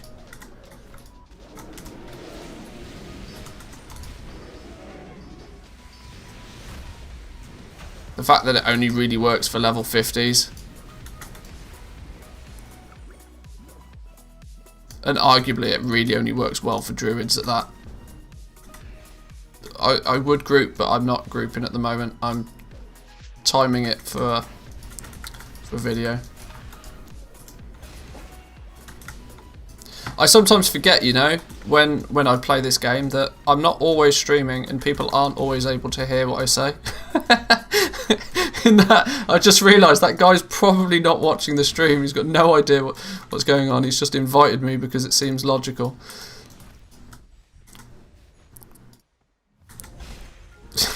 And me just saying out loud that no, I'm not grouping and this is why.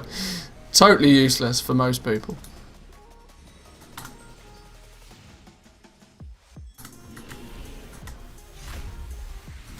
There we go, there's that one spawned.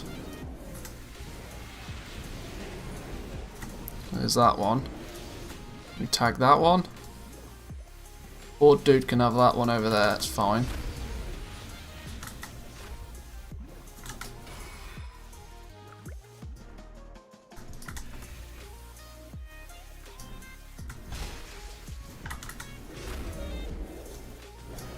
Ask him if he can hear you. Well, that's true. That's something I could do.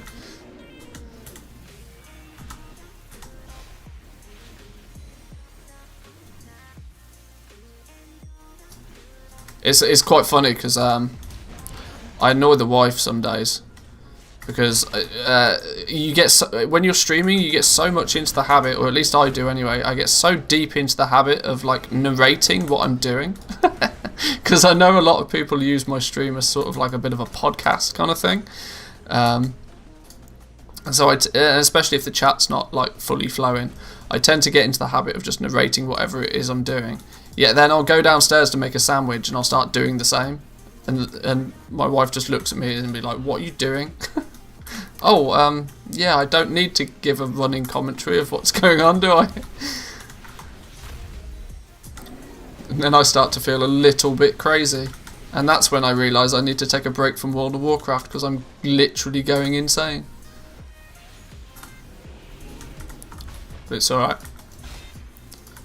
I'll survive. Hang on, the Horde are trying to push in on these packs, you know. Not having any of this business. Not halfway through my video at least.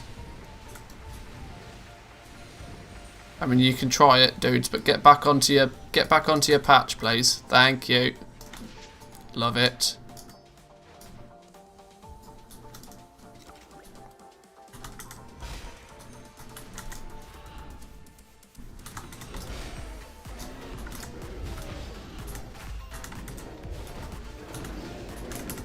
I did, yeah. I would, yes, just... I'm more than happy to come on to the podcast. It'd be a good laugh, I reckon. You just tell me when. Like, it's much easier just to tell me when you want me. I'm super bad at organising anything or committing to anything. I'm terrible when it comes to committing to things.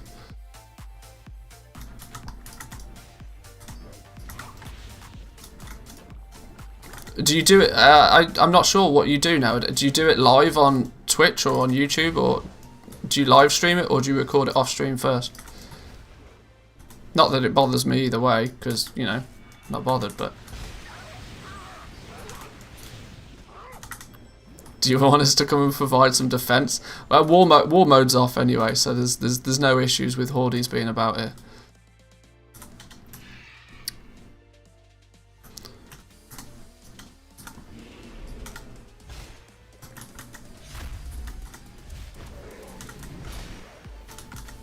You record it the day before? Okay. It goes out on a Friday, right? Does that mean you record it on a Thursday?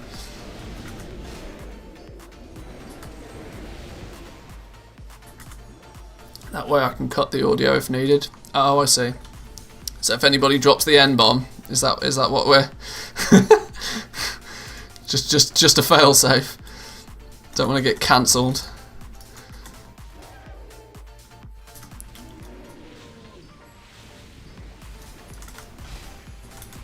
Oh, you record it on a Friday, it comes out on a Saturday. Okay, I can't keep track. I don't know what day it is half the time.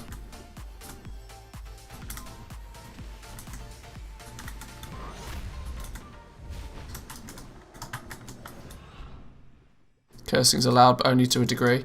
I've very much so got into the habit of not cursing when on stream.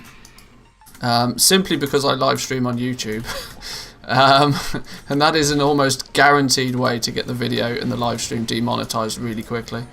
So I forget sometimes, but I tend to keep the language relatively family friendly. Right, 25 minutes in. We're at, what did we started at 400 and we've just hit 800. So 425 minutes. It's not quite on track for 1,000 an hour, but it's pretty damn close. Not to mention there's 2 other people from the Alliance out here farming. These dudes from the Horde are tagging all of these mobs up here, so we're not really getting much love from those. I'd reckon this, if you were able to get this on a uncontested shard, then you'd probably be pretty good to say this is a 1,000, maybe even as far as 1,200 per hour. I reckon that's a possibility.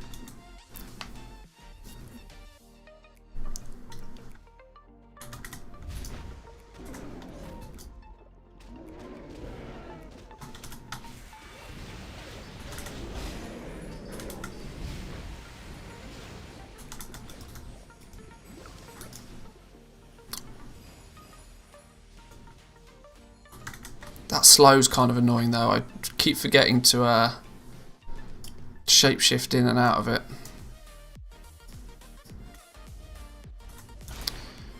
These dudes are forgetting to kill you need to kill every one in the spawn for them to actually respawn. If you leave one like this, the pack doesn't respawn. So these people who are leaving just one are annoying me.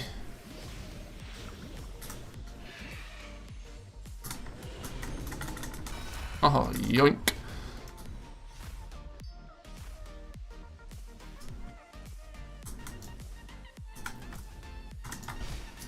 There's one up there, you see. All these dumbass classes that don't have these perfect AoE abilities. Shocking. Shocking.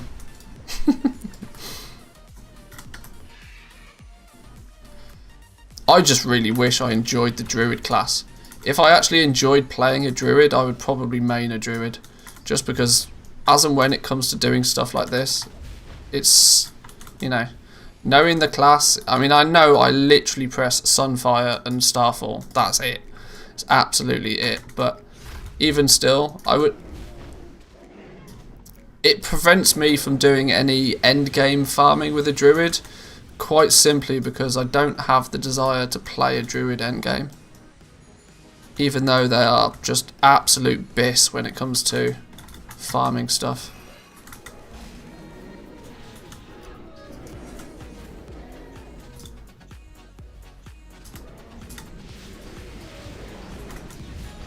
I've got to be really careful I stop at 30 minutes.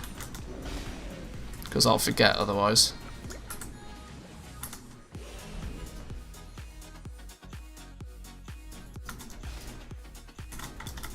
It's always that one at the back there that doesn't get killed. It's preventing that whole pack from respawning. Oh, they tagged him.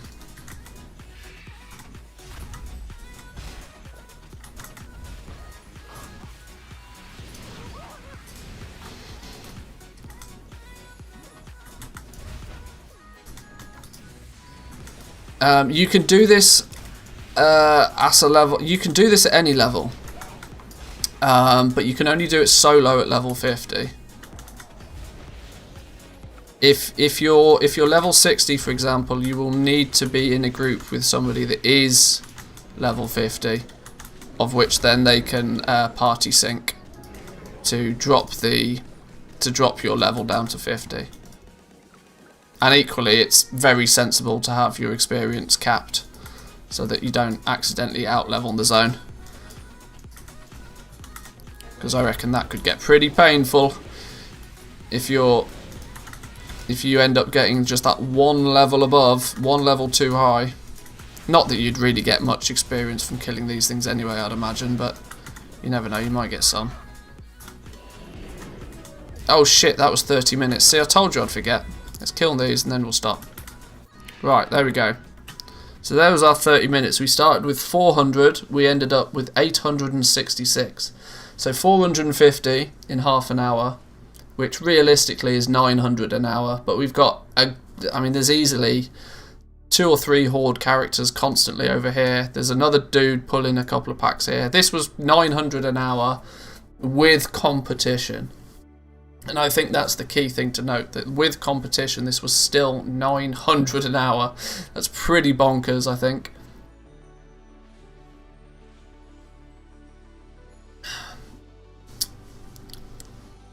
Even if it's not the best Lucky Charm farm that's ever been, I'm pretty confident in saying that that is, at least with how the game is right now, I think that's pretty good. The level cap with the charm sucks. Well, there's probably some very good Shadowlands ones. But solo, probably not so much. You can probably get more than this in Shadowlands content in a group. That's almost for sure. But I can't think of any way that you can kill nearly 3,500 mobs an hour solo in any Shadowlands content right now. I mean, if you are super geared and can absolutely blast Torghast, maybe doing layer 1, level 1, and then just exiting and starting again, maybe. But I still don't think you're going to be killing over 3,000 mobs an hour solo in Shadowlands content. And that's what this is all about. It's literally how many things can you kill, because there's a chance on kill that you get one of those lucky charms. But yeah, solo, I think this is probably the best. Is it likely to get nerfed? Yeah, probably. It wouldn't surprise me, because this zone is going to get super popular, especially once myself and a bunch of other YouTubers tell everybody it's the best spot. Then, well, yeah, guess what happens? Farm it in off hours. If you if you're not able to really get much on the go. But the spawn rate is so fast, there's so many of these things, even with a whole bunch of competition, you're still going to do pretty well out here. Because it works as solo, you're going to want to be a druid though. There's almost no question about it. You're going to want to be a druid. A level 50 druid is best for this farm. Easily. Easily, easily, easily. But boys and girls, I'm going to leave it there for today's stream. I'm really hungry. I need to go get some food. I'm going to go do that. I'll put this together in a little video for you. So, well, you guys have already seen it. But for those who haven't and are interested in getting some lucky farms, I'll put this as a video on the channel later today. We will probably play World of Warcraft for the next few days on stream. I can't guarantee how long because my interest will dwindle at this point. I want to get the Lovers in the Air stuff done basically. There's all the things add-on. If I load it up on this character, where is it? Where's all the things? Why is it literally not there? All the things, there we go. There's still a couple of pets that I need from the event, even though I've been playing the event for 100 million years. I still also need the stupid love rocket thing. So that's going to have to be that's going to come eventually. Where's the icon for this? It's that one, isn't it? No, not that one. Let's see what we actually need. Holiday events. Lovers in the Air. There we go. So we still need a bunch of things from the vendor. We need to pick up some of these suits which come from the dinner suit boxes. So we're going to be opening some loot boxes.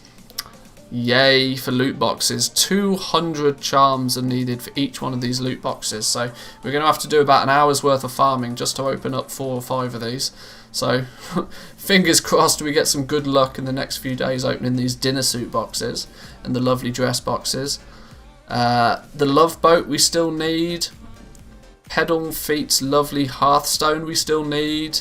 That's 150 tokens right there.